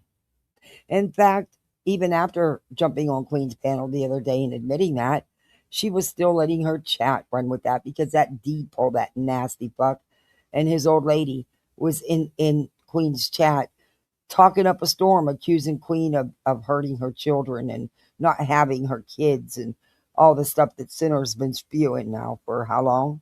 Yeah. But, you know, he don't like Sinner anymore either. They're just trying to grow their channel up, Brittany. Same thing Sinner did.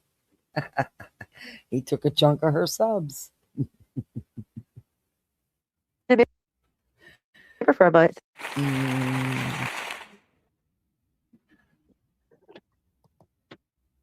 Let me see. All right. It says, you guys have been fabulous. We got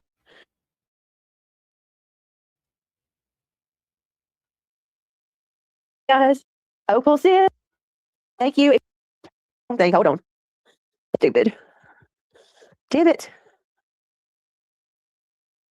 She gone. Okay, let me try that again. Can you guys hear me? I had to go out and do you know what she should have done? This is just me, but this is what I would have done, which is what I did when I got this computer. I did not wait, weeks and weeks to set it up and continue using the one I cried about was no good, but yet I've been doing lives with it. I also didn't go live the first time I turned it on and not even checked out the system. She didn't even do that.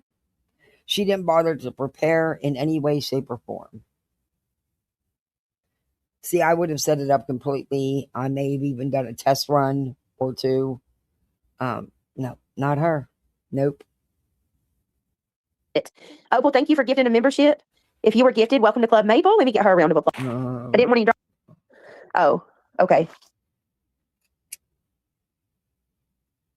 No one said reality live, not that I've seen. I'm sorry that I keep clicking on my Lord, what's wrong with people? My mouth is dry. For those who claim that reality has left us, I hope you see her loud and proud. Man, people are crazy. Nobody's left. Nobody's left the channel. Not that I know of. This is not heathen territory, so I left when it was. I'm just saying, I'm heathen enough for me. Moon, you are silly. Moon said, I'm all the heathen I can take. Got a secret, can you keep it? Says, am I blocked? It doesn't even show me that you were live. Got a secret, can you keep it? Girl, why would I ever block you? I would never do that. Quit eating. Catch me if you can. Says Moon, I love you every single bit of your heathen self. Hey, what? Hey, Peak Warrior. Got a secret. You my boo thing. Why would I block you? No, if that's all she wants. I didn't know if it was Mexican. Oh, no, we got you, girl. You here. No, if that's all she wants, don't make her eat anything. She'll just throw up. If she's saying her tummy hurts and she drank a little bit of it, then at least there's something in her. Yeah. All right. Yeah, I'm going to be up here in about 15, 20 minutes. You can go ahead and go. She'll be all right for that little bit of time. Thank you for coming in a pinch. I appreciate you.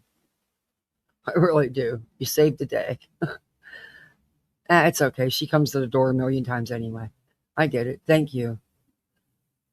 All right. I'll see you over the weekend. Bye. Okay. Sorry. Sorry, guys. My sitter was leaving. She has to go to work.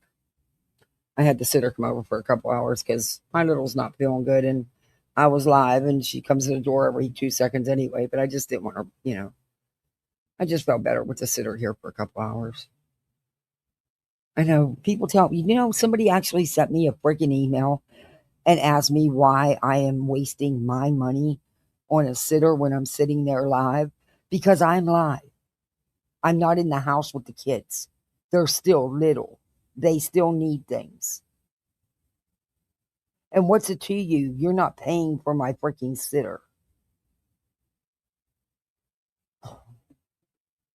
And right now she doesn't feel good. So Listen, I just couldn't even believe that somebody had the nerve to send me an email like that and said I was grifting for my babysitter money. I've never once asked you guys for anything for my babysitter. Ever. Ever. Never will. Yeah, I agree, Kat. Hey, if anything, it should show you how much of a helicopter mom I am, that even though I'm right out here on the patio, I still have a sitter in there. Not all the time, but a good bit of the time. At least for part of the time I'm alive. I knew today was going to be long. So, and I just wanted to make sure she was, content, And of course, I already had the soup and everything and the broth and everything already made, and all the sitter had to do was warm it up. But my sitter said it makes her lazy. She said the other parents I babysit for, they don't do that. You always have snacks ready, meals ready. I'm like, yeah, well, it's because I prefer certain things a certain way. It not because of her, it's because of my own, And that's why she gives me a discounted rate, because I do a lot of what she's supposed to already do, But also, I have 2 kids and I use her a lot too when I can. But anyway, enough of that. Anyway, I don't know. That email just hardly even made me bring up that email. I couldn't even believe somebody had the nerve to tell me that. It's like, are you fucking kidding me? You wasted your time typing that shit. Number one, it's none of your fucking business whether I have a sitter or not. My money is none of your business. You don't pay my bills. In fact, I don't even know who you are. I don't think I've ever seen you in my chat. But yeah, there's that. And if I choose to waste my money on a babysitter, then I'm allowed. People make me sick. I'm sorry, y'all. I'm trying to drink some ice water because my throat hurts so bad. Listen to me. Listen to me, Linda.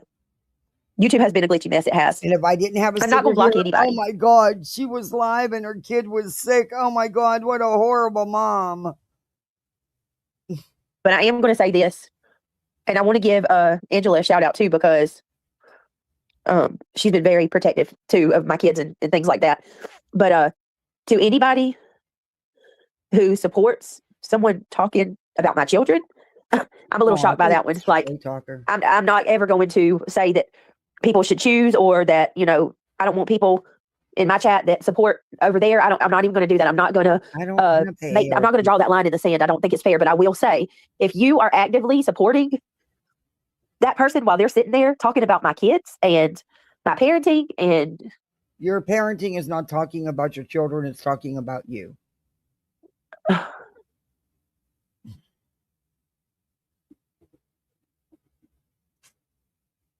And I got everything ready for the birthday party tomorrow.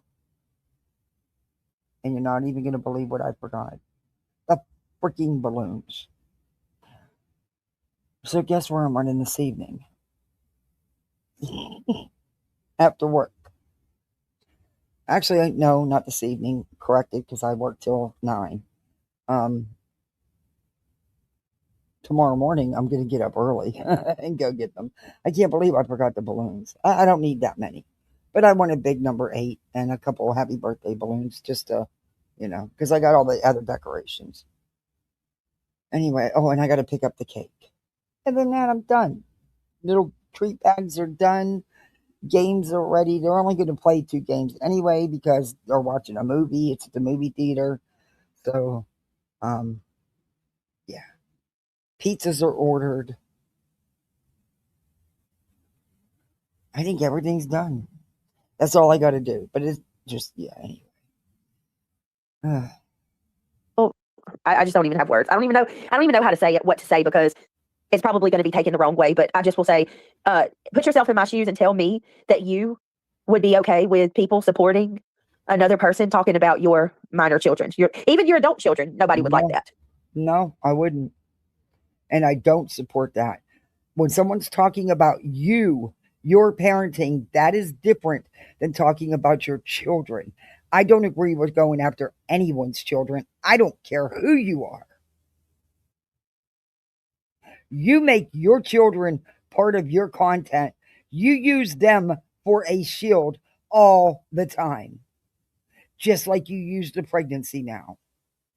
And why are you even doing a registry? You already got the crib, the bassinet, the stroller, blankets, crib sheets, diapers, clothes. Why are you even doing a registry at this point? You already got everything. Car seat. You already got it all. What do you need to do a registry for at this point? Because that's your greed. And you can bet a lot of that stuff will be going back. In my opinion. Hey, Sassy.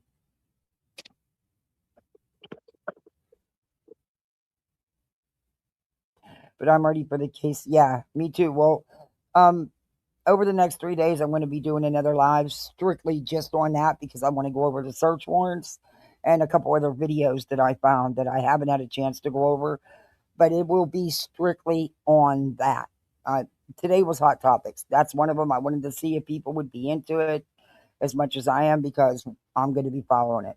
So I will be doing it, and it'll probably be like an hour or two live. It's not going to be, unless people want to talk.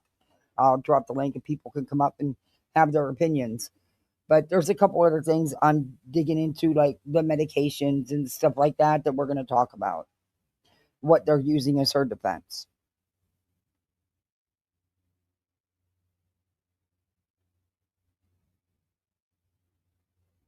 No, I know that got a secret. No, I know that. I wasn't even thinking about you, babe. I'm just saying that in general. Catch Me If You Can says, I don't blame people for asking if they're blocked after the freak used his hidden wrench to block and then blame you for your mods. Coward. Right, who does that? Who does that?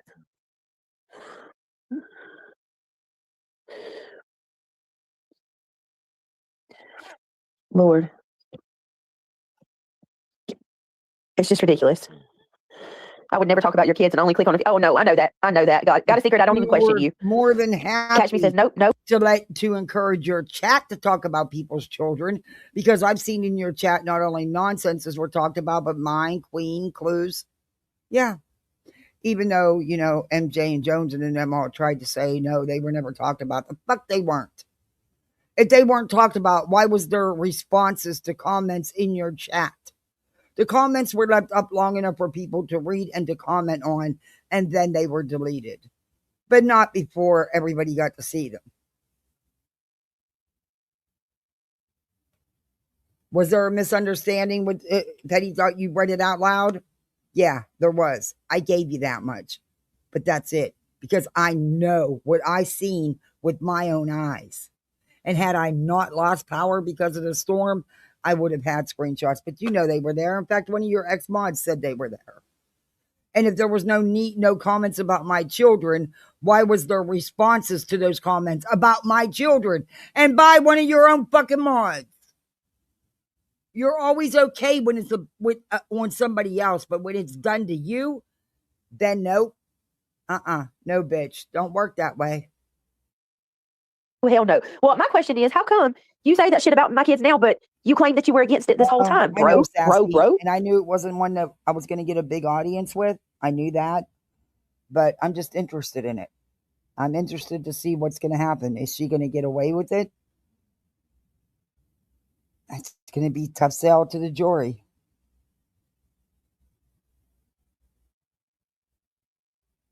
They do deserve to have their story heard. They do.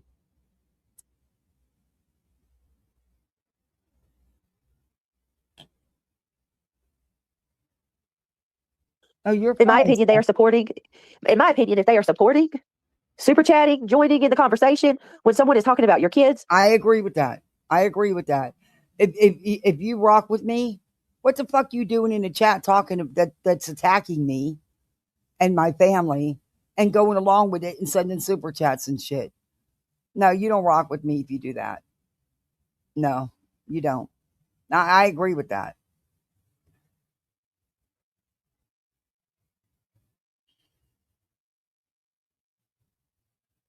They need to just kick rocks and step away from here. I mean, it does seem like you're sending a clear message, right? Evidently, you're partaking if you're making your own snide comments and super chatting. So that means you really don't rock with me because you partake it. But, you're supposed to be a mod of mine, but you're in a chat where somebody has threatened me and has put me and my kids in danger by putting out my vehicle, has threatened to come and knock on my door. Now, I have a problem with that now. I do. Especially when you know, because you had your own situation with the person, you know what they're like. Yeah. Yeah, I have a problem with that. If you sit there taking part and actively chumming it up while that's going on, like. Well, there's a difference between talking to someone else in chat and not talking about what the host is talking about than someone participating in the shit talking. I normally leave. I don't stay around, you know, unless I think it's something I'm going to cover, which is I usually don't cover that shit. But I just check out. I leave. And primarily don't usually go back. But that's just me. I don't know. I agree, Sassy. It was awesome. I never talk on your kids. And if anyone I see that I speak up, oh, I believe you. I know. He was, oh, wait a minute. Jada says he was nice so he could get subs from you. I'm sorry you couldn't see through his bullshit. In the bushes says, I feel like people shouldn't talk about, wait a minute. I feel like people shouldn't talk about people's family members unless they are on panel. I don't get it. Right. I agree. In the bushes. Why? Why is he bringing up I haven't talked about anything personal in his life. I'm just saying. And I agree with that too, Laura. I feel like I was used. We tried to tell you that. Yep. But you were using him as well. Still it backfired in your face. It's ridiculous. Got a Secret says, I'm just saying, I unsub from certain people and I get notifications, but I don't get notifications from you. YouTube better get it together, right? Got a Secret. How you gonna not tell my girl when I'm live, yo? They shouldn't be a part of this. You're getting notifications for people you're not even sub to, huh? Yeah, when Brit is being ripped apart, either. Just my opinion. Opal says they talk about children because. Let me see. They will talk about children because they know that is what gets to you. Well, it also that should also send a message to everybody else too. Then hey, that person is no better than all these other hate channels we told about for months.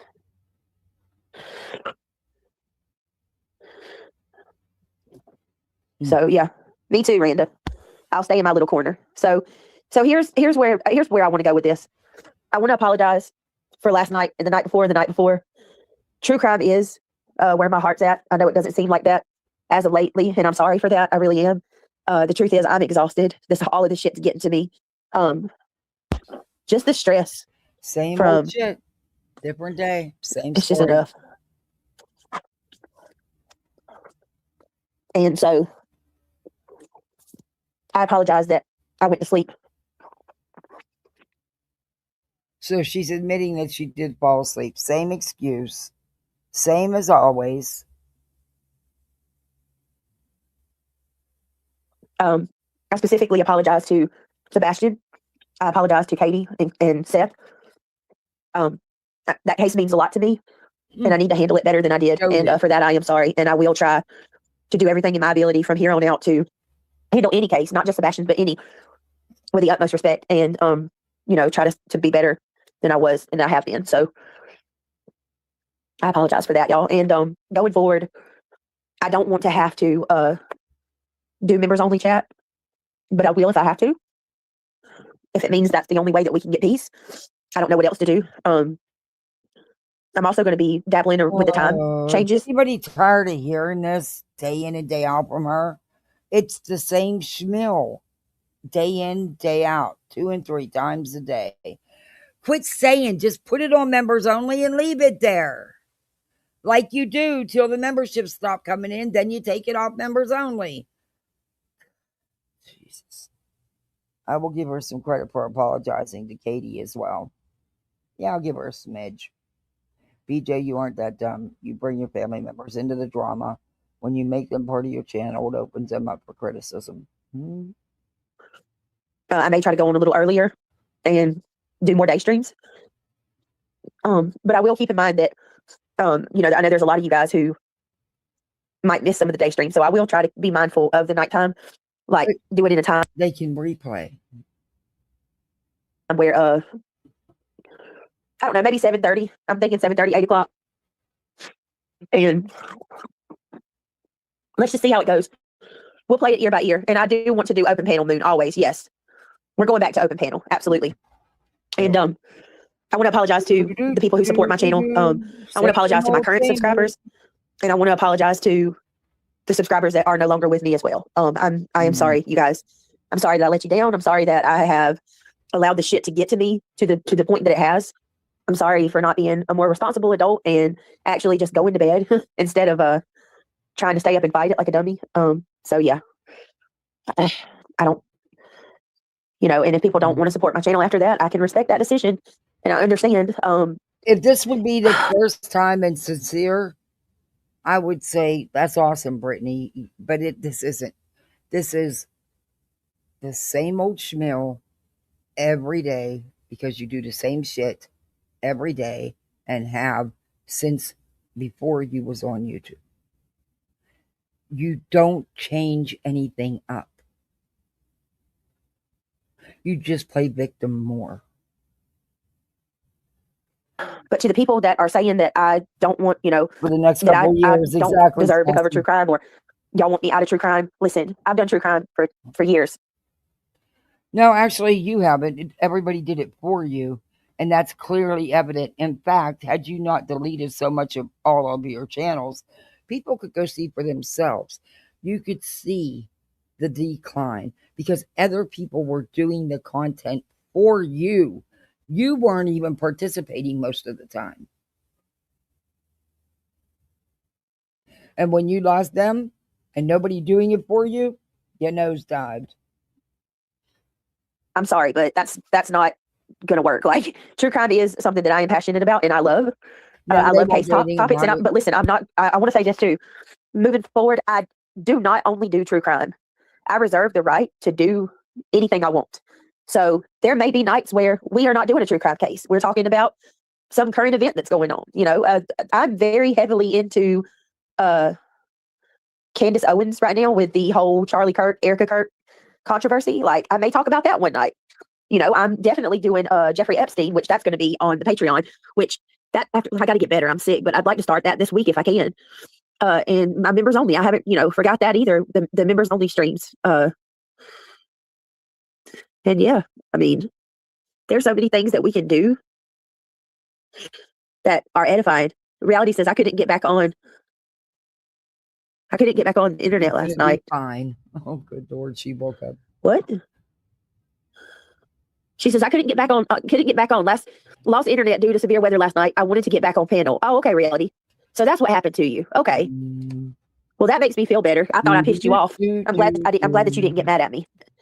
In my opinion, I think you may not have enough time to prepare for cases by doing research and having things prepared before coming live. So it just maybe hard for you. I don't know. Yeah, it is, KK, because that's 100% correct. Because like, What you need to do is quit watching everybody else, which is what I've done. When I can get in there, I get in there. When I can't, I don't worry about it. You've got to start preparing for your own show, PJ. Afternoon, Ashley. I have always done research before, and I've always had like things lined up before I go live. But as of lately, I have been so. That's what I don't even understand why she at this point is even going to do registries at Walmart and Amazon. She's already got all the big stuff and lots of other stuff at this point, I don't know. Greed. Yeah, I cannot. Wait a minute. Hold on. What reality? Okay. Thank God. That makes me buy her a Walmart diaper subscription. Okay. Feel better. I saw Reality's post and it made me stop in mid-sentence. She said, "No, I was frustrated. It was out of my control." Okay. Well, I'm sorry, love. I thought. Okay, that makes me feel better. But yes, back to what KK was saying. Yes, I'm gonna have to just stop letting all this chaos distract me and be better prepared. Oh. Because I panicked last night with the whole when I couldn't find Katie's interview. Like, I straight panicked. You panicked over not being able to. What? Is anybody buying any of this? So we're totally gonna do interrogations. Okay, so why is my chat not working? I'm trying to think. I'm not interested in giving center back and forth, y'all. I just want to put that out there. I'm not. Yes, you are. That's why you keep talking about it. You keep bringing it up over and over and over again. I just blocked my damn self, didn't I? I'm also hearing that, I don't know if this is true or not. Y'all can tell me. Okay. I don't know. Then don't bring it up. I'm hearing that Soup is also kind of like jumping on that bandwagon and like calling me out and stuff. If that's true, I don't know.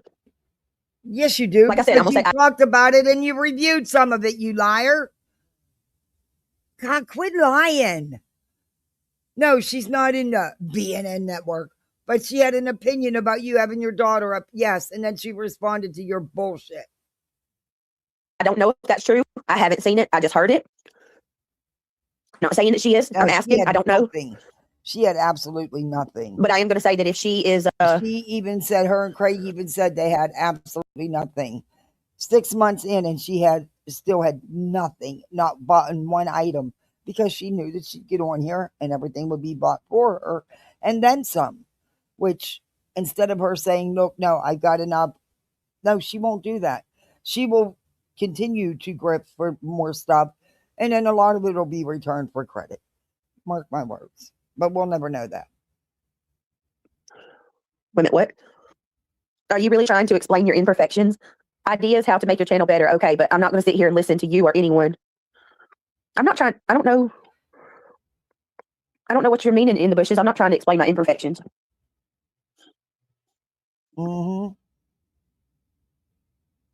I'm open to how to make my channel better, but yeah, no, I'm not trying to explain my I don't imperfections. know. I have an 8-year-old that I don't. I am me. I'm not going to change who I am for anybody. I don't. Will I get his clothes out? Yeah, for school. But he's quite capable of getting his own clothes out because he does. And a lot of times I'll let him pick it out. And if I don't want him to wear it, I'll switch it up, But yeah, he's 8. He just turned 8 today. He showers himself, has been. Brushes his own teeth. Pretty much makes his own bed. Cleans up his own room. I don't know. But I have a 10-year-old too that she is shower obsessed. I guess I am trying to be accountable though, and admit when I'm wrong. And I was wrong. So, and I feel like, it's only right to admit that. Now this is all part of her shtick for today because she knew. Yeah, but they're not. And another thing is she has a partner who does not leave that house, who is sitting there that doesn't raise a finger to help her in any way. When my hubby was home and I was live, he took care of the kids. And me. He would bring me drinks, whatever, I don't know. He would have never had me in the middle of a live, put everybody on hold to go get him a beer when he's sitting right beside me. He can get up and go get his own beer. It just, I don't know. They have a weird situationship.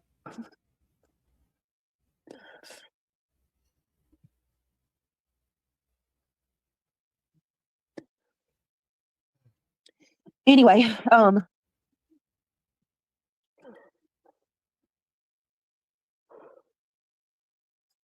right, so I want to make something abundantly clear. I absolutely was aware of Sebastian's anniversary. That I have been talking about Sebastian's anniversary. Yeah, you had nothing prepared. You couldn't even find this interview that was at a local fucking station. It didn't dawn on you to look up the local, whatever. How long have I been trying to talk about Sebastian's anniversary, guys? Don't ask, let that go. It has nothing to do with doing your channel. Well, I don't know what you're talking about in the bushes. I'm not sure don't let what go. I don't know what I was wrong. I'm just saying that I was wrong about falling asleep. I shouldn't have went to sleep. I should have been better with the case. That's all. That's all. That's all. You know what I mean? I'm trying to be respectful of true crime cases. But I do want to say this. I just got a message and somebody said it seems that I wasn't aware that Sebastian's anniversary was yesterday. Absolutely. I was more than aware. So why do you care that you got that message? Why are you sharing it if you know it wasn't true and you were trying to do it?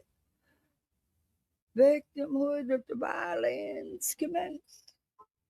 I've been aware for the last several months. I've talked about it, but I've also, you got to take into consideration Craig got hit with a temporary protection order just in the last week, y'all. We're dealing with attorneys. We're dealing with lots of false allegations. Now, in the last 48 hours, I've been accused of taking a whole channel down. No, but you don't have to address the YouTube drama.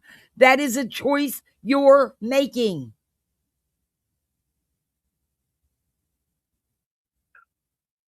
I'm being cyber-stalked and harassed. I don't think anybody can deny that. There's a new, I got other creators who are jumping on the bandwagon now, who are, getting in and getting their licks in.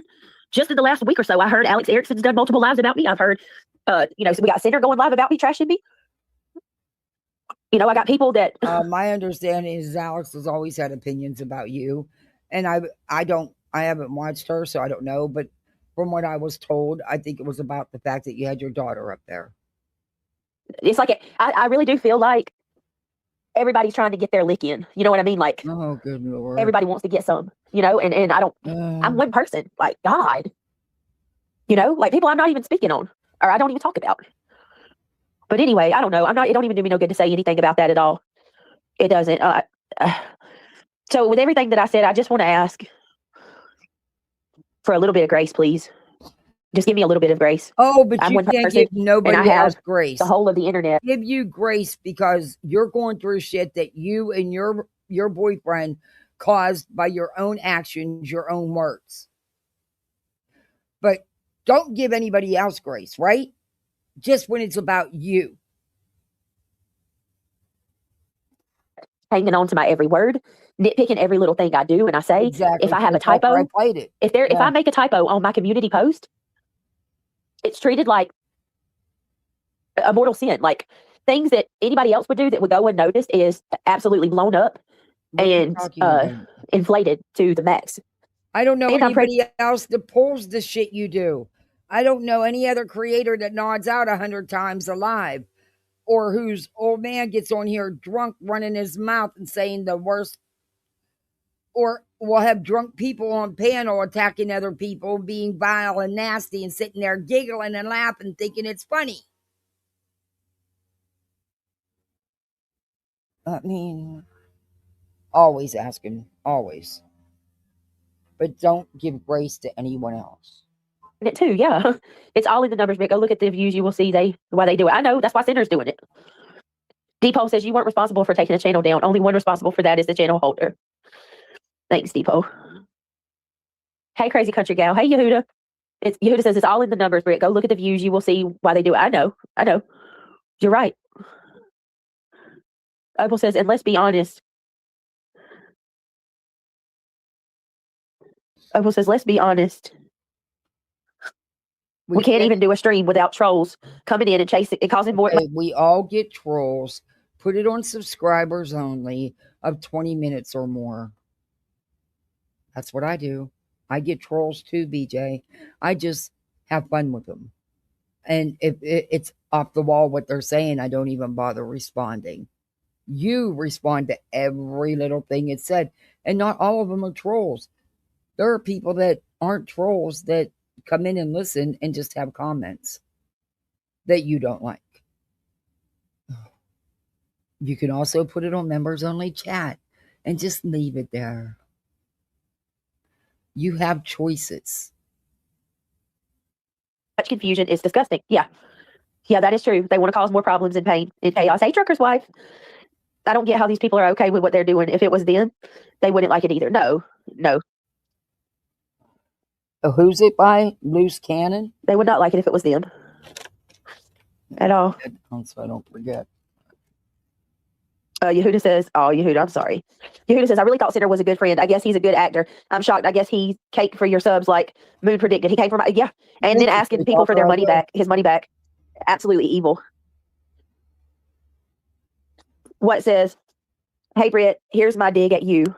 I pray you and your babies get well soon and your new baby is healthy and will make your family and you so happy. Oh, you're so sweet. Hey, Brittany, here's my dig at you. Laugh out loud. I pray you and your babies. I'm so happy for you and Craig.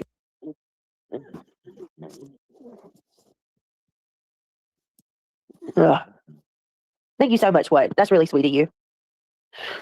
Really, really sweet of you to say that. Yes, it's about the clicks and the views. Drama. Ignore it. Mind just what you are doing with your own channel. The goats are like the paparazzi of social media. Yeah, they are, seriously. You're right. You're right. And Brittany, those people are still gonna cause you trouble behind the scenes. Block them. I got it. Loose cannon, Sumner County. Thank you, Straight Talker. I don't know. All right, guys, but I do need to get off here because I only got a little bit. I'm gonna go take some medicine and try to get. I got to get Christian from school in a little bit. I hope everybody hears this and how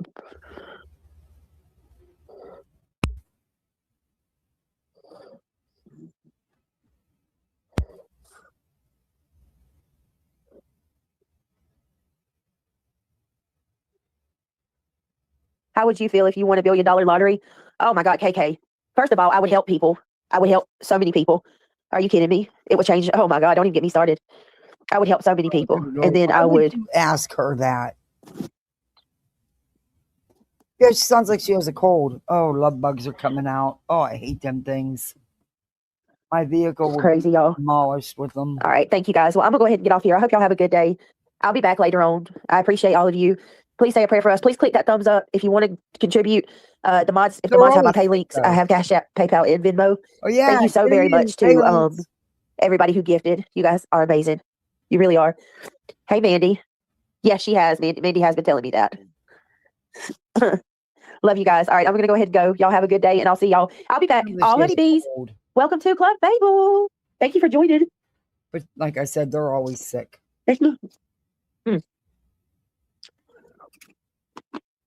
That's why I think there's mold and stuff in that house. They're always sick. Yeah, I'm gonna be back in a little while. Up to runny and we're gonna go live and hang out. Thank you. Oh, I'm so sorry, Mandy. I'm praying for y'all too. She's worried. Honeybees, welcome to Club Mabel. We will see you guys back here in a little bit. Oh my goodness gracious. Y'all please say a prayer for us. I'm gonna go find some medicine that I'm actually allowed to take and check on little one because he's in the bed. When his brother finds out he didn't go to school today. Well, I sent both of them, and then before I could even have time to get back home, the school nurse was calling me, telling me that Neil went straight to his teacher, told her he didn't feel good. So I had to go straight back and get him. Anyway, wait a minute. I love you guys. Y'all have a blessed. Let me get this straight. She said how sick he was, but she took that child to school anyway?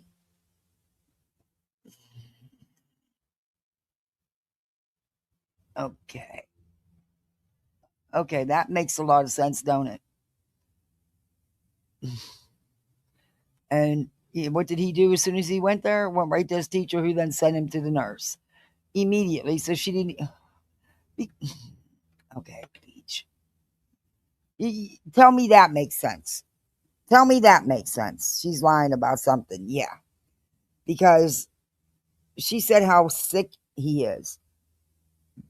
Why did you send him to school and why did you take him to school in the first place? The rest of your day, I'll be back. Yeah, I can't. Well, I'm pregnant, Froggy, so I got to be careful what I can take. In a little while. Bye, guys. You have a head cold. Oh, good Lord. So that was her same old schmill. The same old schmill.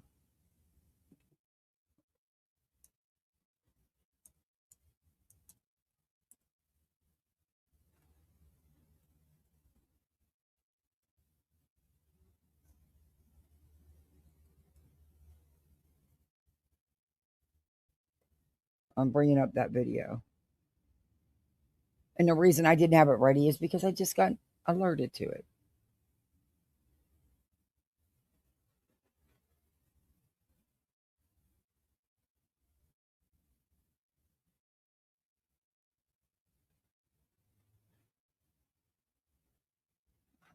Okay, I typed in loose cannon, Sumner County. Why is it not bringing it up? Let's try it that way.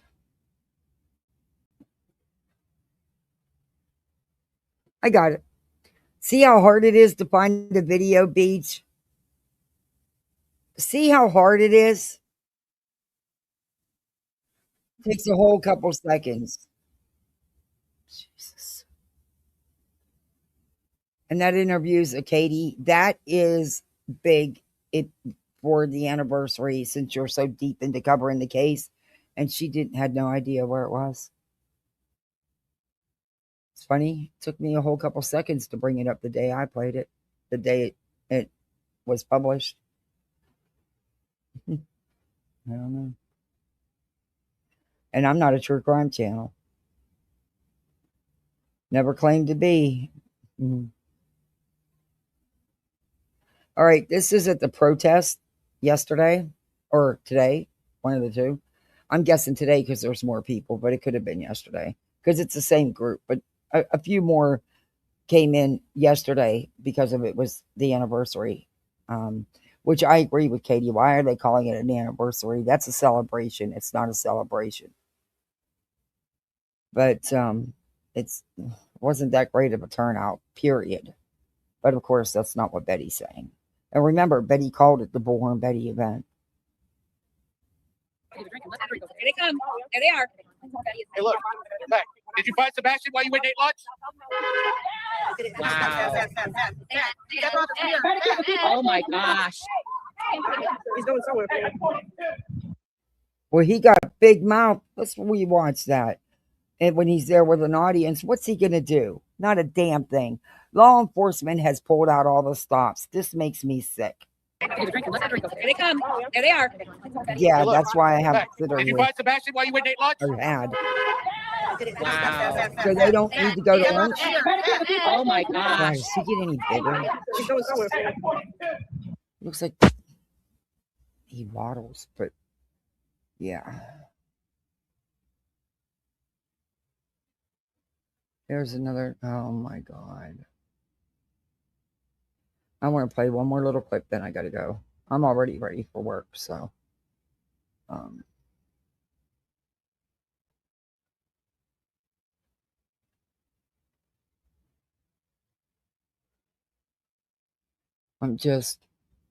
supervising calls again today.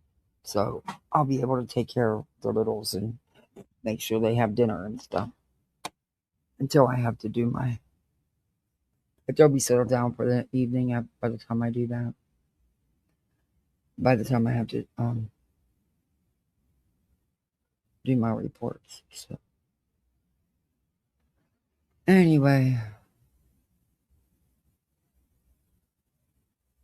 I don't know if I put it to watch later, probably. I think I put it under watch later. I don't think I put it under the list. But I wanted to play this real quick.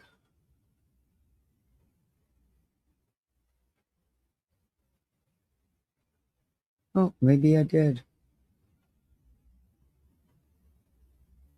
It's a Hartley video. Oh, and I see my man's coming back.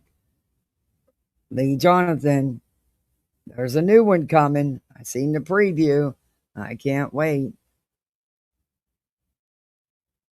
Ladies, hands off. That one's mine. I'm joking, of course. Oh, this is Betty. Oh, I don't have time to get into this. We'll just listen to a couple minutes of it. I don't really have the time to get into this. I thought it was a Hartley video. It's not. It's actually Betty. But I know Hartley has a video. We'll see. I'll speed her up really fast. It's a really short video of hers. It was at the end of the day, and she, of course, is delusional.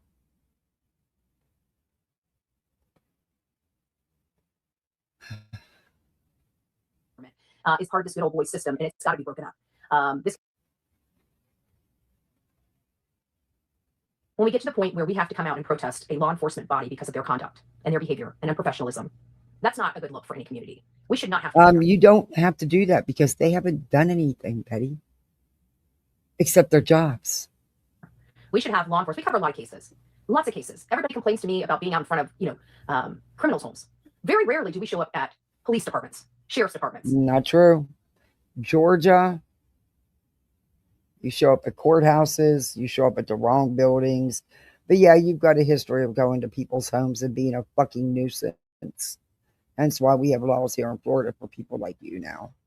We don't do that because usually the cases we cover, law enforcement, even if they're not, you know, we don't expect them to do things perfect. Nobody does. But as long as their heart's in the right spot and they're doing right by the case, we may critique, we may criticize them. It's you, not we, and you are no trained law enforcement officer to know anything.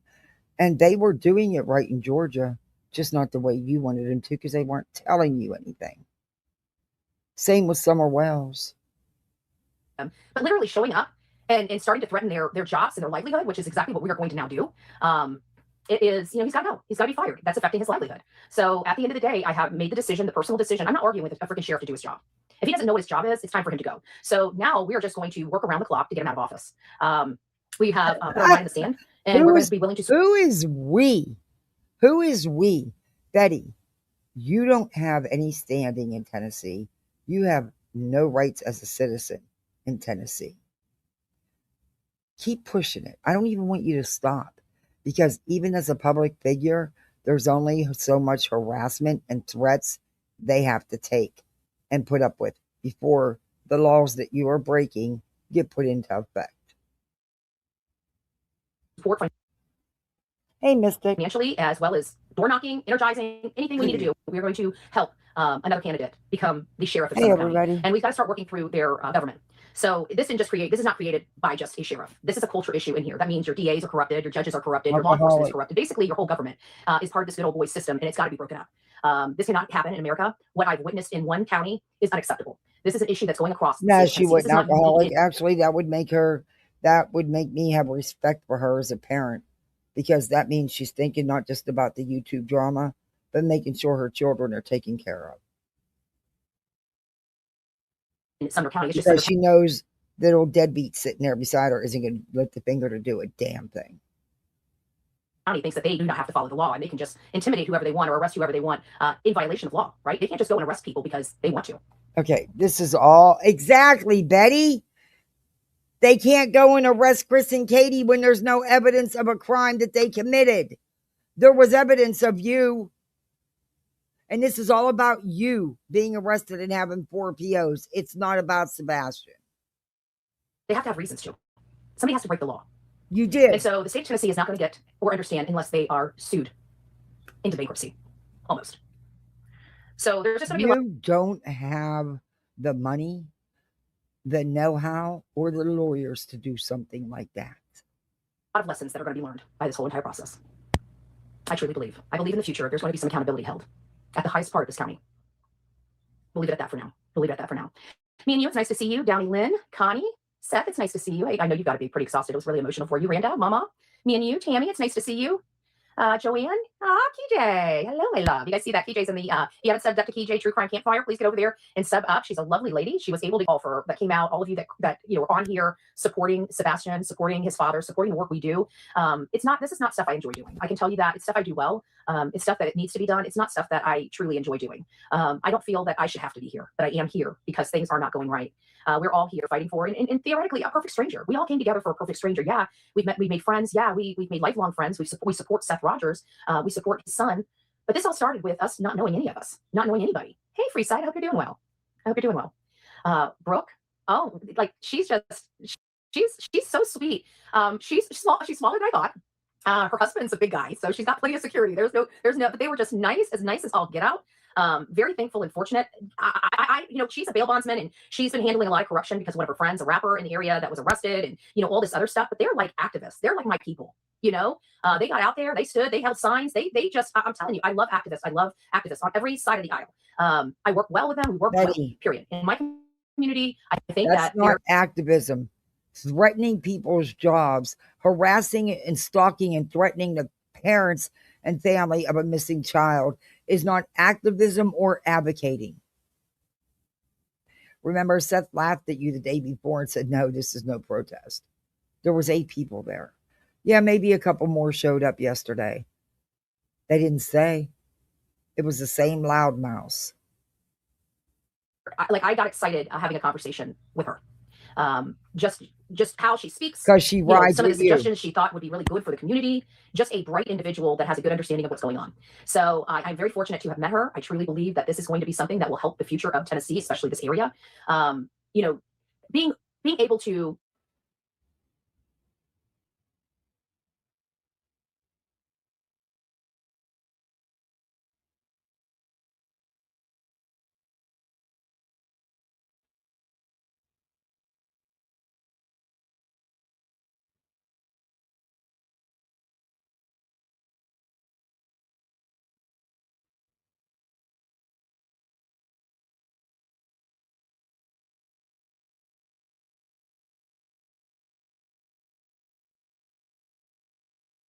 find like-minded people that have a common goal, and being able to work that and to fruition and see the results of that would be awesome. So I'm kind of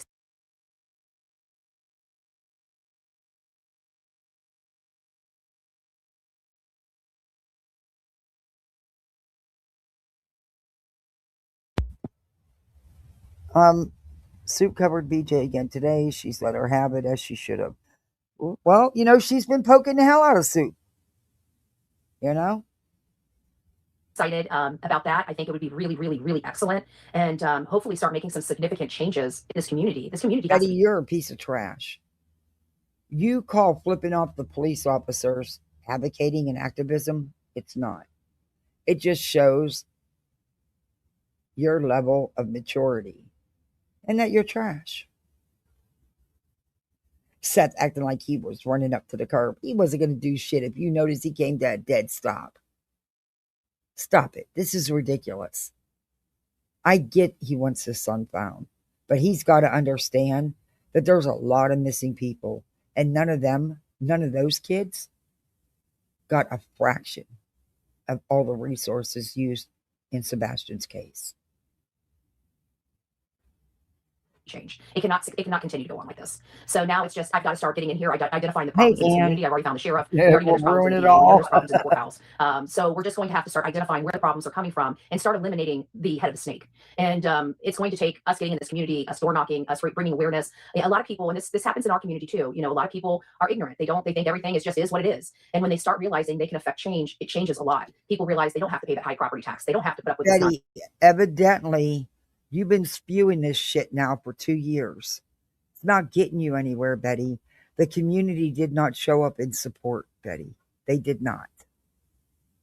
They did not show up in support of firing their sheriff, Betty. You don't have community support because you're not part of the community. You live states away. It doesn't matter. Like I said, there is a line. Please don't stop. Because I actually did some asking, and I did. I actually reached out to the sheriff's department and stuff. I asked them how much they have to put up with. And they do have to put up with a lot. But there is a line. There is a line, Betty. So then you can use it and cry, oh, they came after me because I said I was getting them fired. Yeah. Keep going, Betty. Keep going.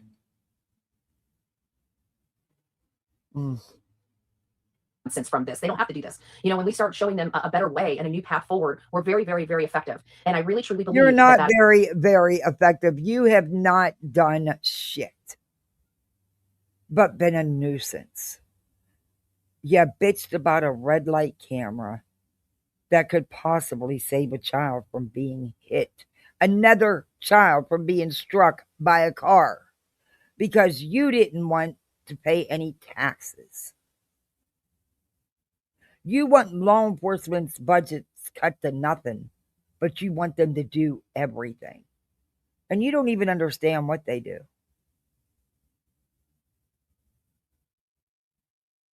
Is the way. So today, I don't know whoever had chicken salad. I think it was chicken salad. It looked like grilled chicken and salad. And I'm like, I was handing it to Sonia or Karen, and I'm like, whose is this? They're like, it's yours. I said, I ate my food. Oh, that's great, Tammy. And I'm like, who had chicken salad? They're like, I don't know. Just be careful with those offers and don't ever prepay for anything. Don't even pay for shipping. They're like, I don't know. So please, thank you, Justice for Alyssa. Please. If I stole your food tonight, please let me know. I would really like to buy you another dinner. I'm so sorry. I'm so exhausted. I don't know what I'm doing. I'm not responsible for myself at this point. Okay, guys, She's so tired. She knew that she didn't have a meal to take with her because she ate all her food, but yet she picked up somebody's dinner box and took it with her. Telling you, you cannot blame me at this point. I'm not responsible. I'm no longer responsible for myself. Oh, thank you. You guys are awesome. So, Betty, just someone's done. I know. What else do you do? You go out there for a couple hours a day and you go back to your Airbnb or hotel and hang out in your hotel room all day and night. What?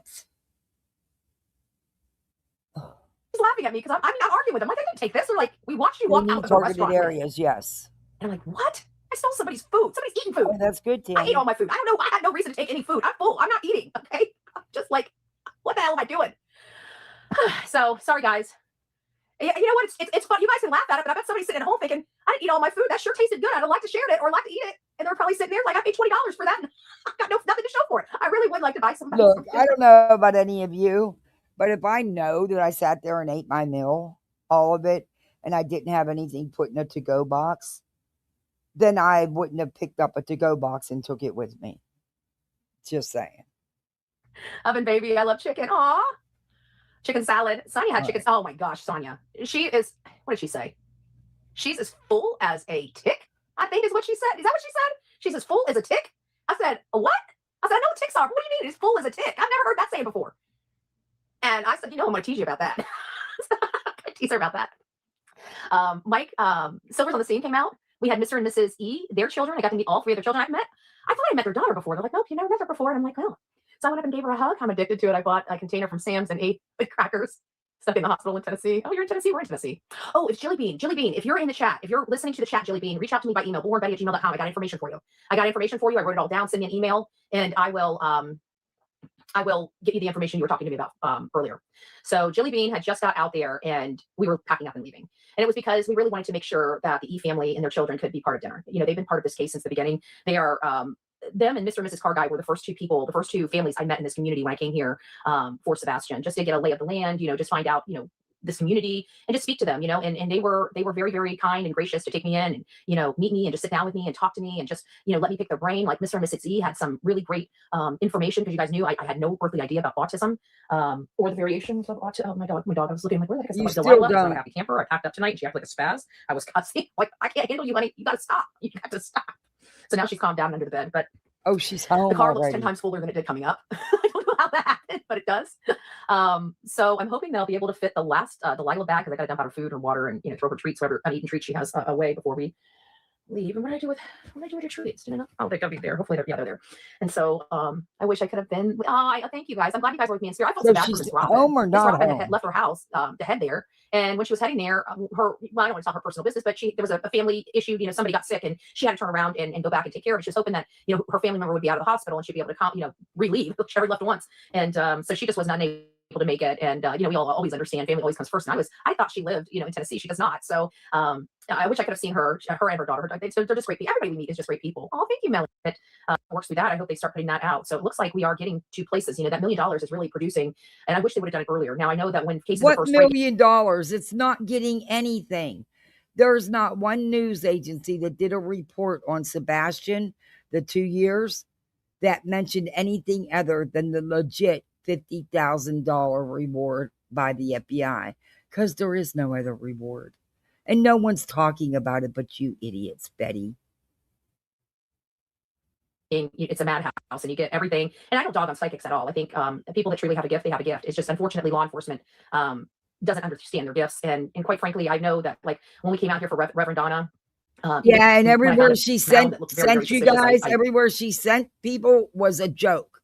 Ended up being nothing but a joke. Way back and forth whether to call law enforcement, and I ended up leaving it and you know praying over it, and I came back to it and called law enforcement because my mind just kept telling me, you know, I'd rather it be nothing and make a big deal out of it than it be something and me just walk away from it. So when I told them why I was there, they looked at me like I had 15 heads. So I mean, I know for a fact law enforcement just doesn't give any consideration to psychics and stuff like that. But whenever cases like this, even we know Reverend Donna Sephora in the which case was that? That was that doomsday lady. Hey Kim, crazy lady that unalived her husband, her children, Betty's no all crazy stuff. Daybell case. Oh, sorry guys, I popped out of nowhere. I'm tired. I'm very tired. I don't think I have a lot of energy. I'm gonna be trying to get up around 4 o'clock in the morning and it's already almost 9. So I'm gonna let you guys go. I just wanted you guys to know I thank you and appreciate all of you that came out. I appreciate all of you that watched. I appreciate all of you that made this trip possible. I appreciate all of you. I just appreciate all of you, and I know Seth does too. This is, you know, he doesn't have a son. His son has been gone for a really long time, and it's unfortunate that law enforcement is treating him so poorly. Oh, this is another thing, and I'm going to tell you right now. Law enforcement's treating him so poorly. Are you fucking kidding me? Are you kidding me? Betty, what Delulu land are you living in? Because that's one hell of a bubble, honey. I mean, I don't know what it is with you people on the green team, but y'all have these Delulu land bubbles, and they're all a little different. Just a little, but damn them some good bubbles. Because y'all, okay, treating him so poorly. He literally took his humongous self and ran to the curb to flip off officers who were walking down the street. And that's exactly why this so-called law bill, which I don't believe he wrote either, with people like you representing it, it's not going to go anywhere. It's not going to go anywhere. This is going to be a major complaint. I don't know who those two Her officers were. I know that we have self-importance cameras around is, that building, so I yeah. know I've got them in my footage. But whoever flipped She's the father more off annoying was than wearing enough. a uniform and badge and flipped him or the people off out there while they were wearing that uniform. I'm coming for your jobs. And I'm not going to go to Sumner County. I'm filing complaints everywhere. So that's okay that let's back that up. Let me slow her down a little bit so y'all can hear this a little better, because I got her sped up really fast. We'll turn her down just a bit. But listen to what she says. They're off. That was wearing, I've got them in my major complaint. I don't know who those two officers were, and I know that we have cameras around that building, so I know I've got them in my footage. But whoever flipped the father off that was wearing a uniform and badge. Oh, so they're saying that the officers flipped off the father? Oh, somehow I don't believe that. Him or the people off out there while they were wearing that uniform. I'm coming for your jobs. And I'm not going you to can't go to get Sumner them County. fired for that, I'm filing Betty. complaints everywhere. You can't get them fired for that if they did do it. It's not breaking any laws. They have been harassed by you people for days. They were just trying to walk down the street and getting harassed. Where I can possibly file complaints. I'm going to find out who you are. Okay, and when go I ahead. do, you're coming up on my show. I'm going to throw your photo up here. I'm going to let everybody know who you are. Keep threatening and whatever people. happens, happens. Keep threatening law enforcement. Keep it up, Betty. I can't wait to the day you pay your dues for all this shit. This is social media. And when you're out there in a uniform, you need to conduct yourself with professionalism. I don't play. I think the county needs to have her served and also put in the restraining order that she is not allowed to talk about none of them. And you can. You can do it. Do not play. It was a woman and a older man with balding head. I'm coming for that.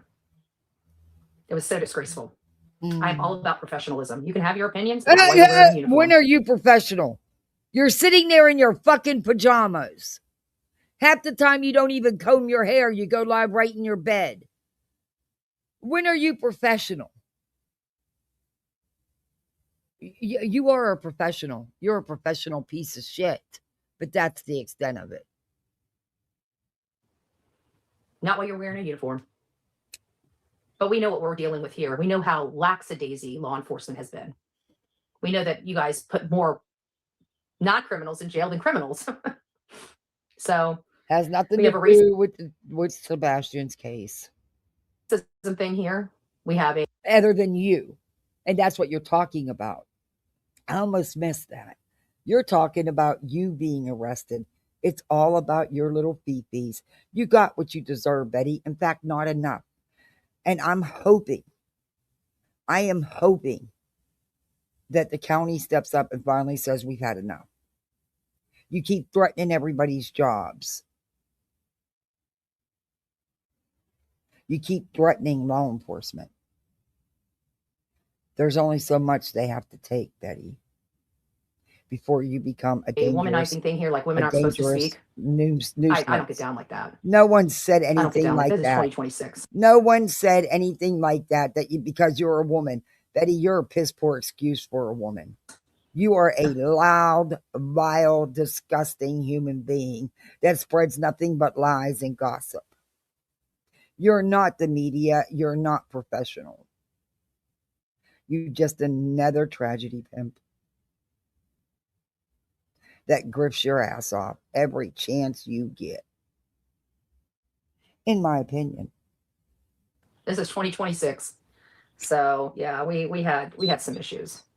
We had some issues. So I didn't see it. No, she but I didn't. saw Seth about come unglued, and you should not be doing that in front of a father that has lost his child for 2 years. And you're No, sorry when about he can't even became go out unglued is he thought he was going to be put on this big tough show. You notice how he stopped after a couple steps? Yeah, it took everything he had. there and look for him and bring him home. Totally unprofessional. Where's your searches? Where's Seth's searches at? There has not been any. He has not physically searched for his son other than for camera pitch opportunities, staged videos. You know, the 4 times that he did put on a show, he didn't actually go out there and search. Why is he not organizing all you people to search? Heck, why is he not organizing you people to plaster the town with flyers? Nope, not doing none of that, huh? Yeah.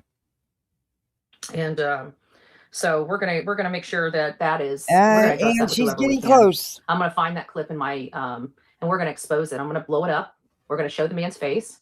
We're gonna send it to the news, but I don't trust the news out there. There's only literally one person out there I trust, and it's hard for me to even trust her. But she's with my sister's company just here. Don't have nothing to do with you. Yeah. You mean welcome the to sister Sumner County. that Now you you know. have tried to hijack her career and make it your own? You know, the sister that went to school and got her journalism degree and got a real job as the real legit media. And in true Betty fashion, just like you did with your mom's career as a judge's secretary, you tried to hijack that and say paralegal. Nah, you never worked as a paralegal for anybody. You have, but you've done that. You know, you think you thought you could just jump on TikTok and become this media sensation without putting in any of the work or any of the education. Know why we're here. Like I told him, once you get the stink of me on you, I don't wash off that quickly. Stink I it just don't, is. because I'm not scared of law enforcement. I'm not. I don't break the law. You can't touch me until I break the law. Oh, yes, you do. And you also broke the law that day that when you trespassed on Chris and Katie's property, on the Bower Sox property. Yeah. Period. So I want to do Harassment whatever the hell I is want. And I'm against the going law. to make sure that this man, this sheriff, he's going to do something or he's going to get fired. Okay, the whole community is I'm pretty sure is pretty the much whole community didn't do shit. The community didn't come out to support you one bit. over this, because think about it. All this stuff is coming into their town because of his incompetence. All the crap that this community is having to deal with, including the $200 million taken from their funds. That wasn't because of Craddock. That's the stuff this community is having to deal with. That wasn't because of Craddock. That was because of their total overall government budgets. Everybody's law enforcement budget across the state was getting hit hard. That wasn't Craddock's blame. He had just been in sheriff not long. That wasn't on him. You're talking about higher up legislatures that have control over the county government and the budgets. Because of him. And what a shame. And we're going to make sure they know it. I want to be a boil on the I know. community side too, that. right? If you don't want Bullhornbetty here, you better fire your sheriff. Screenshot this. I'm just saying, bring Sebastian home, right? Bring Sebastian home. Oh, they'd love to bring Sebastian home. And they pulled out all the stops to do that. And they've had to contend with you idiots mucking the case up. So one of the news people said, what's the next step? I said, going after their jobs. That's the next step. Mm-hmm. When you've exhausted all diplomacy, now it's time to start going after their jobs, because they don't understand until they start losing money, until they start losing their reputation. Then they'll start getting it. Then people will start falling in love. Your self-relevance. You really think you're something. Because nobody wants to lose their job. But it's going to take one to fall, and people will start getting in line and realizing the people of this community are the decision makers here. They hire their representatives. And the people in that community elected him. They didn't show up to support you to get rid of him because your beepies are hurt because you got protection orders against you for your own behavior, your own actions, because it was your videos that the judge watched, Betty. You were caught lying on the stand, Betty. Representation, not to be corrupted, but to represent them. And at the end of the day, Sheriff Snuggle Struggles is a politician before he's a sheriff. All sheriffs are politicians, Betty. They run for office. And so that has got to get corrected. Mm-hmm. So Next is going to Good be luck. door knocking. Next is going to be going through the whole entire community one by one with a folder She's and a not book going to do that. and asking them, do they agree with this? Are they happy with this? And what would they do if it was their family member and being treated like this? Why don't you talk to some of the other parents of the missing down there that didn't get any attention, Betty, but flyers, because there's not enough manpower. There's not enough resources because of people like you who don't want budgets. Yeah. The only thing that's going to wake this community up. But we'll do it. No. Also, let the community know how nobody wants to touch this case because of all the frivolous court filings you idiots have done. What you've turned this case into is a circus. You've attacked the parents and the grandparents to the extent that they had to go and take out protection orders. They had to go legal. You gave them no choice. You stalked, threatened, and harassed them, and you're still doing it. I don't understand why you have not been recharged, but they really need to recharge you. But you know, Craddock, you might want to open your eyes here because this bitch, I'm telling you. But if you had so much community support and they disliked him, where were they all at, Betty? Why didn't the community show up and show out, Betty? Purple Dragon, late goal, but it's never too late. Sorry, I woke up from my nap. Didn't realize you were still alive. Did you need the lives from yesterday? 4 lives. I just listened to a local Amber Alert, which is rare here. No, I'm getting ready to finish this and then I'm done. I did play some of her live. My God, it was bad, Purple. But thank you very much for the super chat and for the goal. I appreciate you. That was awful. That was awful. And her excuses today, rinse and repeat. That's all it was. Yeah, I got to. Oh, it's 3:30. I'm gonna be. Let work now. I'll be logged in at 4 instead, which is fine because this was extra time. Oh, it's okay, guys. She's on. Oh, okay. Great. Thank you. Oh, I love my boss. Okay. Anyway.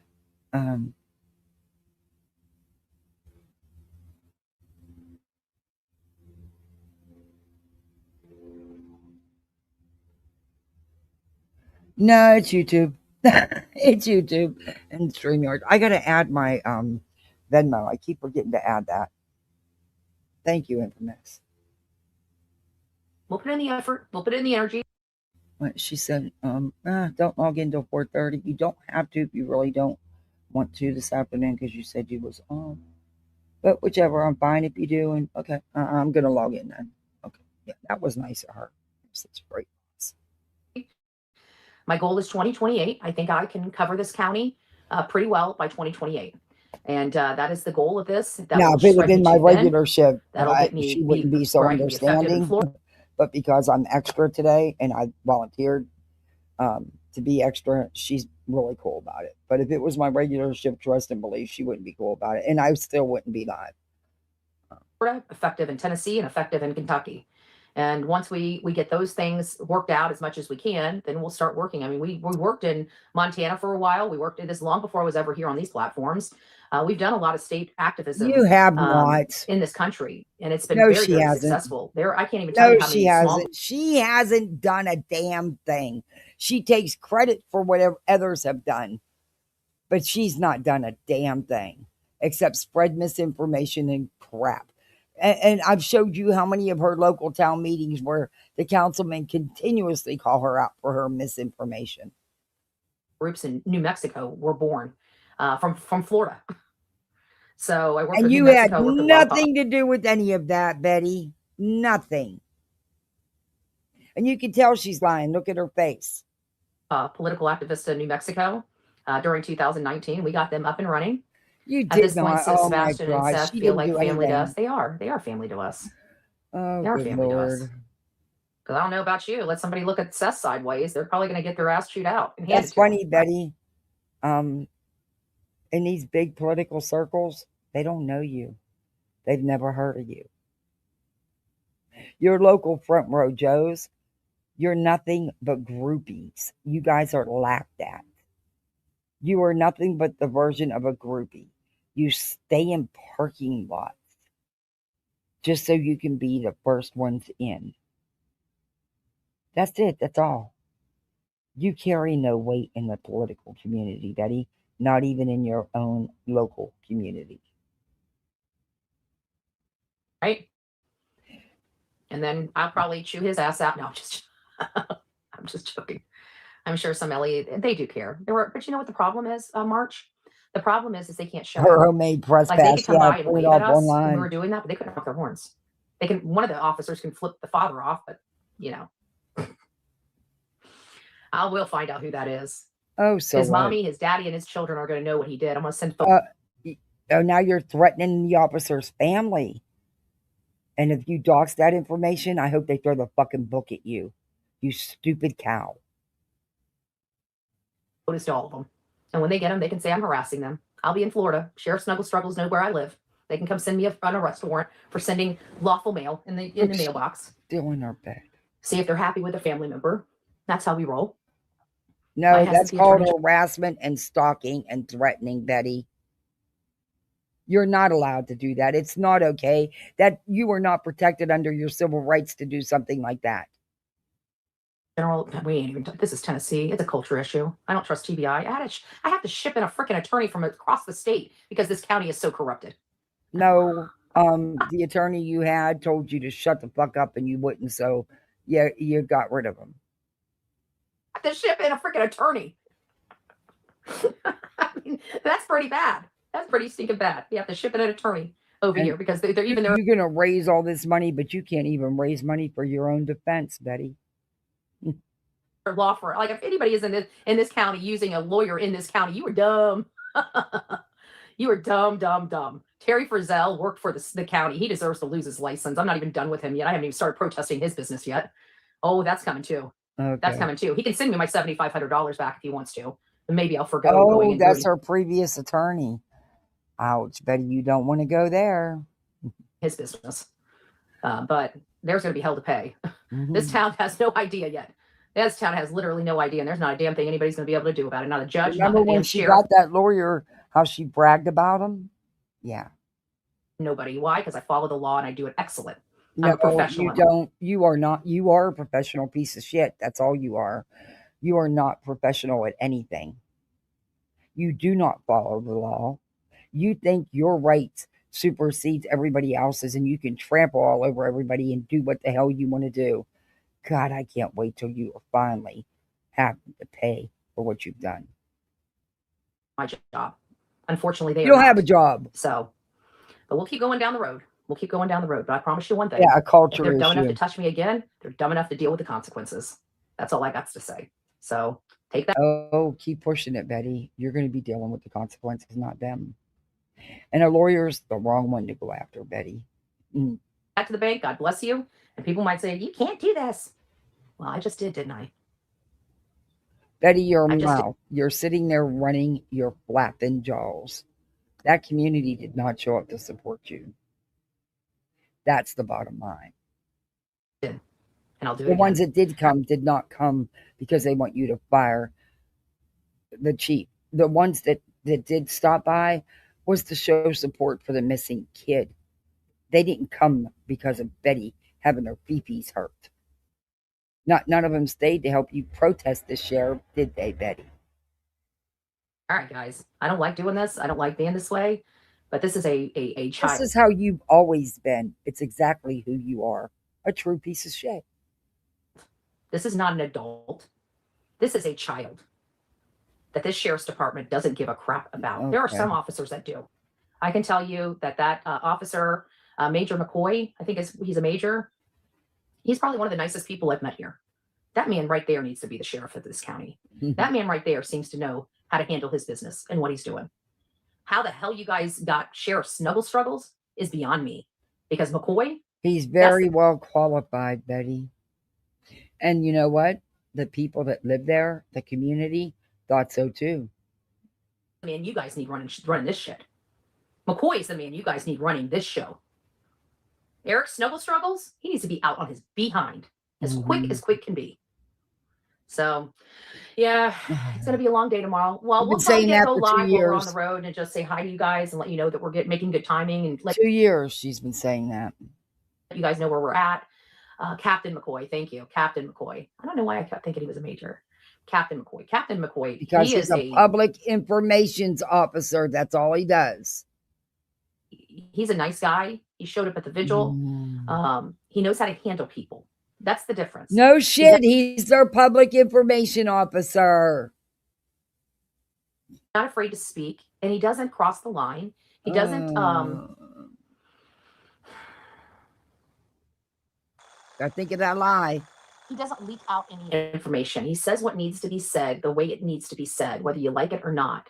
And he's just very, very respectful, very down to earth, and I think would have a great. His job is dealing with assholes like you daily.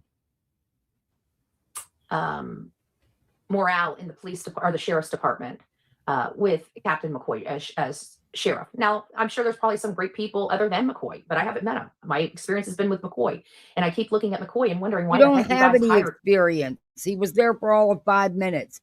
You never talked to him. You don't have any experience. Eric freaking Craddock. But I guess people have to run for office. I'm just telling anybody that wants to run for sheriff and you're concerned about finances, we'll get you financing. Shut up. You can't even get your defense paid for. Stop making promises you can't keep. I promise you, we will find you money to campaign with. Yeah, we will get you can't promise that. Where are you going to get the money, Betty? You don't have it. You don't even pay your taxes.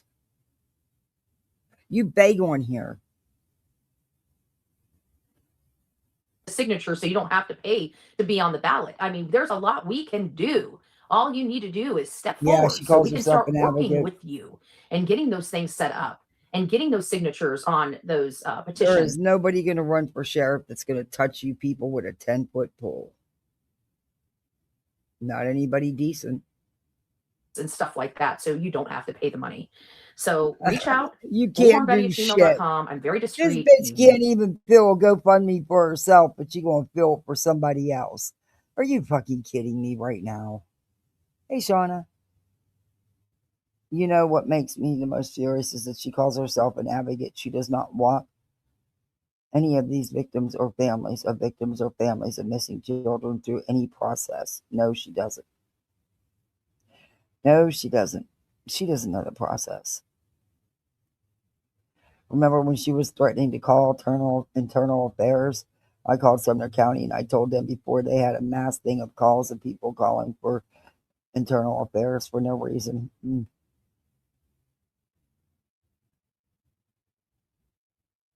They sounded grateful. Let me know they were planning to mass call for internal affairs. Yeah.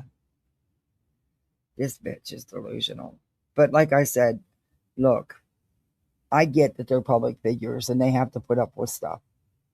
But there has to be a line. There has to be a line on what they have to tolerate. And the constant threats of their jobs. And now she's saying that they're going to reach out to family members and put them all over the internet and stuff. Nah, see, that's not okay. That's when that shit needs to be stopped.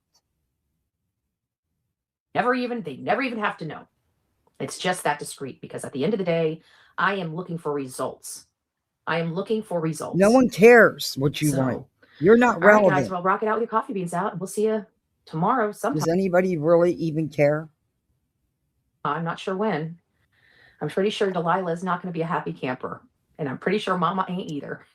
But we will get back. So, all right, guys, I love you too. Thank you, guys. Pray for Sebastian, pray for Seth, and just we're going to have to keep their name out there. Fake Christian. We prayed for a press conference. We knew we weren't going to get a press conference, but do a press conference for what? There's no updates, Betty. There's nothing.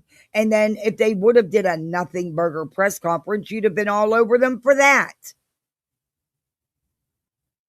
If we could get a press conference, I wasn't going to do what I'm about to do. Now it's time to infamous. Get Eric Craddock out of office. Not out of office. Like I want him, I want his name so smeared that he doesn't even want to be a deputy anymore. Hey, Dewar, did Like, he? I want him gone. I want him gone. So that's what I'm going to be working on. Exactly. I'm going to get my pen and Dewar, paper, did and he? I'm going to develop a strategy, and we are going to get Eric Craddock out of office. Been hearing this for 2 years, Betty. 2 years. That is the goal. All right, guys, rock it out with your coffee beans out. Don't forget to be fearless. If you see something, say something. An ounce of prevention is worth a pound of. Betty's never cost any sheriff their job or any politician their job. And she got called out for lying about one in her own town meetings. She's a fucking clown is all she is. Hey, Hope. Yeah, the professional piece of shit. Hypocrite Betty.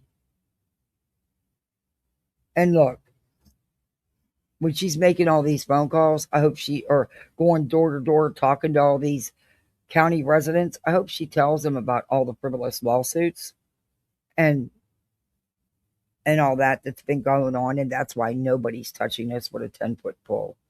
Courtesy of the biological father and her. And Tony. Betty shines a light on people who are left in the dark. She's helping people. Yeah, okay. Yeah, you're delusional. You live in Delulu land too? I'm not way off base. But thank you for coming in. Hey, do me a favor. Hit that thumbs up for me, okay? Thanks. Betty's delusional. With her 40-something arrest. Yeah, she's right. Law enforcement is familiar with her. They should be after 43 arrests. And numerous other calls where she wasn't arrested.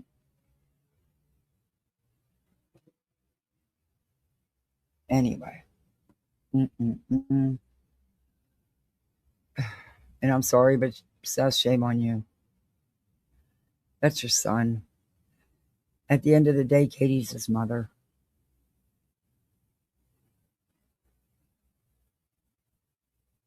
Shouldn't be questioning it. Well, when you're a fake Christian and you use it on here and shove it down people's throats, yeah, that's fake to me. When you don't follow what you preach, that's fake to me. And she doesn't follow what she preaches no more than BJ does. Hey, girl next door. BHB is crazy, in my opinion. I hope she steps over the line enough. And I can't believe she hasn't so far. I really don't know what they're waiting for. She's now threatening 2 other officers, threatening an officer to find out who his family members are, put them on her YouTube, and also contact them. No, she wasn't doing the right thing. That's not why she got arrested. She got arrested for breaking the law 43 times. Slicing someone's tire, choking out your own mom, beating up your husband. That's not from doing the right thing.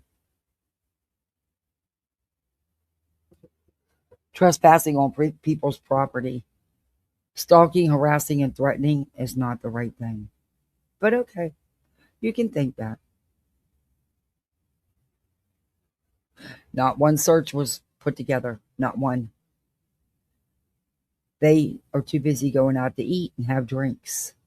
It's nothing but a meet and greet. Let's hang out. It's what they've done before. Remember the first meet and greet? How Betty's roommate busted him out, and Betty was pissed. She, about how they finished off Seth's bottle. Yeah.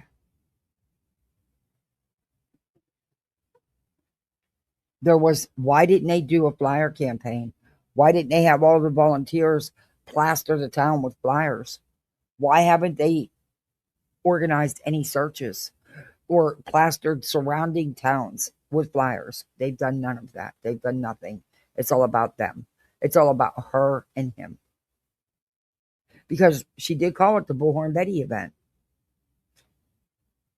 No, I don't care about Betty, to be honest with you. Never said I was.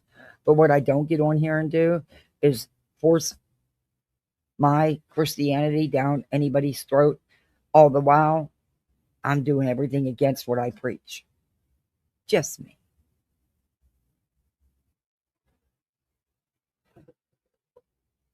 But guys, I have to get off here because I want to get my little, take some more, at least soup broth in before I log into work.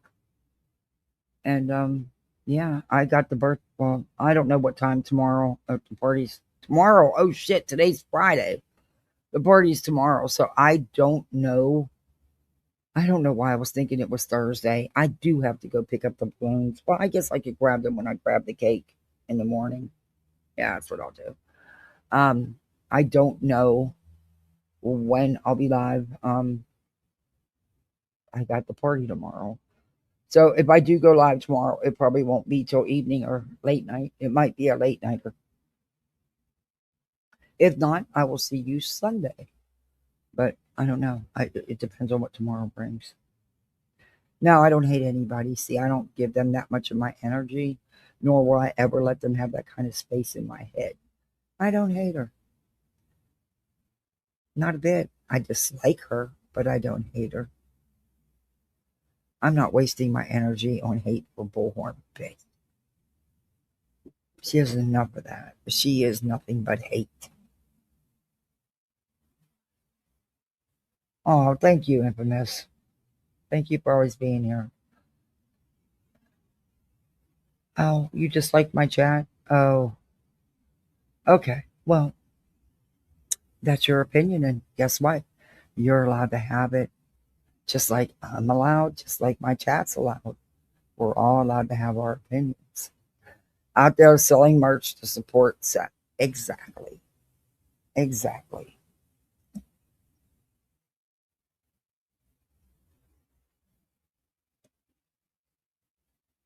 Thanks, Infamous. Oh no, don't block them or nothing. They're all right. I don't. Yeah.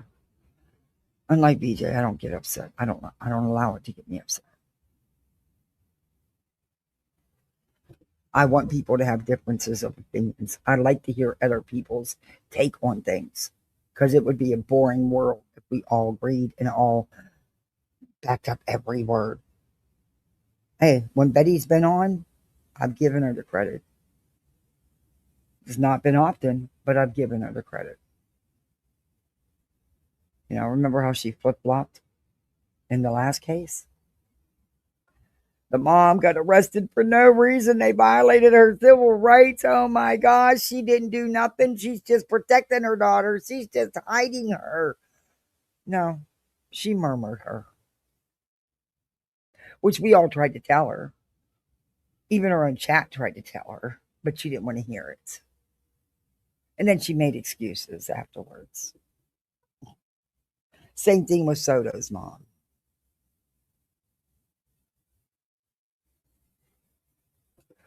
But anyway, no, I don't do that. No one's blocking you. You're allowed to speak your mind. As long as you're respectful, you're more than welcome to speak your mind. You won't be blocked for that. Not here.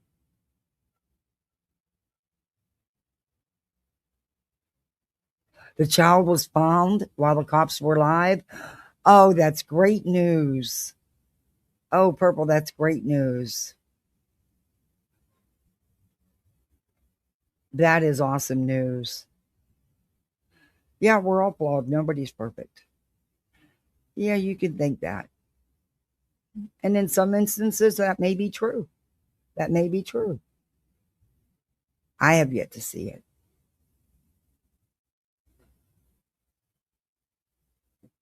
Thank you, Infamous. And like I said, I give her dues when warranted.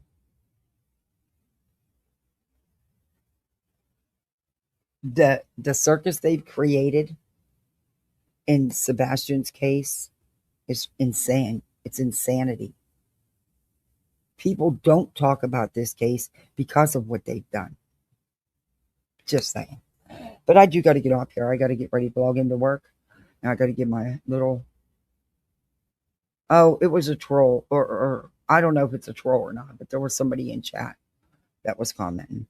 I asked the mods not to block them or delete them. And they're not. I see it. G Krebs 6636, whoever that is. I don't know who it is. But they have a difference of opinion on Betty, and that's fine.